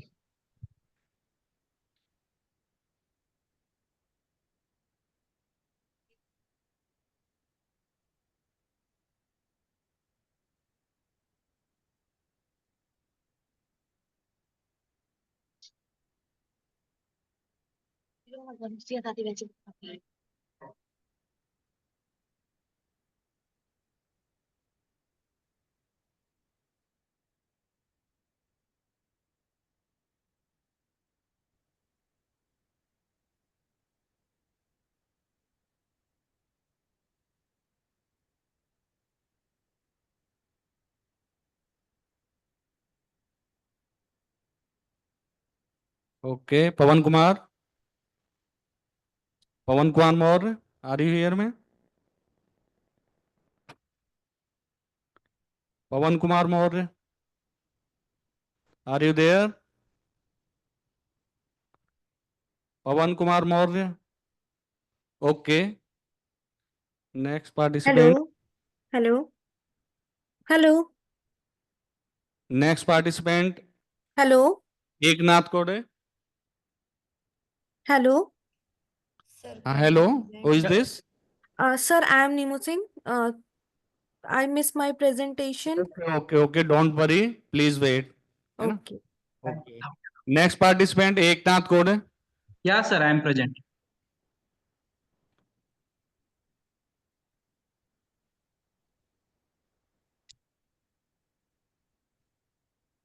Dear participants, we will call the name at the last. So all the presentation are going to be completed.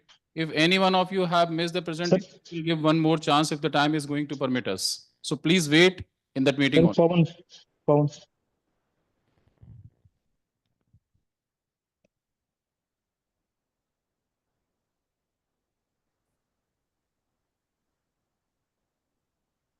Hello, sir.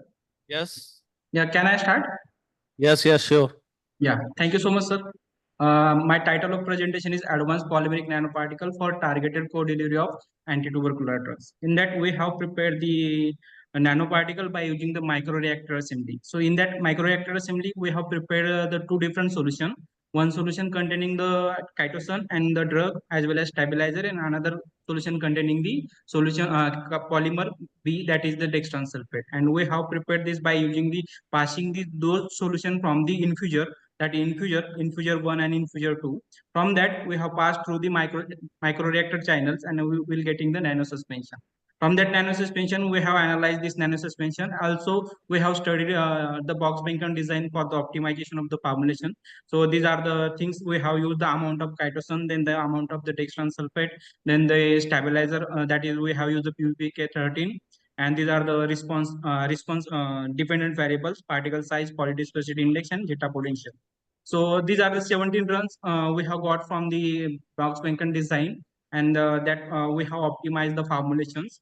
Then mostly the model statistical analysis. So our formulation or the experimental batches has been shown the quadratic model that has been suitable, and that is followed by this design.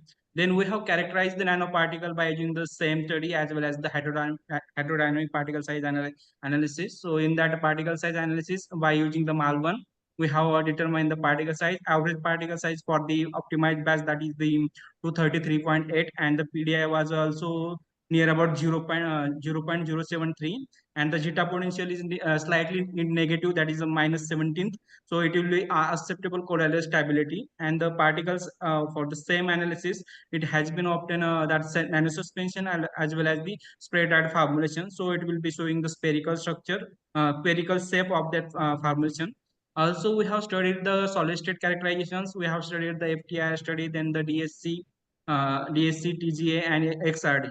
In the DSC and TGA, we have we have understand the stability or thermal stability of formulation. So in the complexation, the whatever happen in our formulation, the chitosan and dextran sulfate complex will be there. So after encapsulating the formulation in the polymetric matrix, so that stability has been increased. So you can see in the image, so that shifting toward the melting point at a higher range, it indicating that the improved thermal stability. And also in the TGA, we have seen that formulation still remain in the third test, but with the temperature 300 to 70, near about formulation remaining the weight loss near about 28%, and the almost drug and pure drug has been already degraded in that range.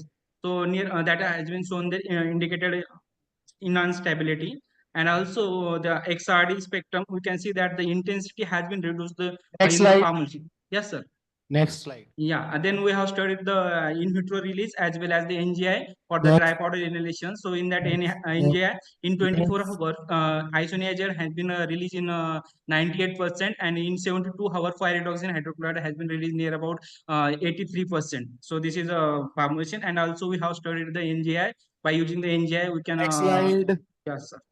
So this is conclusion. We have prepared the dry powder inhalation by using this technique, and it will be suitable for the pulmonary application. Thank you, sir.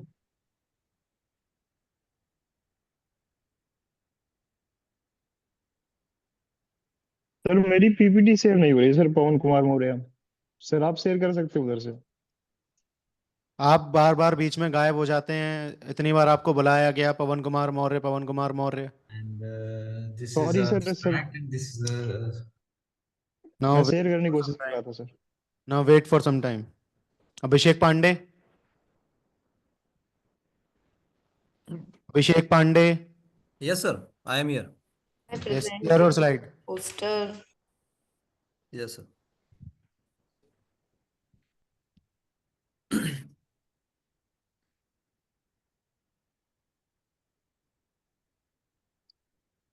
Is it visible, sir? Yes, yes, now visible. Yes, sir. My poster is based on the topic phytoconstituent based nanoemulsion for the treatment of arthritis. Actually, we are working on a government funding project. So just we have an introduction about the phytochemical based nanoemulsion for the treatment of arthritis. Sir, as we know, arthritis is a chronic autoimmune disorder characterized by joint inflammation and cartilage destruction. And numerous drugs are available for that. Method of preparation. Yeah, there are actually method of preparation, high energy method and low energy methods, in which high pressure homogenization and another is in ultrasonication. And another class is low energy method, that is PIT, phase inversion temperature method, and spontaneous emulsification method. So we are using that high pressure, ultrasonication in our project work, because ultrasonicator is effective method to convert the droplet size in nano size. So you are converting emulsion into nano emulsion by ultrasonication, but Yes, there sir. is no method of preparation for emulsion.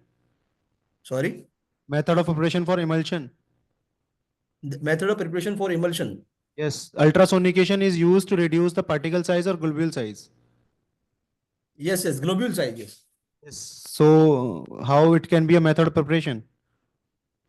No, actually, sir, we are incorporating in that graph we can see we are incorporating our drug in oil phase, that is by after solubility study of the drug, and separately we are dissolving our surfactant in water, and by mixing both these phase with the help of ultrasonicator, sir, to reduce the droplet size.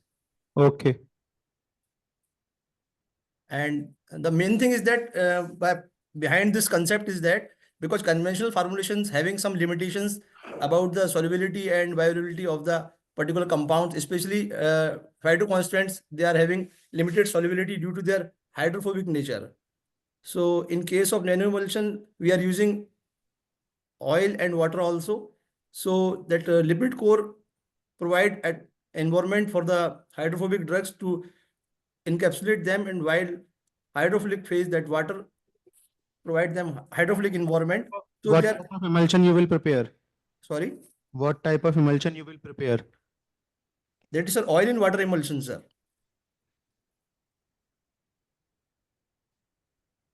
Oil and water emulsion we are preparing. Actually, we have tested the solubility of our drug in different oils. So after optimizing the solubility of drug in oil, we have selected the oil phase. And along with that, we have used surfactant and co-surfactant to improve the solubility of drug in oil phase also. So ultimately, nanoemulsion offer the advantage to improve the solubility as well as bioavailability and their absorption. Okay, thank It you so also much. offer the advantage of targeted drug delivery as well as sustained delivery and controlled delivery. Okay, thank you so much. Thank you, sir. Thank you. Next, Mohammad Abu Bakr. Yes, sir. Share your slide. Sir, can you share from your side, sir? Okay, please wait. Okay, sir.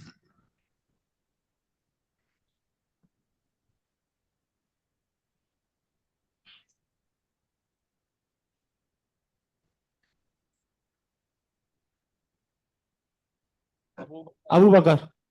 Yes, sir.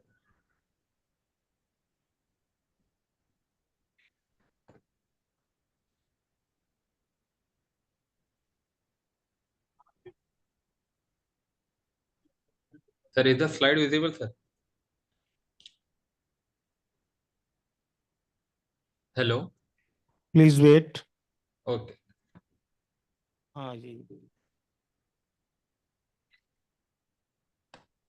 Continue. A very good afternoon to all the panel members. I am Mohammad Abubakar, pursuing PhD from the Department of Pharmacology and Toxicology from Naipar, Hajipur. Today I am presenting my PhD work on anti-Parkinsonic effect of standardized hydraulically extract of mucin in routine-induced Parkinson with activation of GLP-1, heme oxygenase pathway, and inhibition of NSPB. So these are the introduction. Like directly I'm shifting to the results. So for the extract, I have done the quantitative analysis for the total phenolic content, where standard drug we have taken as a quercetin, For phenolic content, I have taken the gallic acid. So I got the concentration of 782 microgram. And for the flavonoid content, I got the concentration of 479. And raw scavenging activity by using diphenyl picaryl hydroxyl acid, DPPH. In that, I have taken the different concentration, the standard ascorbic acid of 10 microgram per ml. In that, I got a result of about 42.2 microgram per ml. And also for the antioxidant activity, I performed ABTS assay with the same standard ascorbic acid of 15 microgram per Next. ml.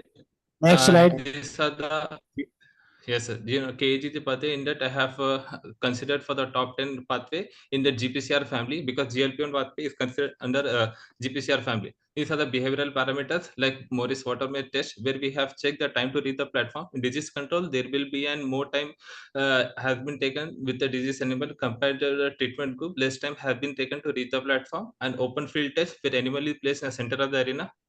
In the total distance train in disease control, there will be an less distance, I mean, compared to the treatment group, followed by the novel object recognition test and tail suspension FST, followed by novel objection recognition test. In that, we have taken narrow beam test. There will be an increase in the time to cross the beam have been noted down, whereas in treatment group there will be a less time to cross the beam have been significantly observed. Proceeding with the immunofluorescence for the GLP-1 expression in the colon, as I'm working on the both gut and brain axis, so I have taken the colon sections of 5 micron. In that, I have taken the expression level for the GLP-1R receptor Next in slide. disease control. Further, I have proceeded with the protein estimation by the Western blot, where we have taken, as I'm working on Parkinson, alpha-synuclein expression level with a Parkin-1 and heme oxygenase and GLP-1R expression. So in disease control, there will be a less GLP-1R expression have been observed, whereas in other like alpha-synuclein, there will be a more expression of alpha-synuclein, whereas treatment group less expression have been noted down. And pro-inflammatory cytokine by the ELISA method, where I have checked in IL-6, IL-1 beta, TNF alpha, where the higher expression level have been observed in disease group, whereas in treatment group less expression have been noted down. By biochemical assay estimation like MDA JSA study, there will be an enhanced significance differentiation have been observed when compared to the treatment and disease group. These are the like congruous staining for the hippocampal dentate caries, where we will check the neuronal growth, whereas in disease control there will be less neuronal growth happen as the similar. I have proceeded with the hematoxylin and eosin staining for the both hippocampus. As I have taken the rotinol model, it will target the, apart from striatum, it target the hippocampus and dentate caries. These are the HNE staining for the both striatum region, where there will be more kinetic neuri with the degeneration neuron has been noted down. So I have presented with the aroma red color indication. And same staining for the colon, there will be destruction of the colon layer and disease control, whereas the in treatment group there will be a significant restoration of the colon internal lining and goblet cells have been noted down. This is the scanning electron microscope, where we can see the control group. There will be intact tight junction protein, whereas disease control destruction of the tight junction protein have been noted down. Whereas in treatment group there will be an regain in the tight junction protein. Similar results have been observed in the high dose with a better result compared to the low dose. These are the I have taken SHS5 cell line, where we have checked the apoptotic pathway. In this, there will be more number of apoptotic cells have been observed with disease control group, whereas in with the condensed nuclei. But in high dose, there will be an less nuclei with apoptotic cells, and condensed nuclei have been observed. From a possible outcome, mucinapiran simulate expression of the alpha-synuclein with activation of GLP-1 pathway. So these findings support the use of mucinapiran and integrate medicine for the treatment of Parkinson disease, other inflammatory associated diseases like ulcerative colitis and diabetes. Thank you so much. Mohammad, Yes, sir. Hello, इस पे कोई Yes, sir. Previous work था क्या? Yes, sir. आपकी जो test track है उस पे प्रीवियसली वर्क था न्यूरो पे? Yes, sir. Yes, sir. The work is on only like diabetics, sir. This is the first study, and that too with the GLP-1R expression level I am taking down. As I am working on Parkinson with the interlinked gut-brain axis, so this will be the first study I am working, sir. So we got the better result. This is objective 2 of my PhD work, sir. आपने कोई article publish किया अभी तक? Yes, sir. I have more than 10 articles, sir. But like more than 8 research papers I am having, and one research paper already I am having in like phytomedicine. on my first objective, and I got the patent for this one also, sir. Like gut brain axis interlink, where I have developed the biosensors. In that we can check the alpha synuclein expression by just taking the blood and a cerebrospinal fluid sample. So we can create the baseline for the alpha synuclein. So if with the patient sample we can check whether what will be the upregulation. So based on the expression level we can estimate, and we can recommend the dose concentration of the levodopa and carbidopa. Okay, congratulations and thank you. Thank you so much, sir. Thank you so much. Thank you. Next. Prerna, Yes, sir. share your slide. Yes, sir.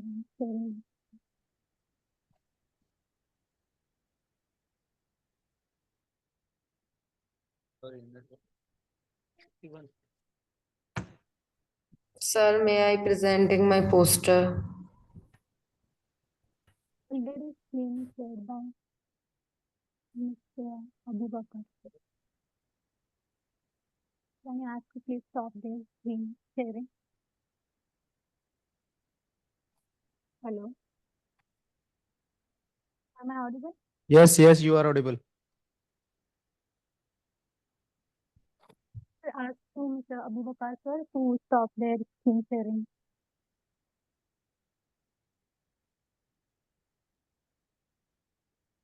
Stop sharing. You are sharing.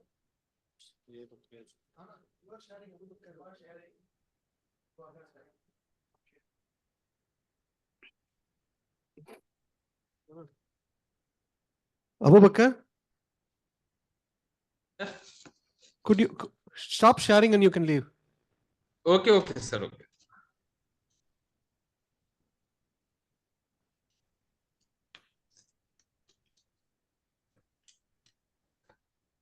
Just a second, sir.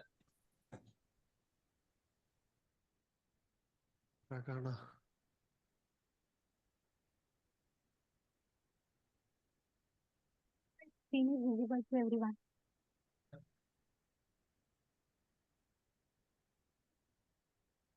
Okay, Prerna, Yes, is it visible? sir. Prerna, Sir, Prerna, is my screen is visible? Yes, sir. please continue. Okay.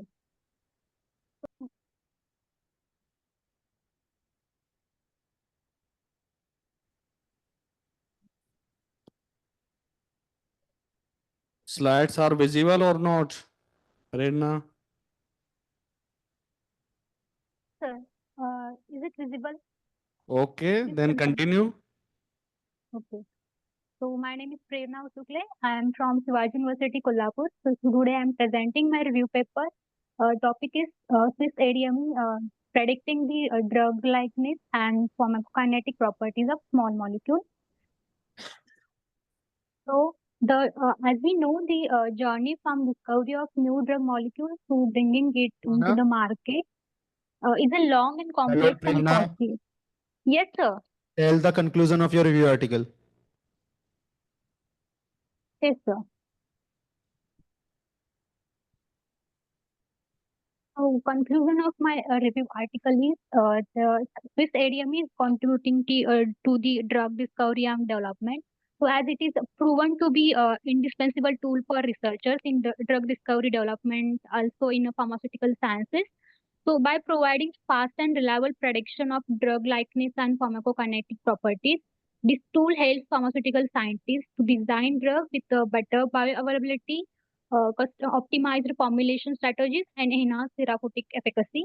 So while it does have some limitations, but the advantages are more like especially it's free and accessible and comprehensible approach for the any development process. So my final thought is it helps in the for the to identify the best candidate in the early drug discovery and saving time, cost, and resources. So Okay. alternatively, it helps for the formulation. Any company using software for predicting the drug likeness and pharmacokinetic property? Yes, sir.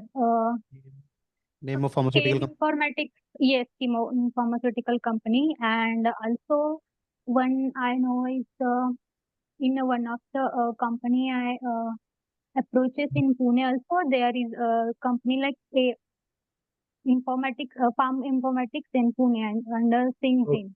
Okay, thank you so much.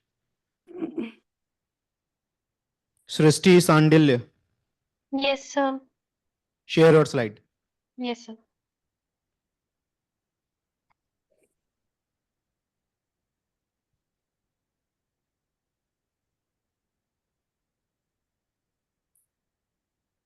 So, are my slides visible? Hello? Yes, slides are visible. Okay. Thank you, sir. Good afternoon, everyone. My name is Shrishti Shandil, and I'm going to present on the topic Cancer Treatments by Personalized Medicine, a transformative tool to healthcare. So, as we know that cancer is one of the major cause of death across the globe, and according to the present literature and data, it is quite evident. Srishti, skip introduction. Okay, sir. So, sir, my presentation is about that the cancer burden is very unevenly distributed across the globe, and there is lack of appropriate. Next. There is very discrepancy in. Next slide. Yes, sir. So the whole idea behind this behind the presentation is to know about the personalized medicine, how it is helping in the cancer development. It has shown that it is not just only providing the personalized treatment, but it is also improving the efficacy outcome. It has reduced the ADRs caused by the several therapies, and it is reducing the cost of the treatment. There are several multi-omic studies which are done in the personalized medicine, like genomics, proteomics, sir, sir, on the basis of the human genome project, which was Slide. done. Next. So here are this diagram represents how the 50 years of.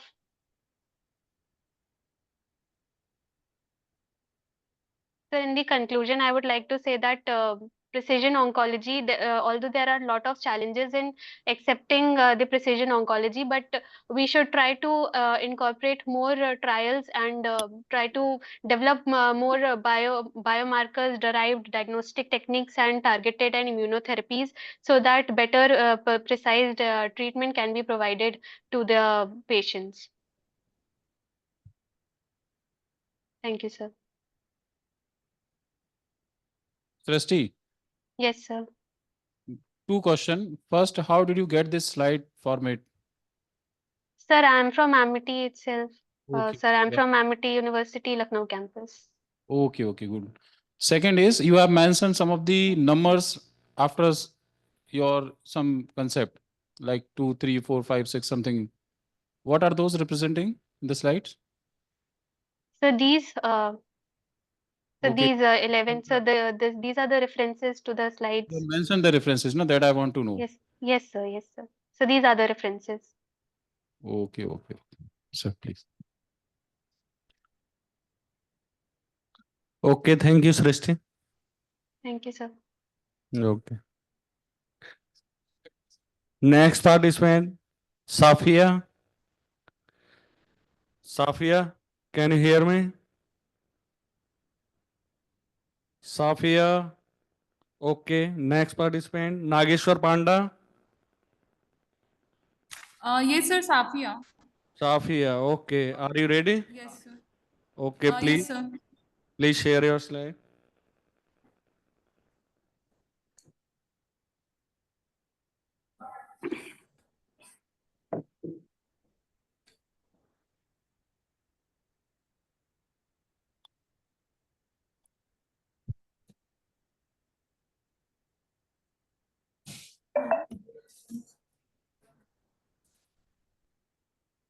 Good afternoon, sir. Sir, I am Safia B from Mansoor University, Mansoor. Today, the topic of my presentation is nanocarrier, a novel approach to drug delivery. Yes, sir. Safia, please zoom it. Okay, sir. .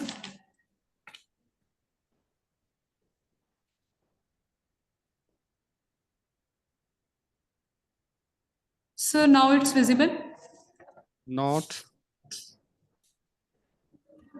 Sir, Okay. wait for me. Sir, now it's visible. Okay, continue. So today the topic of my presentation is nanocarrier. Firstly, I want to define that what is nanocarrier. Nanocarrier is a nanoscale drug delivery system designed to transport therapeutic agents such as gene, protein to the site specific. So nanocarrier maintains the stability of a drug by ensuring that it will be remain intact until they reach at the targeted area. Basically, today I want to explain the role of AI in nanocarrier. So the first rule of AI is design optimization. With the help of AI tool, we can easily optimize the design by predicting the selection of drug material, like which kind of material or polymers we have to use. The second one is predictive modeling. With the help of AI models, we can predict that how drug and nanocarrier will interact, by which we can design the drug formulation on nanocarrier. And the third one is personalized treatment. With the help of AI tool, we can analyze data related to genetic profile, biomarkers, disease characteristics. For example, as a biomarker, sir. Name some AI models. Yes, sir. Name some AI models. Sir, artificial neural network is the name of AI model, which is currently used in the pharmaceutical industry or in a pharma field. So something about artificial neural network, ANN. Sir, basically, it is mainly used for the different type of nanocarriers, means a drug and different type of nanocarriers interaction. That how it will interact means which kind of polymers we can use, or nanocarriers polymers we can use. Which kind of nanocarriers or polymers we can use with a drug. Any software to optimize the formulation? One second, sir, your voice is not clear. Any software to optimize the formulation? Yes, sir. The name of IBM Watson is a software by which we can easily optimize the formulation. What? Pardon? Sir, IBM Watson is a software, AI software by which we can utilize. Okay. Thank you so much. Thank you, sir. Next, Nageshwar Panda. Nageshwar Panda. Anurag Pandey. Yes, sir. Chair or slide? Okay, sir.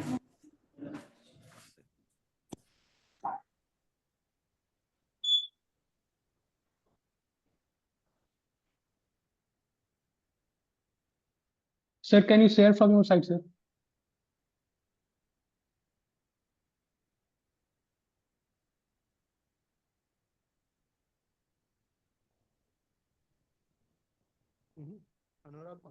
Anurag Pandey.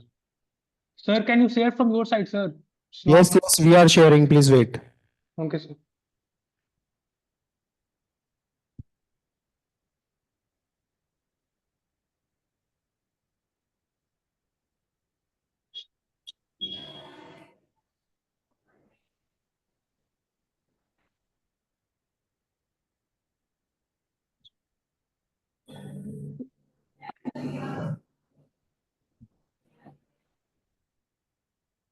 Sir, I'm audible? Yes. Move to result part. Sir, basically is a proposal. It's not a proper research, sir. Okay. Aim and objective. Okay, sir. Sir, good afternoon, sir. I am Anurag Pandey, and today I'll be presenting my research proposal on the topic evaluation of anti-diabetic activity of aqueous stacked pills of punica granatum on alloxan-induced diabetic rat. Sir, यहाँ पे आप AIIMS and objective पे कर सकते हैं.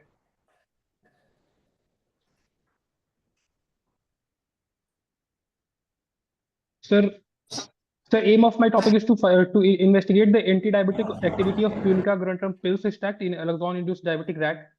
And objective is to mainly prepare and characterize the stack of aqueous stack of pills of punica granatum and evaluate hypoglycemic effect of the drugs. Sir, my plan of work include collection, extraction from software extractor, and experimental design contains of 4 groups of rats. Group 1 mainly consists of normal rats, our control group. Group 2 consists of alloxan-induced diabetic rat, our control group, and group 3 consists of alloxan-induced diabetic rat administered with a standard drug like glibenclamide, and group 4 consists of alloxan-induced diabetic rats orally administered with a pills extract. Sir, hello, hello, sir, I'm audible. Yes Audible. आपने किस basis पे इस drug को select किया था? Sir ये अभी से प्रॉपर रिसर्च अभी से मतलब सेलेक्ट नहीं हुआ है सर हम लोग का अभी टॉपिक। इसका कोई पेपर है? हाँ सर। किस पर एक्टिविटी है उसकी? सर यही है सर, पिल्स एक्सट्रैक्ट है sir, aqueous peels extract of क्लिनिका ग्रेनेटम है सर। तो इसकी एंटी डायबिटिक एक्टिविटी रिपोर्टेड है? सर वो मतलब इतना सर कॉन्साइज वे में नहीं है sir. No, it is reported now. Okay sir. Oh no, it is already reported, so no need to dodge. Thank you. Thank you sir.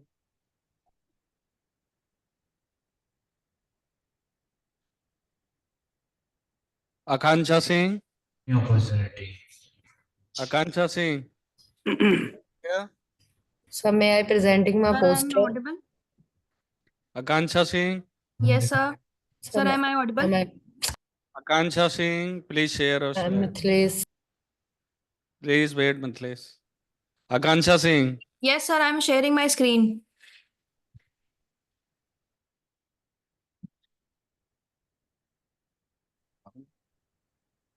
Mithilesh, please wait.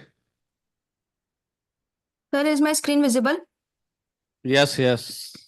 Continue. Sir, my topic is evaluation of hepatoprotective activity of Mucuna pruriens leaf extract against toxin-induced damage.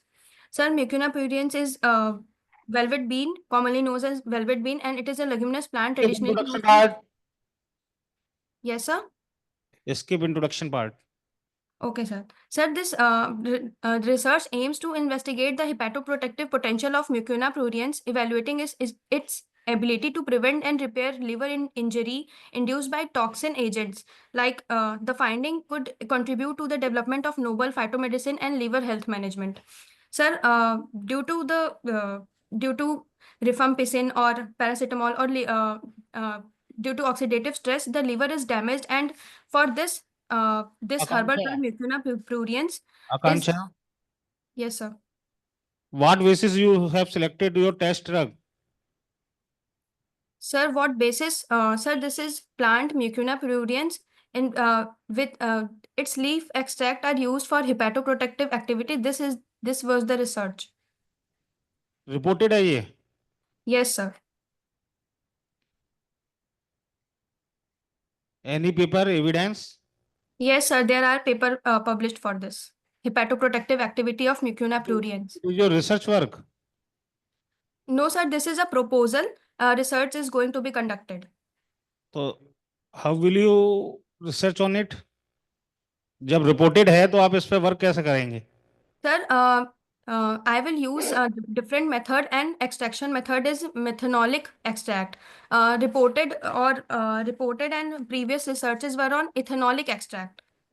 मैं आपको suggest करना चाहूँगा कि topic का ये test drug यदि reported है तो किसी और ड्रग पे जाइए, और आपने जो ऊपर रिव्यू ऑफ लिटरेचर लिखा है उसमें Yes, sir.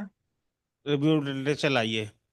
वो मैं देख रहा हूँ 2014, 10 साल पुराने, 2021, 2023, इसको आगे बढ़ाओ, 2024 में भी इसके पेपर्स हैं। Yes, sir. Okay, sir. और इसको टॉपिक को यदि ना हो सके तो मॉडल्स चेंज करना, देन आफ्टर इसकी डोज को देख लेना एक बार। Okay, okay, sir. Okay, thank you. Thank you, sir. Okay, thank you, Akansha. Next, Mithilesh. Mithilesh, are you there? Yes, sir. Yes, sir. Please, Mithilesh, share your slides.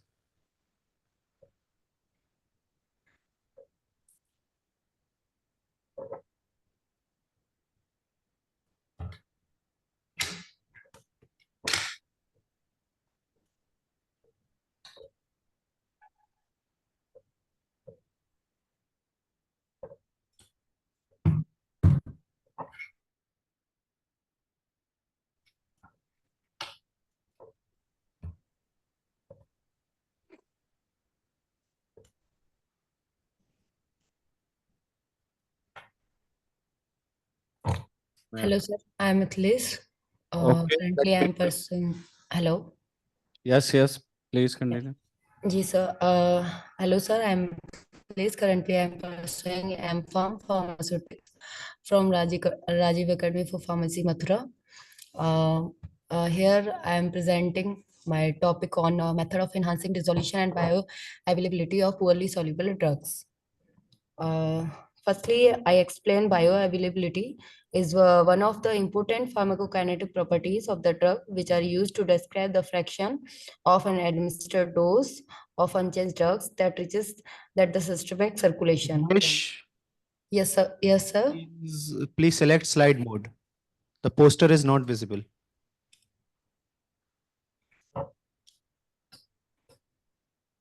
Slide mode. Okay, sir.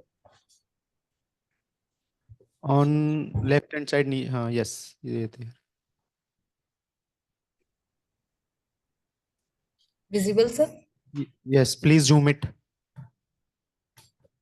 Please zoom it. Yes. Yes. Yes, sir. So, drugs are classified on the basis of their solubility and permeability characteristics.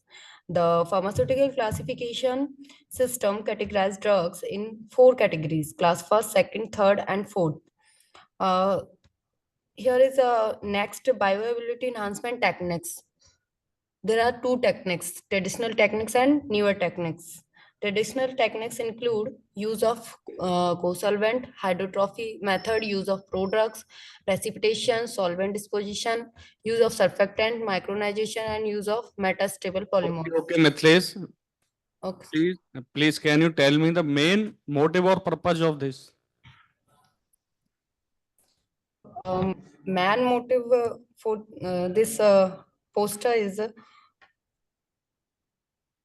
the various techniques described above alone foreign combination can be used to enhance the bioavailability of the poorly soluble drugs. Enhance the bioavailability of poorly soluble drugs. Okay, okay. Okay, thank you, Mithlesh. Thank you. Okay. Okay, sir. Next participant, Amit Kumar Bhatt. Amit Kumar Bhatt. Hello, sir. Okay. Amit Kumar Bhatt, please share your slide. Okay, sir.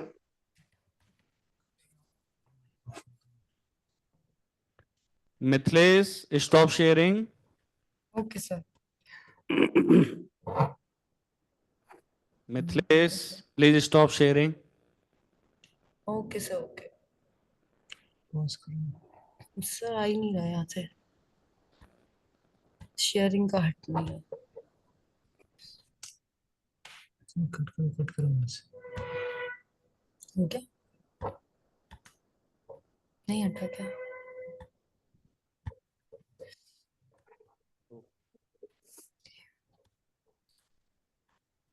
In lower the green portion here, stop sharing option is coming. Yes. Okay.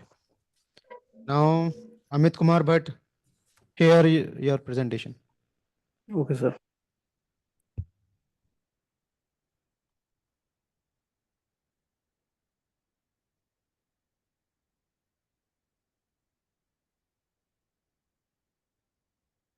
Please share. Amit Kumar Bhatt. Okay, sir. Sir, it is visible, sir? No. Hello. Can it share on your side, sir? Please share. Amit Kumar Bhatt.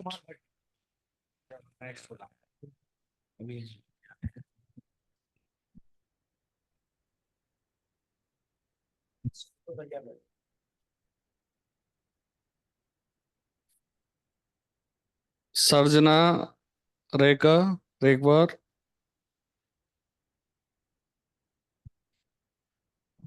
Yes, sir. Okay, Amit Kumar Bhatt. Yes, sir. Yes, sir. आप ready रहना है इनके Yes, बाद. sir. Thank you, sir. Amit, continue. Hello. Okay, Amit, Okay, continue. sir. Thank you. Sir, my name is Amit Kumar Bhatt, a research scholar at Tirthankar Mahavir University. I am presenting my review article pharmacotherapeutics role of cannabinoid CB2 receptor agonist modulator in paclitaxel induced neuropathic pain. Neuropathic pain can happen if nervous system is damaged or not working Please skip correctly. introduction part. Okay, sir. Function of CB1 and CB2 receptors. There are two well-characterized cannabinoid receptors with distinct physiological properties. The CB1 receptor mediates, okay, sir, treatment of CINP. Cannabinoid-based treatment strategies for pain-associated cancer. Delta-9 tetrahydrocannabinol,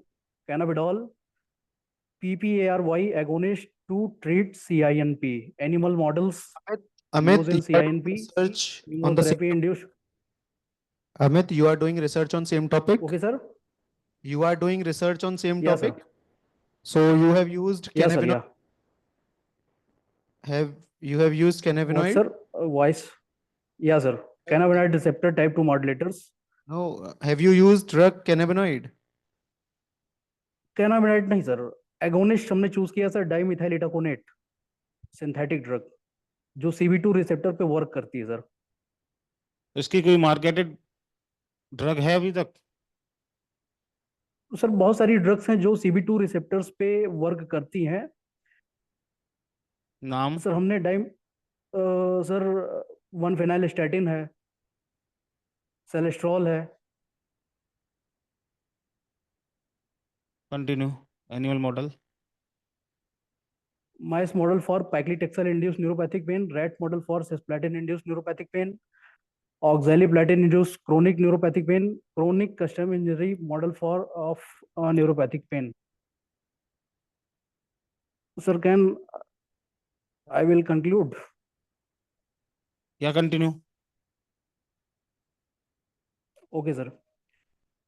Neuropathic pain, particularly that which are brought on by chemotherapy substances such as paclitaxel, continues to be one of the most challenges form of pain Hello. to diagnose and treat. Yes, sir. Amit Kumar Bhatt. Hello. Amit Kumar Bhatt. Hello. ये आपका research जी, sir. Project भी है? ये आपका research Sir, project? It is your research project? Title है sir, research title. Research sir. तो बेटा आप रिसर्च टाइटल पहले से ही आपकी ये कैनाबिडॉल के काफी सिरप्स वगैरह अवेलेबल हैं और न्यूरोपैथिक कैंसर के लिए अवेलेबल है. कैनप्सी इज द मेन सिरप जो कि शायद जेंटस फार्मा का है, तो वो पहले से ही रिपोर्टेड है. तो आपने ये क्यों चूज किया फिर? सर इस पे सर मॉडल्स हमने जो paclitaxel induced neuropathic pain choose किया है सर. इस पे जो कैनाबिनॉइड रिसेप्टर्स पे जो ड्रग हमने सर सेलेक्ट किया है सर वो रिपोर्टेड नहीं है सर. अच्छा, कैसे फाइंड आउट करोगे आप? सर ये बिहेवियरल पैरामीटर्स, इसके बायोकेमिकल पैरामीटर्स. इसको अच्छे से स्टडी करो क्योंकि कुछ भी सिस्टमिक नहीं लग रहा है तुम्हारी स्लाइड देख के. जी सर. ठीक ना, ये आपका रिसर्च प्रोजेक्ट है तो इसको अच्छे से सिस्टमिक वे में करिए. ठीक है. Okay sir. ये सर रिव्यू आर्टिकल था सर, इस वजह से. समझ रहा हूँ, अभी तो रिव्यू आर्टिकल है पर आप इसको रिसर्च में कन्वर्ट करेंगे ना? जी जी जी. Okay okay, best of luck. Thank you. Okay sir, thank you. Sarjana, Yes, sir. Hello. are you ready, Sarjana? Yes, sir. Yes, sir. Hello. Please share our slide. Yes. Hello, sir. Yes. Sir, can I present after Sanjan? Actually, I am not office, so I have limited time. Sir, it is visible. Yes, visible. Sir, can I present after her? Yes, yes. Okay, fine. A very good afternoon to everyone. I am Dr. Sarjana, currently working as an assistant professor at Gyan Institute of Technology and Sciences, Jabalpur, MP. Today, I am going to present my PhD research work entitled Development and Characterization of Antibody Conjugated Pegylated PS-sensitive Liposome for the Treatment of Breast Cancer. which were done under the kind supervision of Professor Sanjay K. Jain sir at Dr. Hari Singh Gaur University, Sagar. Okay, Sanjana, next slide. In introduction, as we know the cancer. Escape introduction. Yes, sir. Sir, in the research emphasized, I prepared the conjugated liposome, which was conjugated using monoclonal antibody, that is trastuzumab, which were injected intravenously into the tumor-bearing mice. I induced the tumor in the mice by using the chemical induction method using DMBA. So the method of preparation, including the formation of liposomes by using the thin film hydration method. And by the formation of this, we get multilamellar vesicles. After sonication, we get small unilamellar vesicles. And finally, after lyophilization, we get a powdered liposomes. These liposomes were further characterized using the characterization were done like particle size distribution, and zeta potential. So both unconjugated, that is pegylated liposome, and conjugated, that is TPPLS liposomes, the vesicle size were found to be 122 nanometer, PDI 0.224, and zeta potential minus 15.5 millivolt in case of unconjugated liposomes. But in case of conjugated liposome, there is slight increase in vesicle size, that is 134 nanometer, 0.238 PDI, and zeta potential minus 13.98 millivolt. Similarly, the entrapment efficiency was found in case of paclitaxel and elacidar. Both these are the drugs. In vitro drug release study, final conclusion is that at pH 5, there is more increase in drug release from both conjugated and unconjugated liposome as compared to 7.4 pH. Sarjana, Yes, sir. come to the conclusion. Yes, sir. Similarly, in MTT cytotoxicity study, the minimum the IC50 value means more cytotoxicity of liposome. Conclusion. Sir, these are the in vivo studies, hemolytic studies.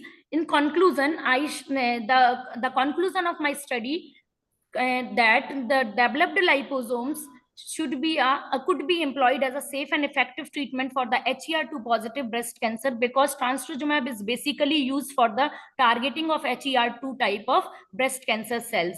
Similarly, the characterization of the formulation, in vitro drug release, ex vivo studies, and in vivo studies performed in female biopsy mice. So finally, the developed liposome could be a best treatment for the HER2 type of breast cancer cells.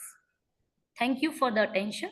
Okay, thank you. Have you mentioned the reference of any research paper on it? Sir, research paper references is there, but there is a limitation of slides, so I could not mention here. But I can share the research paper also. This work is also published in the Journal of Liposomal Research with impact factor 5.5 SCI indexed journal. Okay, thank you. Thank you, Sarjana. Thank you so much, sir. Thank you, sir. Next, Mansi. Sir, can I present, sir? Mansi. Hello. Hello. Mansi. Sir, it's Anubrati, sir. Can I present, sir? I have poster presentation. I am calling Mansi. Mansi is there. Rajat Singh. Rohit Sharma. Sir, I am here, Rohit Sharma. Rohit Sharma. Yes, Please share your slide.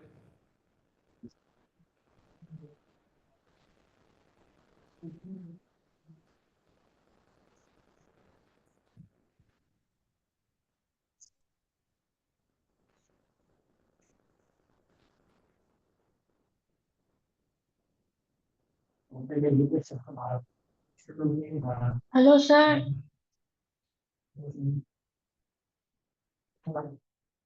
Good afternoon, everyone. My name is Rohit Sharma, and I am currently pursuing my master's from ISF College of Pharmacy, Moga. And today I am going to present my poster on the surface modified drug-loaded pegylated liposome for the effective management of the prostate cancer. So, as we know, the prostate cancer is a malignant tumor that develops in the prostate gland, and a small walnut organ located just below the bladder of the man. High level of the DHT causes in the cell prostate to large, and the PSA serum is used for the diagnostic purpose. In this work, we developed the pegylated liposome of the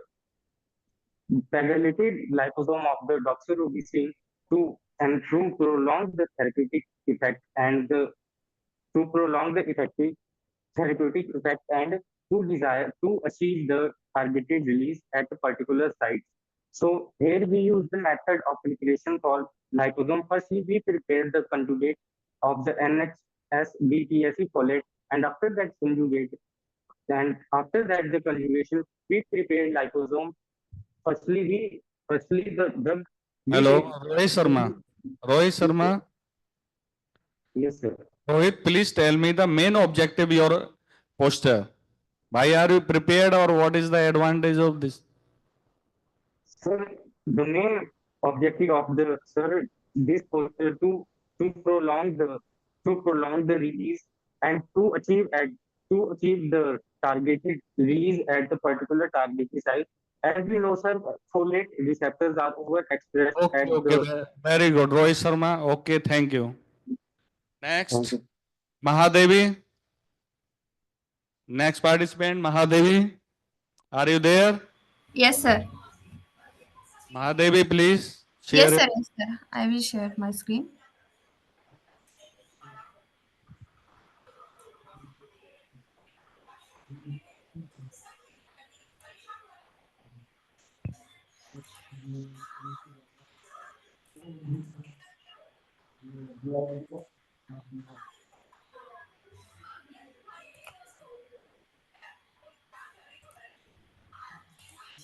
Mahadevi, please share.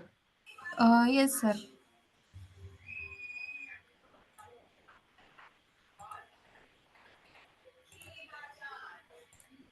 Raj Singh, are you here, me? Yes, sir. Be prepared. Yes, sir. Is it visible, sir? Yes, visible. Mahadevi, continue. Good afternoon, all of you.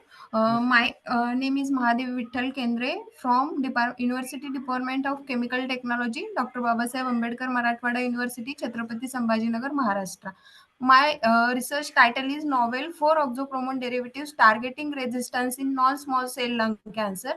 Its Hello? design, synthesis, and biological evaluation. Yes, sir. Please tell the conclusion of your poster.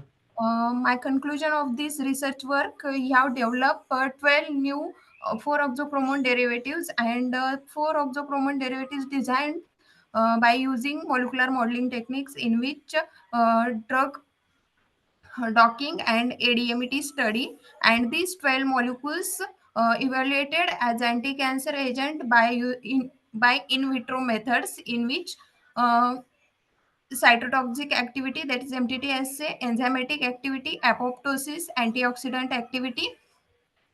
In here, which MTT assay, 3 molecules crack the standard drug osimertinib, and we show the potent IC50 activity. In enzymatic activity, EGFR inhibition shows 2 molecules crack the standard drug osimertinib. Here osimertinib used as a standard drug. This osimertinib is a 3rd generation anti-cancer agent, and these 3 novel molecules. Thank you so much. Thank you so much. Thank you, sir. Thank you so much. Rajas Singh, share your slide.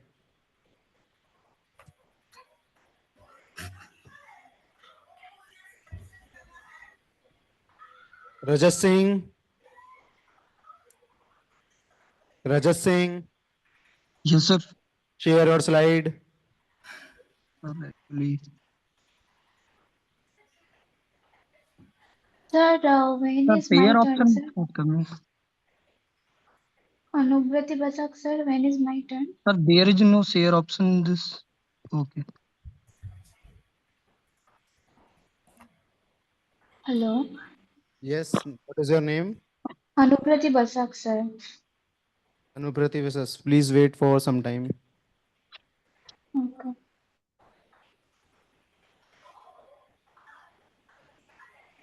can you give me a 2 minutes? I will join from my system because currently I am joining from my mobile phone. Next है कोई next है कोई Anuprati Yes, sir. you can share your slide. Okay, sir.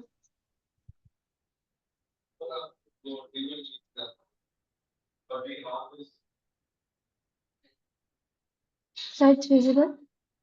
No.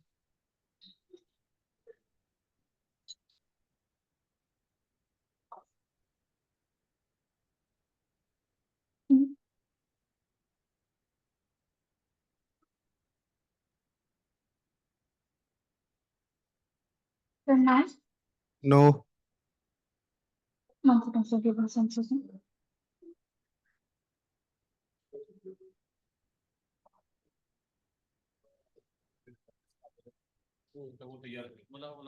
Rajat, we are sharing your slide from here.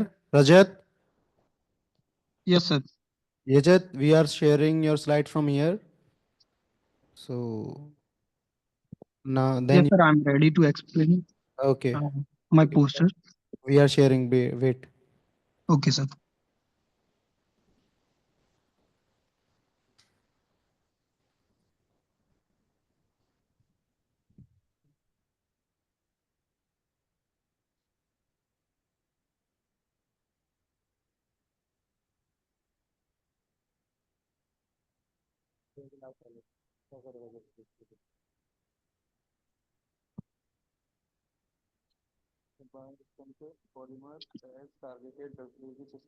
Can I start, sir? Yes, you can start and tell the conclusion part of your poster. So, Conclusion part. okay, sir. Summary and conclusion. So my topic is bioresponsive polymer as targeted drug delivery system for Alzheimer disease treatment. So, sir, traditionally we have already medicines like memantine, donepezil, but here I am targeting the two receptors for the treatment of Alzheimer disease, which is TREM and TMP21. So this TREM receptor is present on microglia. So if we target this receptor TREM, so it will convert the microglial cell from degenerative cell to the neuroprotective cell. So this is the role of TREM in the Alzheimer's disease. So we are going to target by using bioresponsive polymers. And like polymers, I have mentioned in the poster polylactic acid, polycaprolactone, and polyglycolic acid. And the other receptor which I am going to target is TMP21. So TMP21, if we trigger this receptor, the amyloid beta 42 protein will be Okay. decreased. Will be Okay. decreased. Okay. We never use the links in the reference section. You have Ji, used sir. all the Okay, links sir. articles, but not the complete reference. Sorry, sir, for that. Because I have made this in within 1 day. Okay. Okay. Thank you so much. Thank you, sir. Mansi, hello sir Ashutosh Raj मैं बोल रहा हूँ sir hello Ashutosh, wait for 2 minutes only. We will take you next. Hello, sir. Okay Mansi, sir okay sir Mansi, Mansi.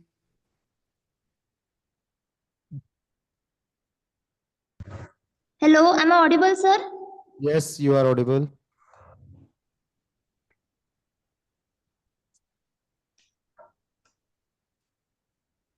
Sir, this is not my slide.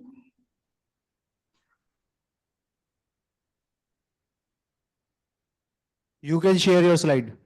Okay, sir.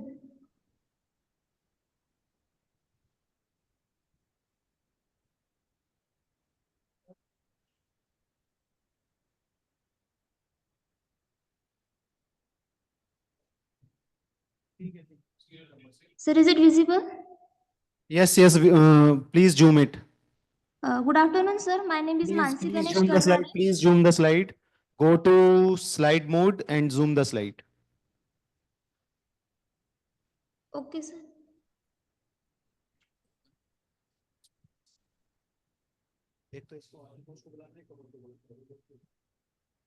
Okay, sir. Yes, continue. Good afternoon, sir. My name is Conclusion Mansi part, Karnani. result and conclusion part of your poster. Result and conclusion part. Okay, sir. Sir, I have done molecular docking on the flavonoid-rich compound ramantine, which binds strongly to JNK1 and P38 MAPK, suggesting it can help to reduce inflammation and shows promise as a natural anti-inflammatory compound. Sir, this is the one flavonoid compound, ramantine. I have done molecular docking on that. And these are the some pictures of molecular docking.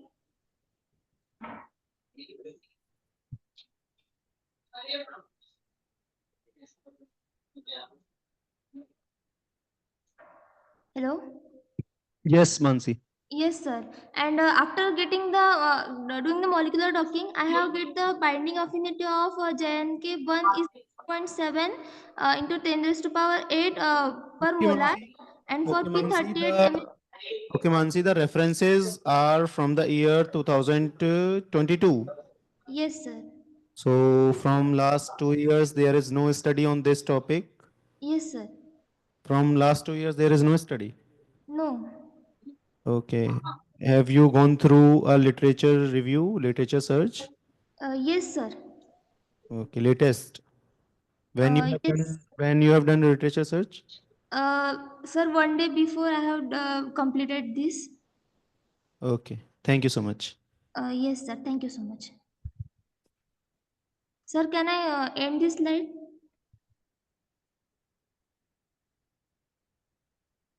Hello, sir. Can I present now? It's Anuprati. Okay, thank you, Mansi. Can I stop sharing, sir? Yes, yes. Okay, sir. Thank you, sir. Sir, should I present? Anuprati, sir.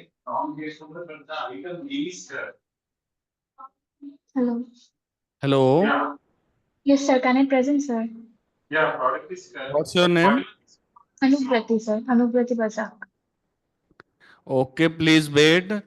We are calling again remaining participants who not present their poster and oral presentation. So I am calling you one by one. Please wait and have patience. Okay.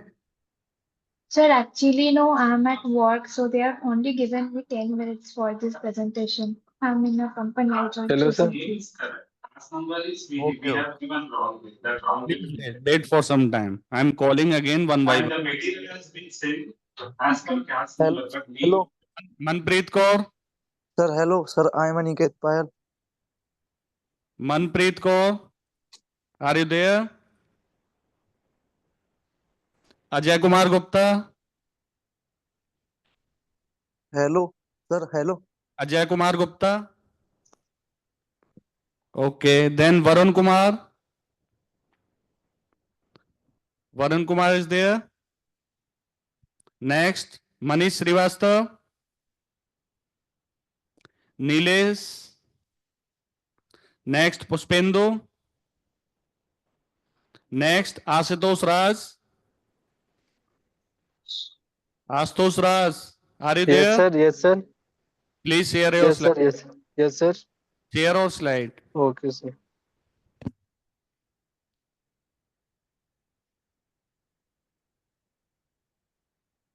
Yes, sir. You can visual, sir.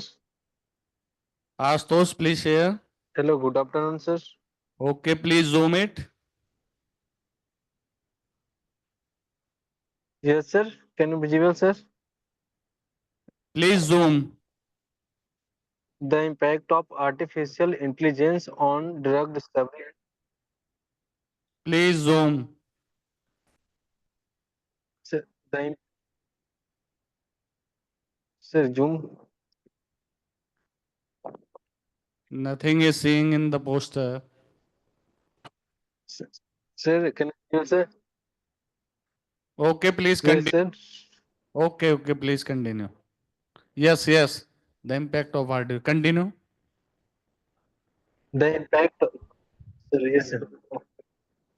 The impact of artificial intelligence on drug discovery and development.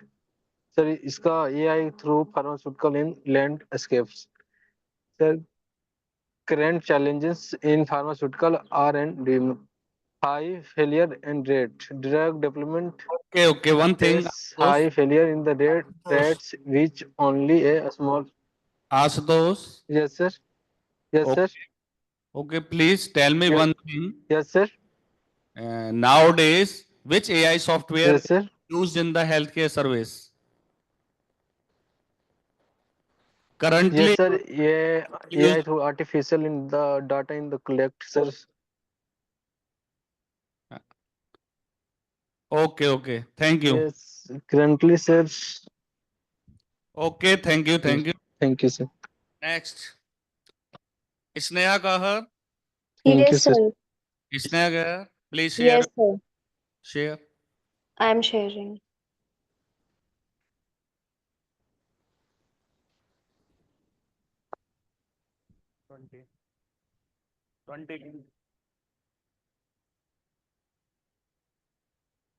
A very warm good afternoon to one and all present here.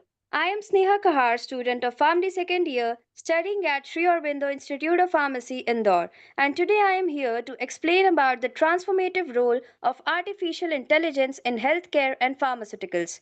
As we all know, the COVID-19 pandemic accelerated the adoption and integration of artificial intelligence in various sectors of life, not only in other sectors but also in healthcare and pharma. Many people would say that if human beings are present, then why is there a need of artificial intelligence? There is not only a single answer to it, but many. Now let's talk about the role of AI in pharmaceutical industry. It is mainly used in the drug discovery and repurposing of drugs. The drug discovery is a very expensive and time intensive process. Billions of dollars and around 10 to 15 years of life are invested in it.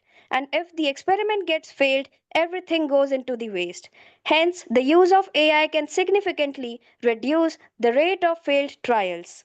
In drug repurposing, a single drug can be used in various other diseases by Sneha, shedding. Yes, sir. come to the main conclusion of this video. Yes, sir. The AI technologies like AI wearables are employed to monitor the vitals of the patient and to keep a check on the health of the patient.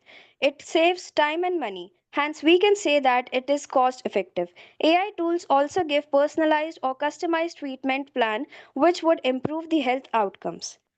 Although AI is capable of multitasking, but certain challenges and consideration must be kept in mind while using it. Like the ethical concerns may arise, the data privacy is also a concern. The patient sensitive information may be sent to the marketers or insurance companies, which in turn shows advertisements of expensive treatment to the problem to the patient's family that may cause emotional and financial stress. The facility should be affordable. Sneha, Yes, sir. we are having some confusion. Your Yes, sir. presentation is based on AI, whether you are presenting or you are using some AI tools for presenting it. No, sir, I am only presenting. But the voice which is coming, it is looking that it is Sir, totally. it is my voice only. Yeah, that's why I just want to confirm. No, I have said that. Yes, sir, it is Continue. my voice only. I am only presenting. Okay, now you can share your video also. Can we share your video of the parts? Yes, sir. Yes, sir. Please. Where is? Yes, sir. I am only presenting. Actually.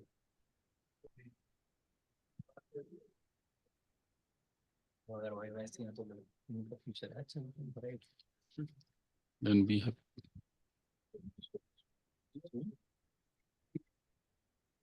Yes, sir.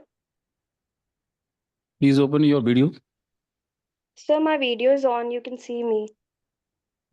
Okay. Then you have completed now. Yes, sir. Only the conclusion part is left. Okay, just say the conclusion of your presentation. Yes, sir. To conclude, I would like to say that AI has the power to improve the healthcare and pharmaceutical sector with the collaboration of everyone like the government or the healthcare professionals and industries. we can unlock the true and complete potential of the artificial intelligence for the betterment of all the human beings of this generation as well as the future generation. Thank you and have a nice day. Okay, thank you. Sir, I am Aniket Payal. Okay, okay, Sneha. Next participant, Ayushi Singh. Ayushi. Okay, next, Flora George. टिक नहीं लगा ना already you given. Kaushik Vaibhav Singh Sir, can you give me another one? ये हो गया पवन कुमार मौर्य को बुला रुको जाओ ठीक है Nimu Singh Yes, sir. Okay please share your slide Okay.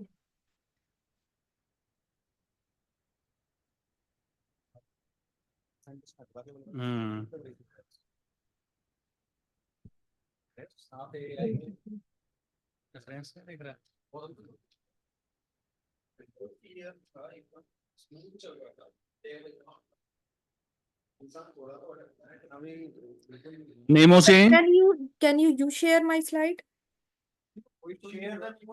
Okay please wait Nimu we are sharing your slide Okay. Nimu Singh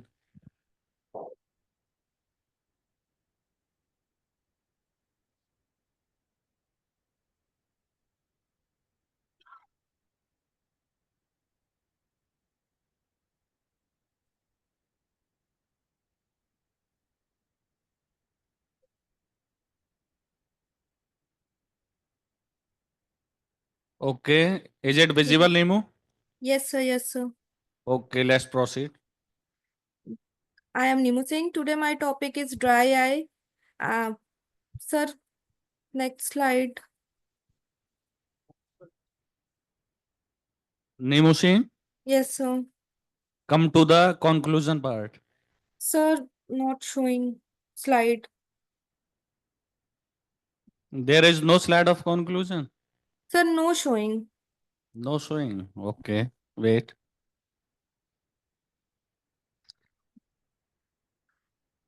How it is visible? is it visible Yes, sir. Is it okay visible? explain 1 second, sir. Sir, my last slide is effect of environment. okay Go to Yes. last. Explain this. explain Okay, sir. The milieu interior low blink rate, egging, wide lid, low ado systemic drug, milieu's extrorus, low relative humidity, high wind velocity, affected on dry eye. okay Nemo very good thank you please next Pawan Kumar Maurya Sir, may I leave? yes leave Okay. Pawan Kumar Maurya are you there Pawan Kumar Maurya Deepak Joshi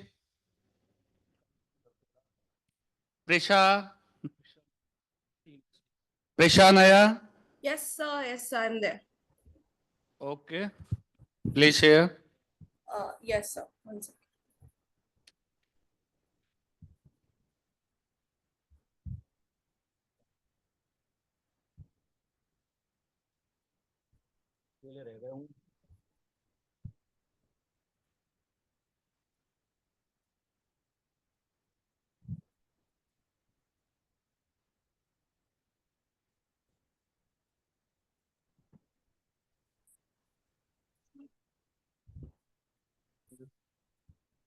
सही बात है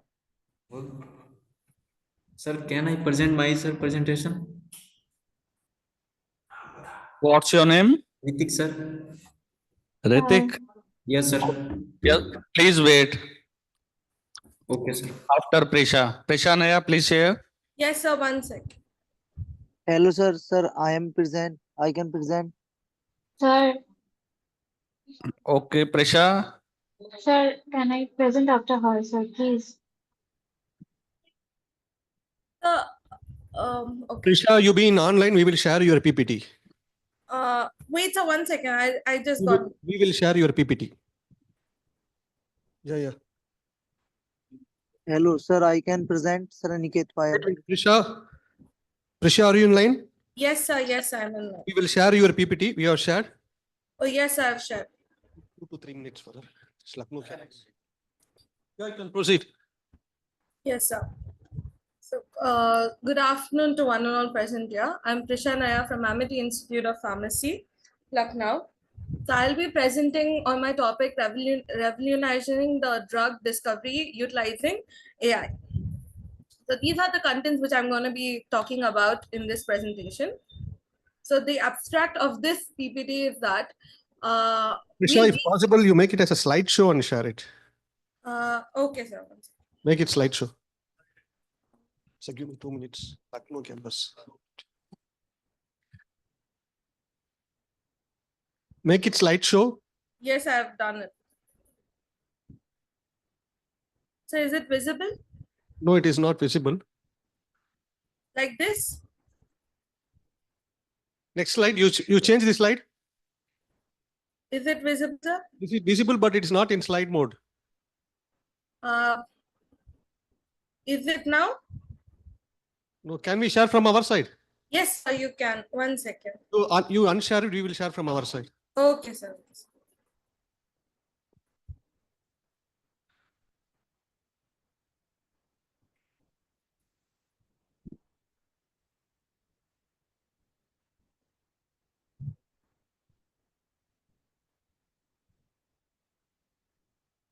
Is it visible for you?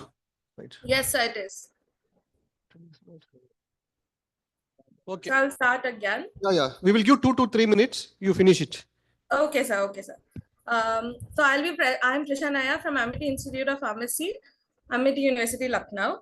So I'll be talking about my topic, revolutionizing the drug discovery utilizing AI. So next slide. Yes, sir. These are the contents which I'm going to talk about. Next slide, sir. So next slide. Thank you. So this is the abstract about the presentation. So in this, we'll be discussing about the uses and benefits of AI in drug discovery. So Okay, next slide. So this is the introduction. So AI can be used for different types of things in drug discovery, from drug development to clinical trials. So these are the roles of drug discovery, or sorry, AI in drug discovery. We can evaluate millions of molecules, such as if you want to discover a drug, there'll be millions of molecules and we'll be able to see through with the help of AI. So these are the technologies which can be used for drug discovery, which is machine learning, deep learning, natural language processing. And these have helped companies like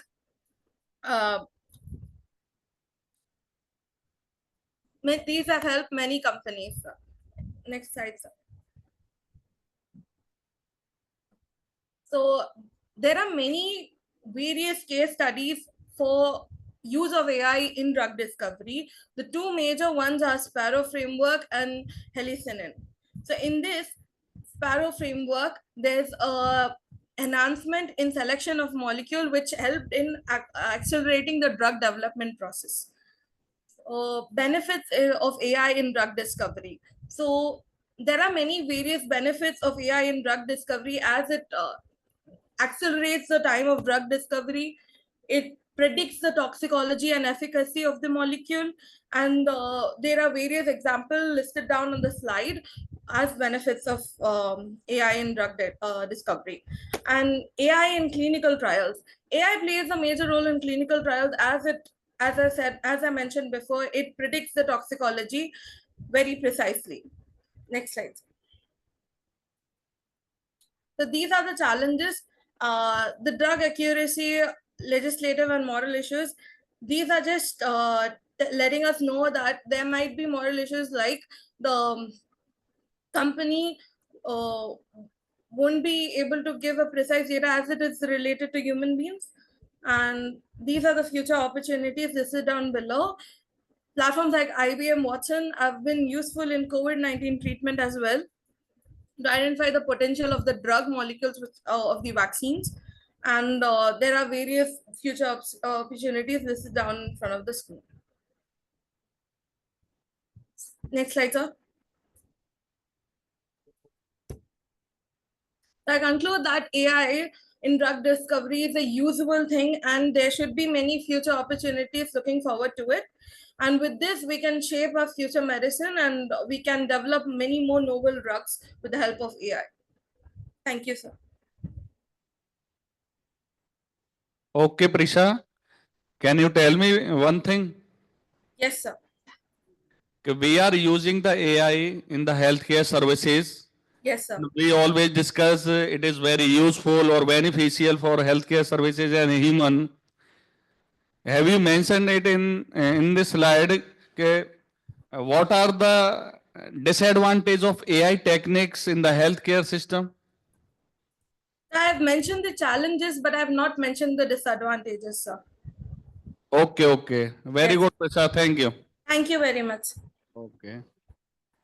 Sir, can I? Anyone remaining participant? Yes, Sir, sir. sir, Aniket fire. One by one. Yes, sir. Ritik Kumar Sir, Thakur. Aniket You say na fire. you will present after next, sir. Anuprati Barsak, sir. Okay. Suruchi, sir. Can I present, sir? Ritik, please Sir, share. can I present? Ritik, please. Yes, sir.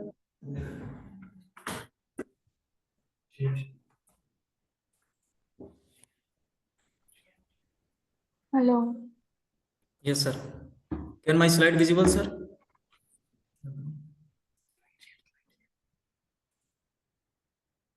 Okay, please explain. Yes, sir. Actually, my name is Ritik Thakur. I am from ISF College of Pharmacy. Currently, I am gonna to present artificial intelligence in healthcare system, sir. So we will start our presentation. Zoom, please इसको. Yes, sir. Zoom कीजिए. Okay, sir. And directly come to the conclusion part. Yes, sir. Conclusion part of this poster. Yes, sir. Artificial intelligence can help to monitor the proper treatment for patient, because it is just a machine language that means never gives a wrong decision or wrong treatment to the patients. Ritik, Can. Yes, sir. Yes, sir. can you please tell me currently used any AI software? Can you name it? Yes, sir. In many field we use AI technique. Suppose when we write a research article or review article, then we use AI tool like that, sir. By rephrasing some terms, we can use AI term like, sir, natural language processing, NLP. Okay. Yeah. And sir, can you tell me Google one? AI, sir. Now, sir, Gemini AI or Google AI is now within all individual. It comes automatically. In modern technique, we use AI for Okay, better can you tell me there is understanding. one disadvantage of this AI technique in the healthcare service? Yes, sir. Ethical concern is the main disadvantage of AI. Security risk, sir. Okay, And very good, Ritik. yes, sir. What, sir? Okay. Thank you so much. Sir, can Okay, I sir. present now, sir? Next, Anuprati. Can I, Okay, sir? sir. Thank you. Can I Yes, cut you my? can stop. Yes, you can stop sharing. Okay, sir. Next one है बोला. कह दिया मैंने. Side से. कोई बात नहीं. Yes, Anuprati, share your slide. सामने बना लो यार दाने रंग पे. It's visible, right, sir? मैं तो उन्हें क्रॉप करके डालता हूँ. पीछे से ले. Is it visible, sir? Visible. Thank you, sir. A very good afternoon to all and all present over here. I'm Anuprati Vasa from JSS University from Ooty, and I'm currently doing Masters of Pharmacy in the Department of Chemistry, and I'm currently in the second year. So, digging into my research project, it actually contained about the Alzheimer. So, my title goes like phytochemical and in vitro neuroprotective evaluation of Petrocellium dulce leaves. So, here I've used the Petrocellium dulce leaves and I've collected this leaf from the Ooty itself since it's a very blessed area to collect all the herbs from here. And it was authenticated by Dr. B.D. Seja, professor from the botany. And what we did, we extracted the plant material and we have isolated the tannin, saponin, and flavonoids material in the solvent extraction of N-hexene, chloroform, ethyl acetate, and 90% of ethanol.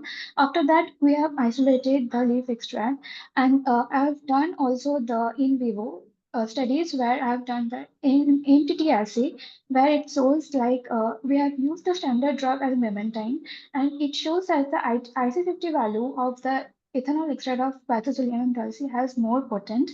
So I've subject to that, I've done the LCMS spectrum where I have plotted the 5 spot in TLC. So the spectrum goes like where it contains the presence of camphorol and catechin, and it gives a very good anti-scavenging activity which can help in the Alzheimer disease. As one of the main pathological concern in Alzheimer disease is the radicals. So coming down to the result and discussion, in vitro study, free radical scavenger activity proved that 90% of VIV of ethanol extract of Petrocellium dulce was significant against the free radicals, and also the IC50 value of the Petrocellium dulce of ethanol extract was very Okay, potent. Anuprati. Okay, Anuprati. Nice research. Thank you so much. You can stop sharing. Okay, sir. Okay, sir. Any questions, Sir, I can present. Sir Aniket Payal. What is your name? Sir Aniket Payal. Yes, share. Okay, thank you, sir. Share. Hurry Yes, up. sir. Yes, sir. Hurry up.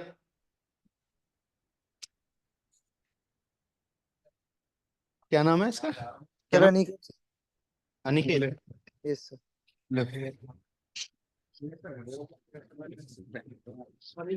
Address कर रहा हूँ सबको. वहां मिलेगा ना movement तो यहाँ slide share करो.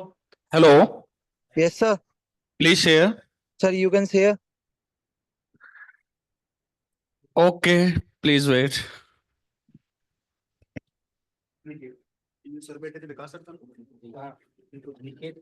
Aniket Payal. Yes, sir. Okay, we are sharing. This is the last poster or presentation. No one be allowed.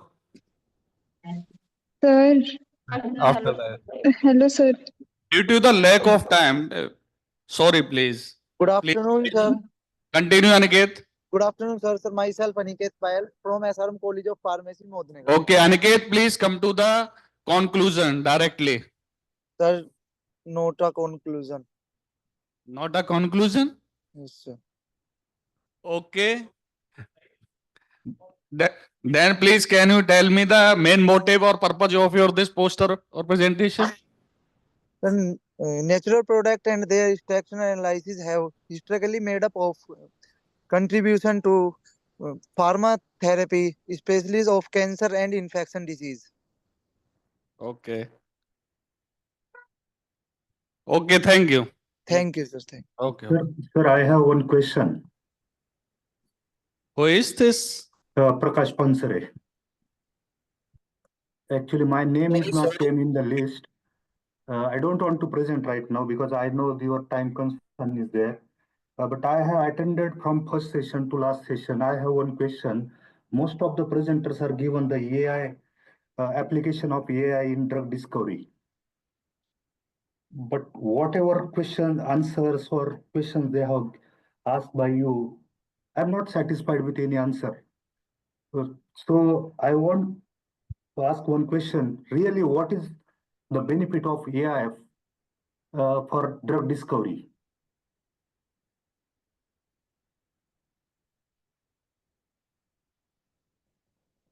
Hello. Hello. Sir, is it audible?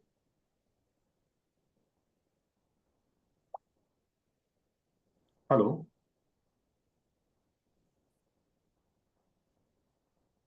Hello.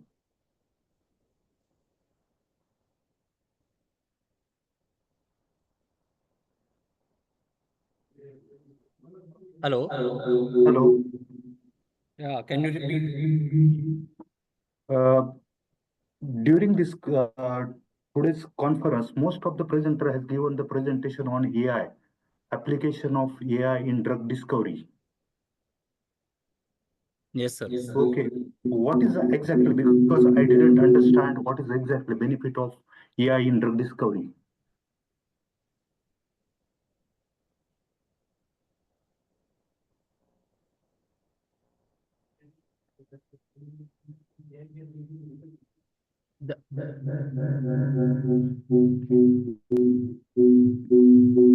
Your voice is not clear, sir.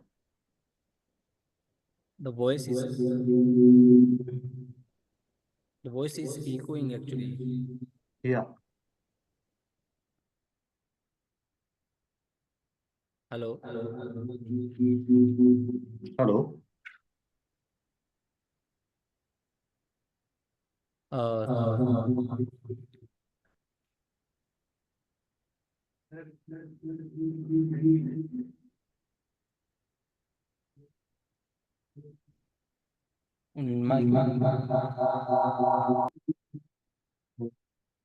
Return बघा आपलं नेहमी काढतो तसं असं तुमचीच वाट पाहतोय आम्ही सगळं Hello. हॅलो मी आलो घेऊन sir your voice is not Audible okay thank you sir